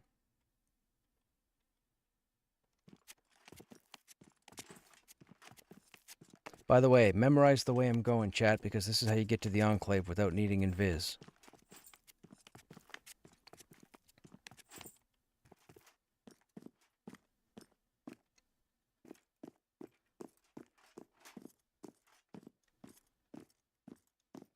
So, yeah, so I rolled the Paladin. I was on a different server. I was on the Paladin for about 4 months. Then, a little over a month ago, when this update came out, I had a hard time making a decision. Do I bring Krushnek off the bench to go through the new stuff? Or do I stay with the Paladin and bring the Paladin through this stuff and keep Krushnek on the bench for Black Rose Keep? Because I really love the Warrior. But I've done enough with the Warrior. I know the Warrior upside down, inside out, right side, whatever, 7 days from Sunday. So I made the decision to bring Krushnek off the bench for this content, and then when Black Rose Keep does come out, I'll switch over to the Paladin, and we'll take the Paladin through Black Rose Keep. I also have a level 22 Warrior from another server that ended up on this server because of the merge. So if I do decide to level Krushnek number 7, it'll be the other Warrior. But we have plenty of time. So I'm not in a rush. A lot of people are in a rush. I'm not in a rush.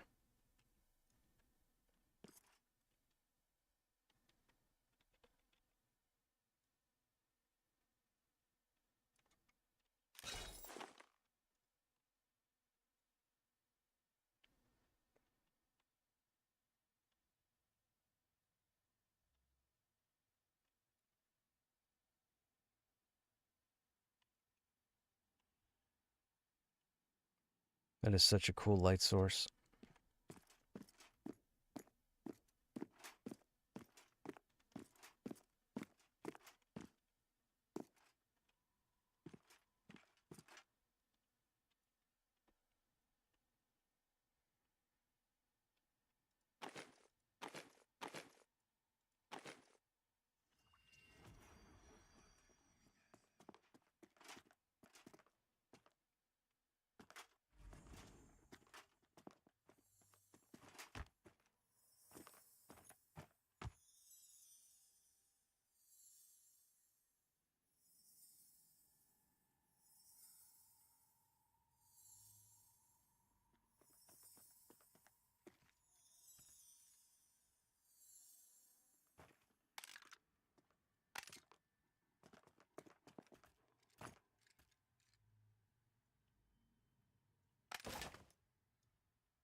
What were they saying? I played an SK and EQ for like a decade. Wasn't part of the startup.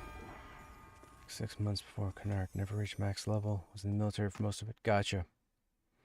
Hoping they fixed the Ethereum bar thing today. And also whatever happened with the crafted axe. Wait, what? It was my main weapon and then suddenly it was level...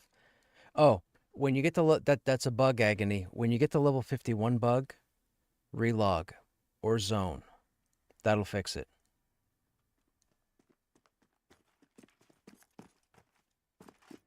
That's a network issue. What happens is there was some kind of hiccup through the internet and the game couldn't retrieve the data for the item.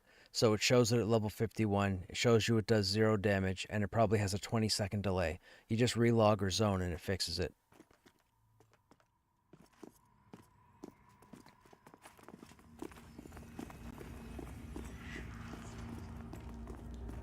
Okay, round 2.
Yeah, there were... Warriors did the same thing. There's only a few of us now. There used to be a dozen of us.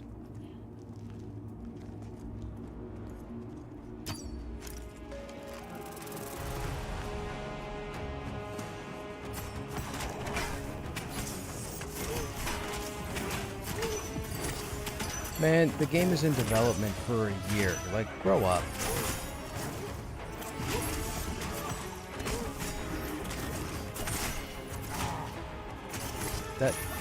That's why the game's gone from like 12,000 players to 2,000 players. Because all the people that were treating it like launch are no longer here.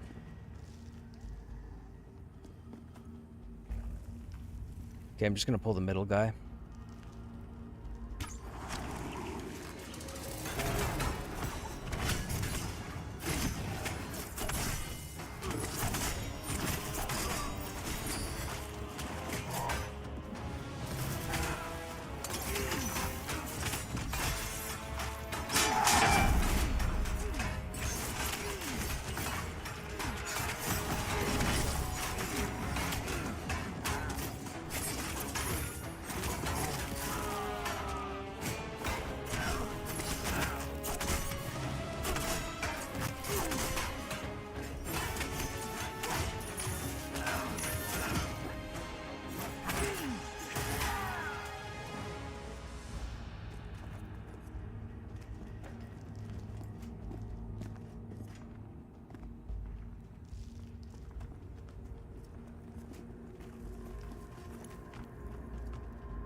I believe with classes that bring utility, so rogues, enchanters, necros, I believe on purpose they were nerfed damage-wise because they bring more versatility to a group. That's why wizards tend to stay at the top along with rangers. There's not a lot of versatility as far as roles they can fill.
Is that Scrab Iron Will?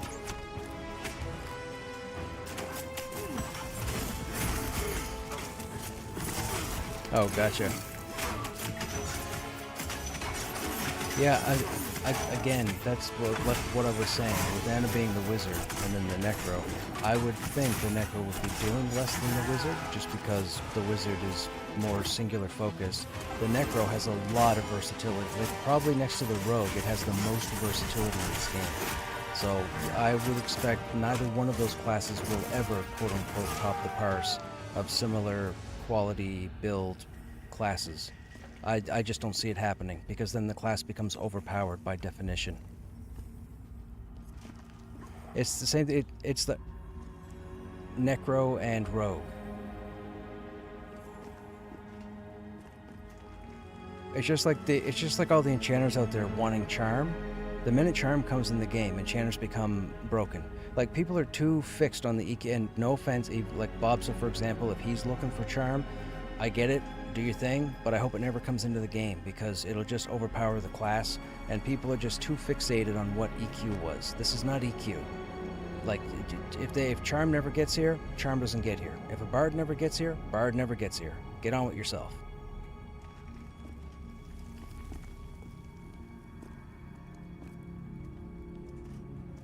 So, back in Seasons, so about a year ago, year and a half ago, we all... Okay, pulling.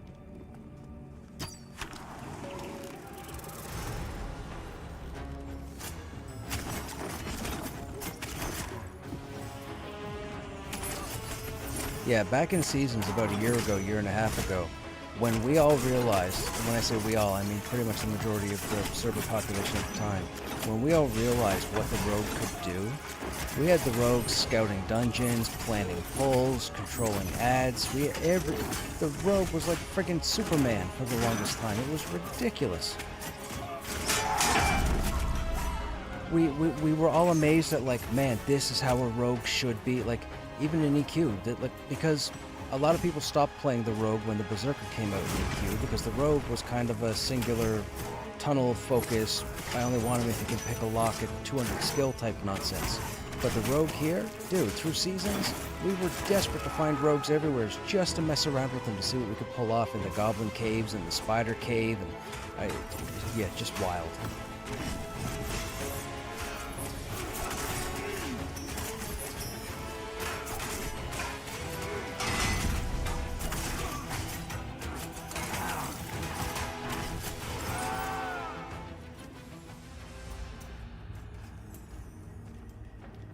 Right.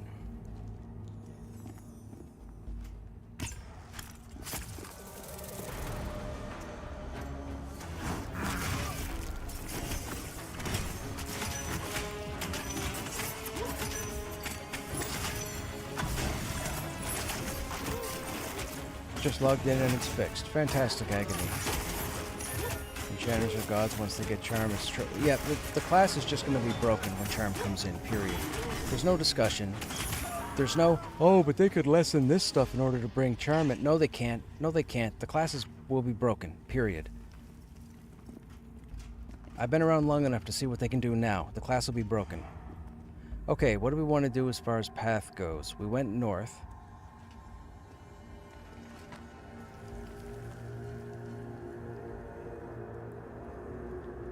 Okay.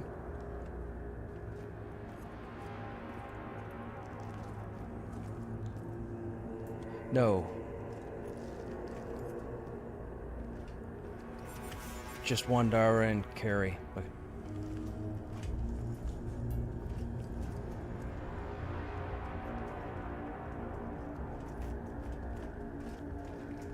These two are going to be mezzable. I'm going to focus the Smoke Knight.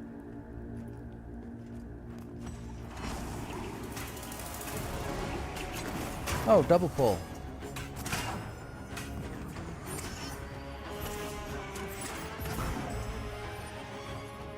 I got him targeted.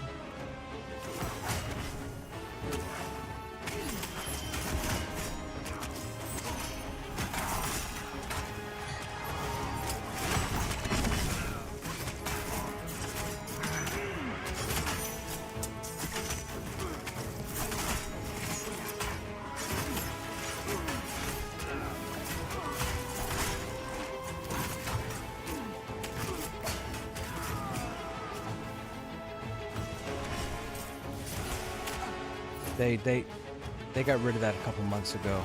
Too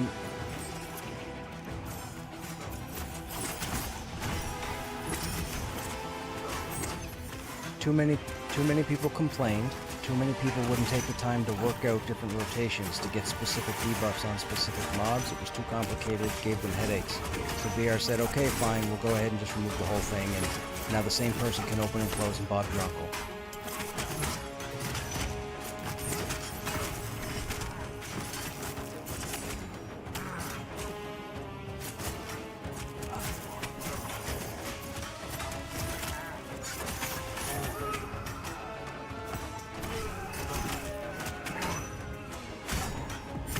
The whole technique system in the beginning was phenomenal.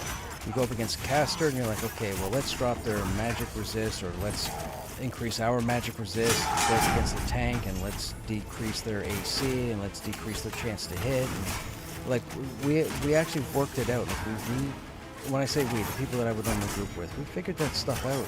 But so many other people didn't care for it and thought it was too complicated and thought it was garbage, so they just turned the whole thing off. And now I can just open and close as much as I want to, just myself, which is ridiculous.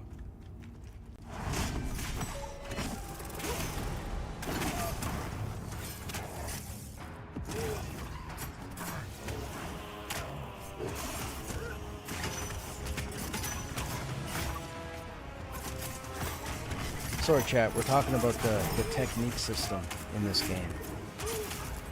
Which is kind of, if you played EQ2, it's like the Heroic Opportunity Wheel. Or if you played Vanguard, it's like the combo system.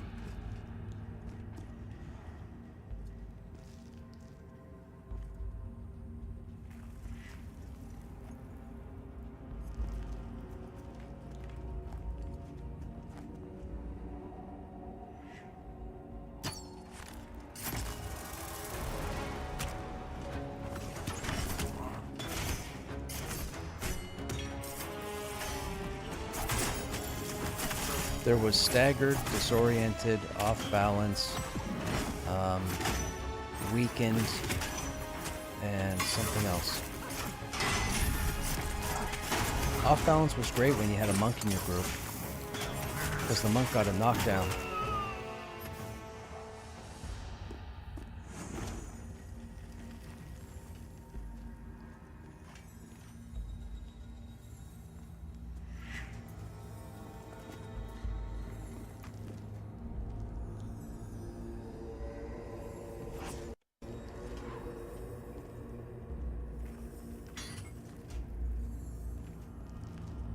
Hey Bob, do me a favor and send your pet after this Smoke Knight.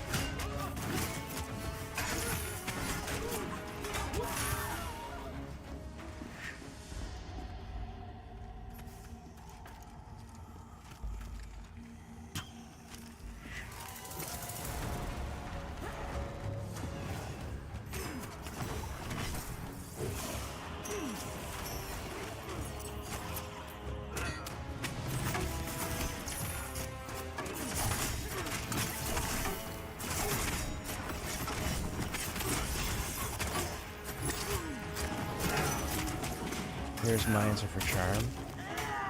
Make the spell equal to the enchanter pet upon charm. There is no timer.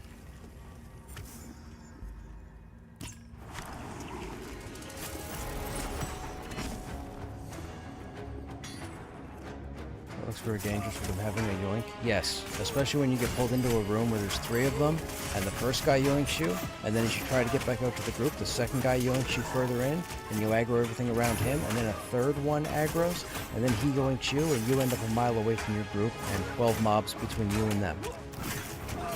Smoke Knights suck. I wouldn't want them changed. They just suck. That's all. They're very inconvenient.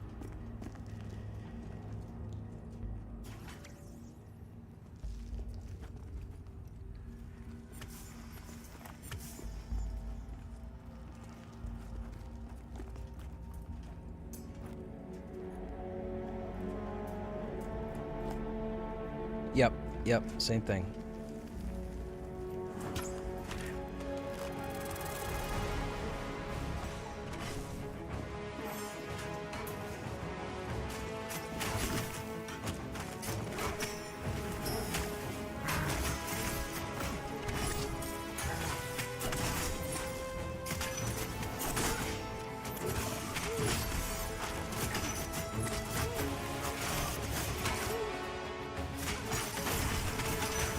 Yeah, it's 40.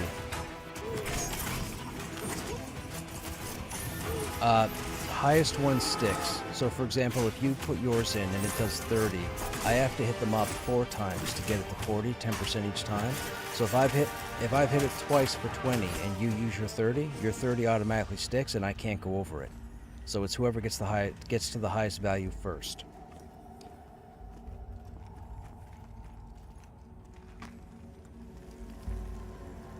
What? Which bug?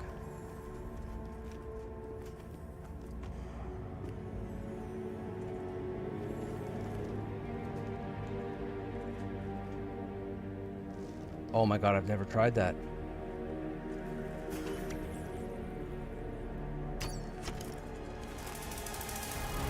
So what you're saying is I'm even better.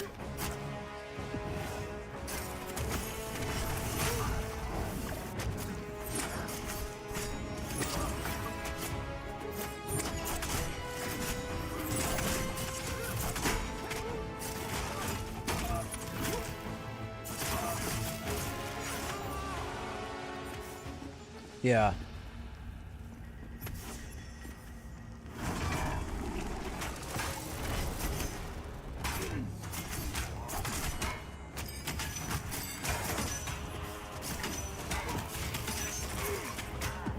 So see, like, yeah, right now I just used my Striker Breaking, but I missed one spin, so I only did it 30%.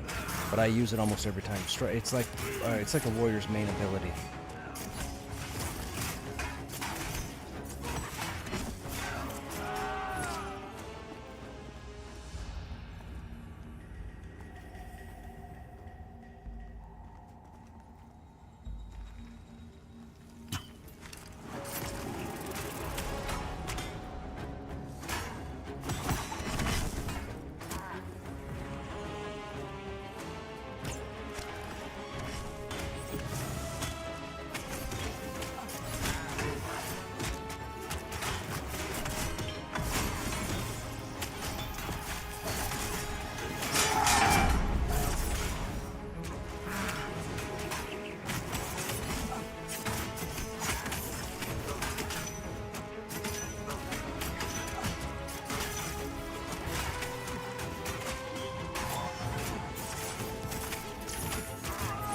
No problem, I will adjust.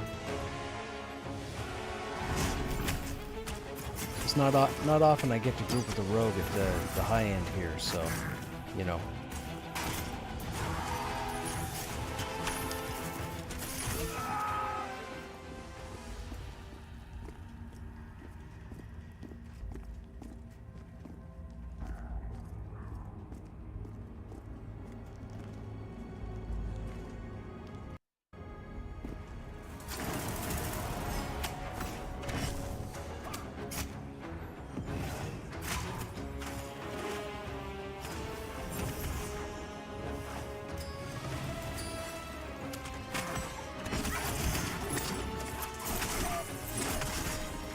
Gotta love that 10-second route. They do that on purpose so that the scout can get to the rest of the group.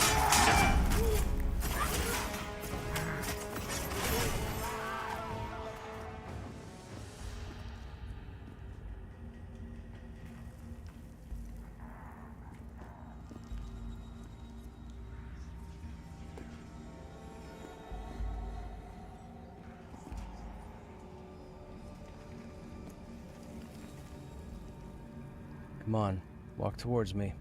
4 steps or more. That's not gonna be enough. Is that a smoke night? Oh, it's a grim night.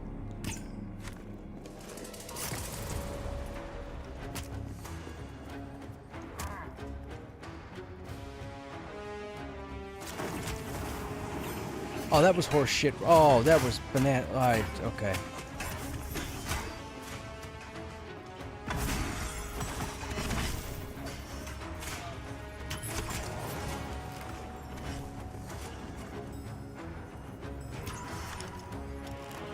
There's 2. There's a smoke night and a grim light. Grim light's Neck Road.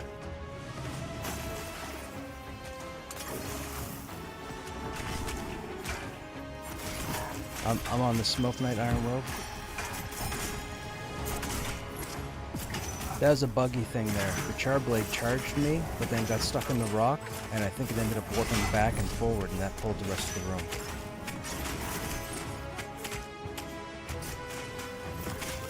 That would have been a disastrous pull.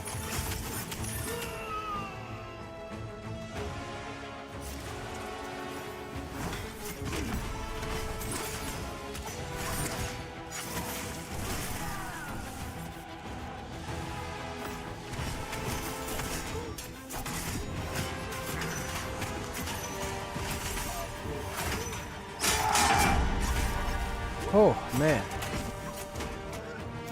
Crisis averted.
Where's that guy coming? No, don't be cheesy.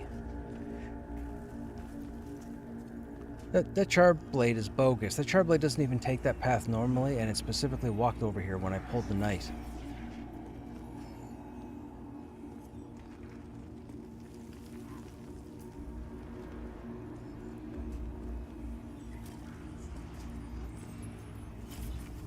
One more path, we should be good.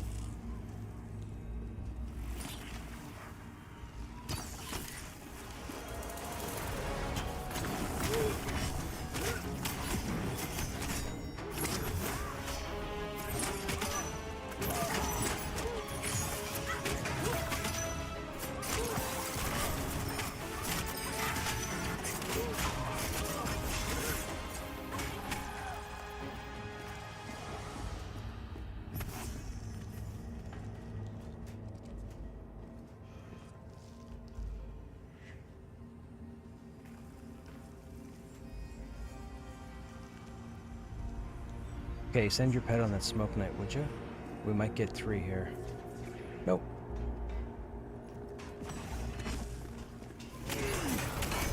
Call me the tactician.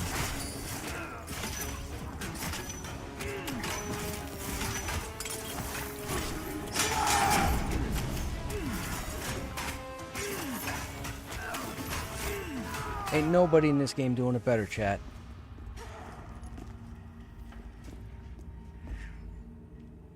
I don't need CC. I just need me.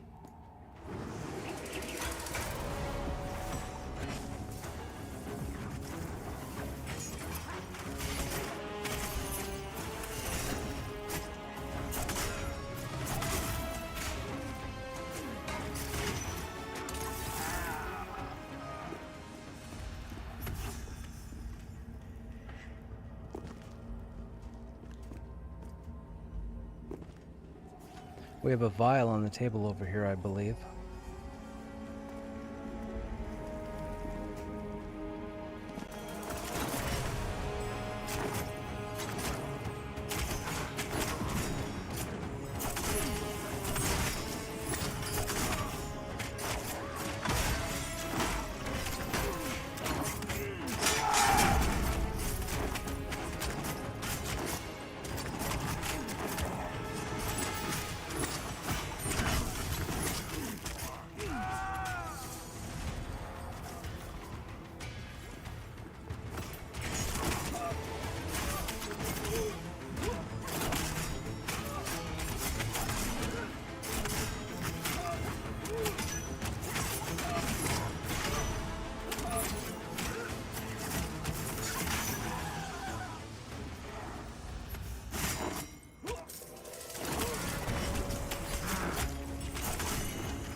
Alright, let's make our way back.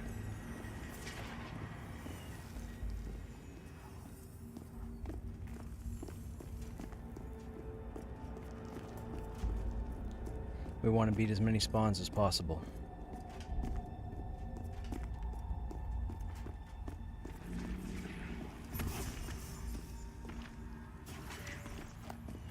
We'll rebuff after the golem.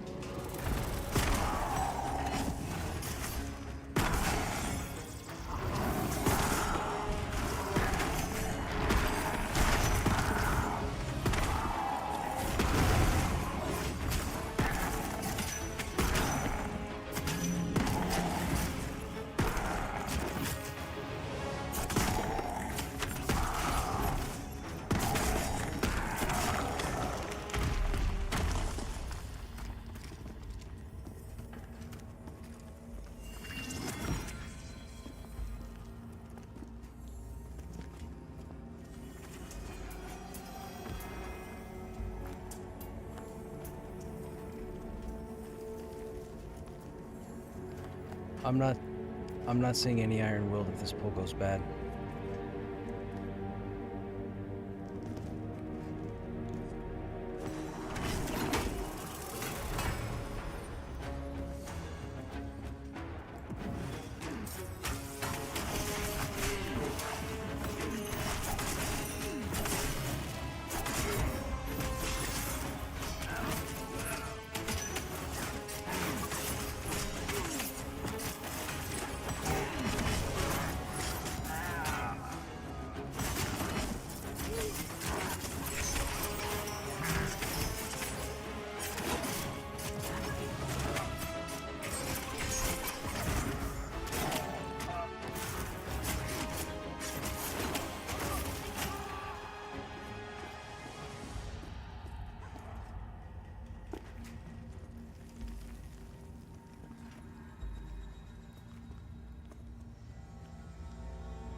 Okay.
Don't know how I managed that one.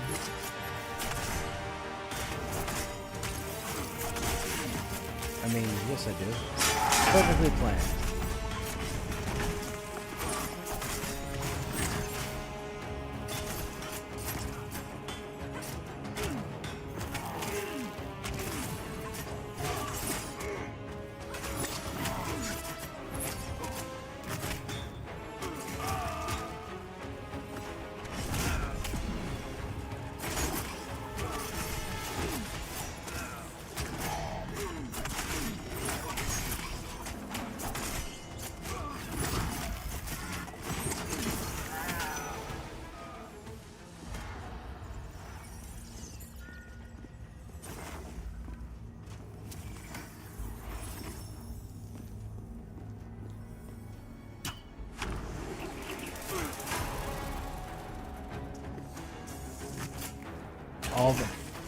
All the runes that you picked up from the trainer now give you +1 to all your stats.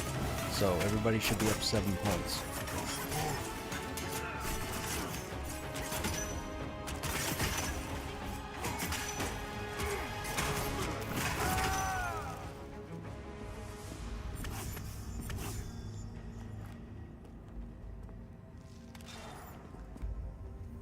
My gear stats didn't change, and my agility went from 9 yesterday to 16 today.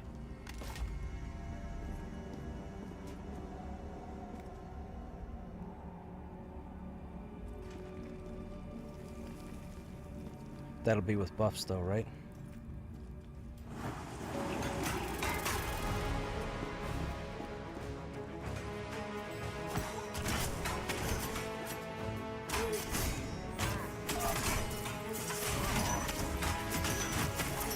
I don't either. Yeah. But yeah, it should be +7 for everybody. My wisdom is 18, which makes no sense on the warrior, but whatever, I'm rolling with it.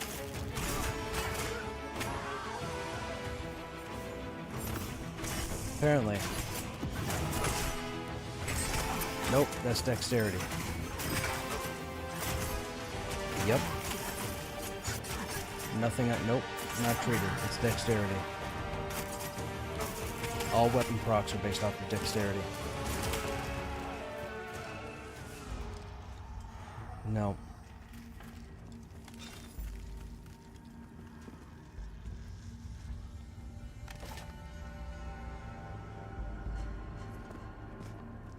No worries, man. It's that time.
Trying to think. With the 5 of us, let's pull north, I think.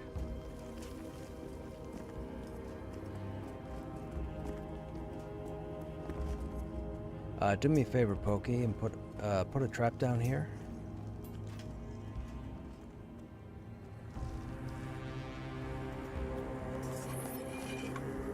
Thank you.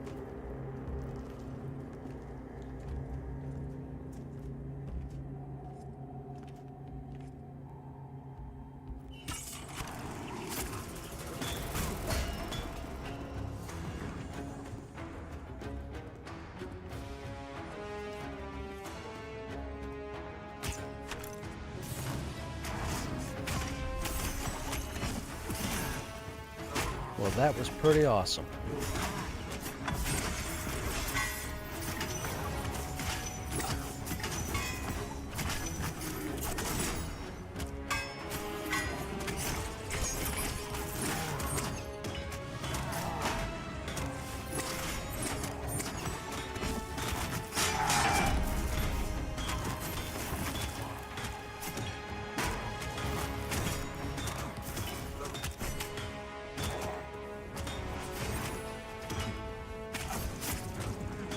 Golem is definitely gonna aggro.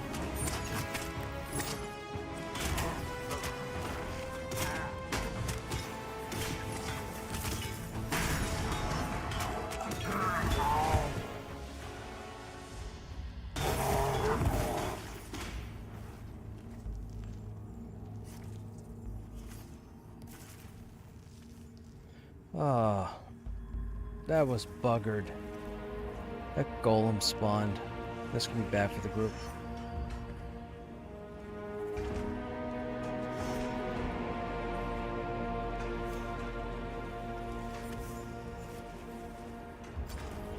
Come on, SCN.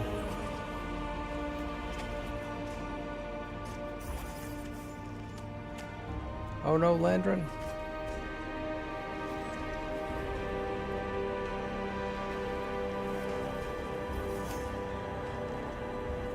That Charblade ported to Anathia and just annihilated.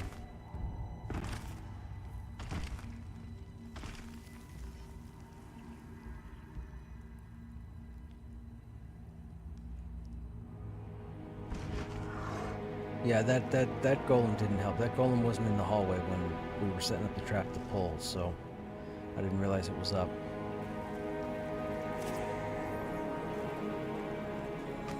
That happens.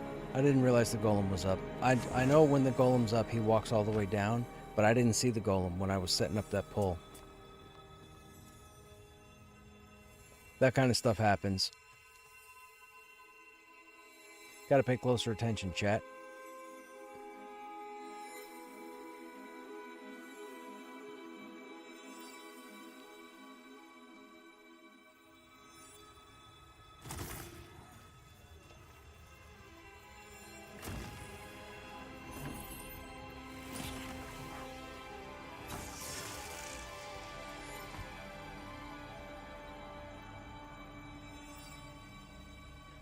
I would say probably.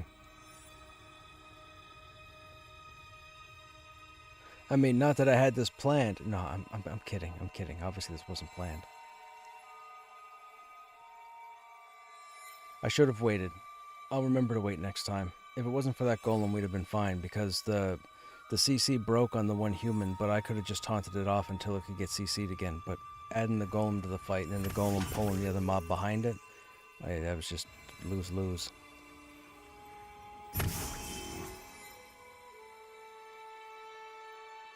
Yeah.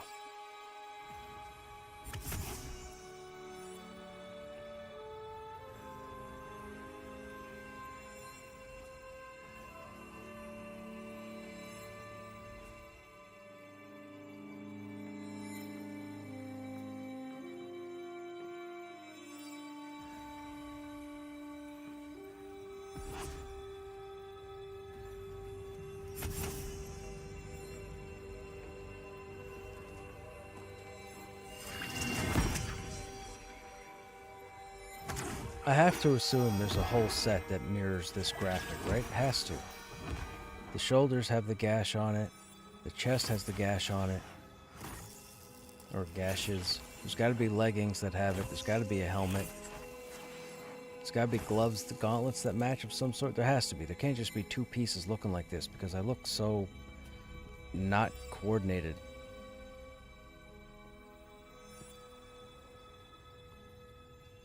And please let the shield in here have a graphic.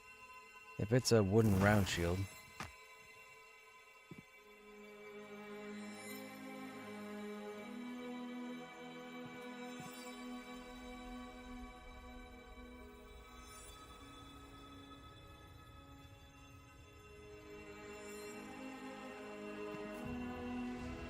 Alright, chat. We thought we had a bit more time to go back into the Enclave, but we do not with this death. So the group's going to call it here. We're just going to summon our bodies. I wouldn't want you guys to be waiting around just to watch me get a res. So I'll say this real quick. Thanks for hanging out. Those of you that are still here, I hope you guys enjoyed your time here. If you're new to the channel and you haven't already, feel free to hit that follow button. Feel free to like the stream. Feel free to leave a comment, what have you. We should be live tomorrow. We're going into Friday. I think a couple people are going to be here tomorrow evening. We may get a bit of an earlier start, which will be nice, and we should be up longer, so it should be a longer stream. The goal is going to be to get other people up to where I am currently, because we still need everybody else to get their fireworm or ghost worm update, and that only happens one person per spawn, so we'll see how that goes. Regardless, I'm going to end the stream here, so you guys have a good evening or a good day, and I hope to see us on the next stream. Take care.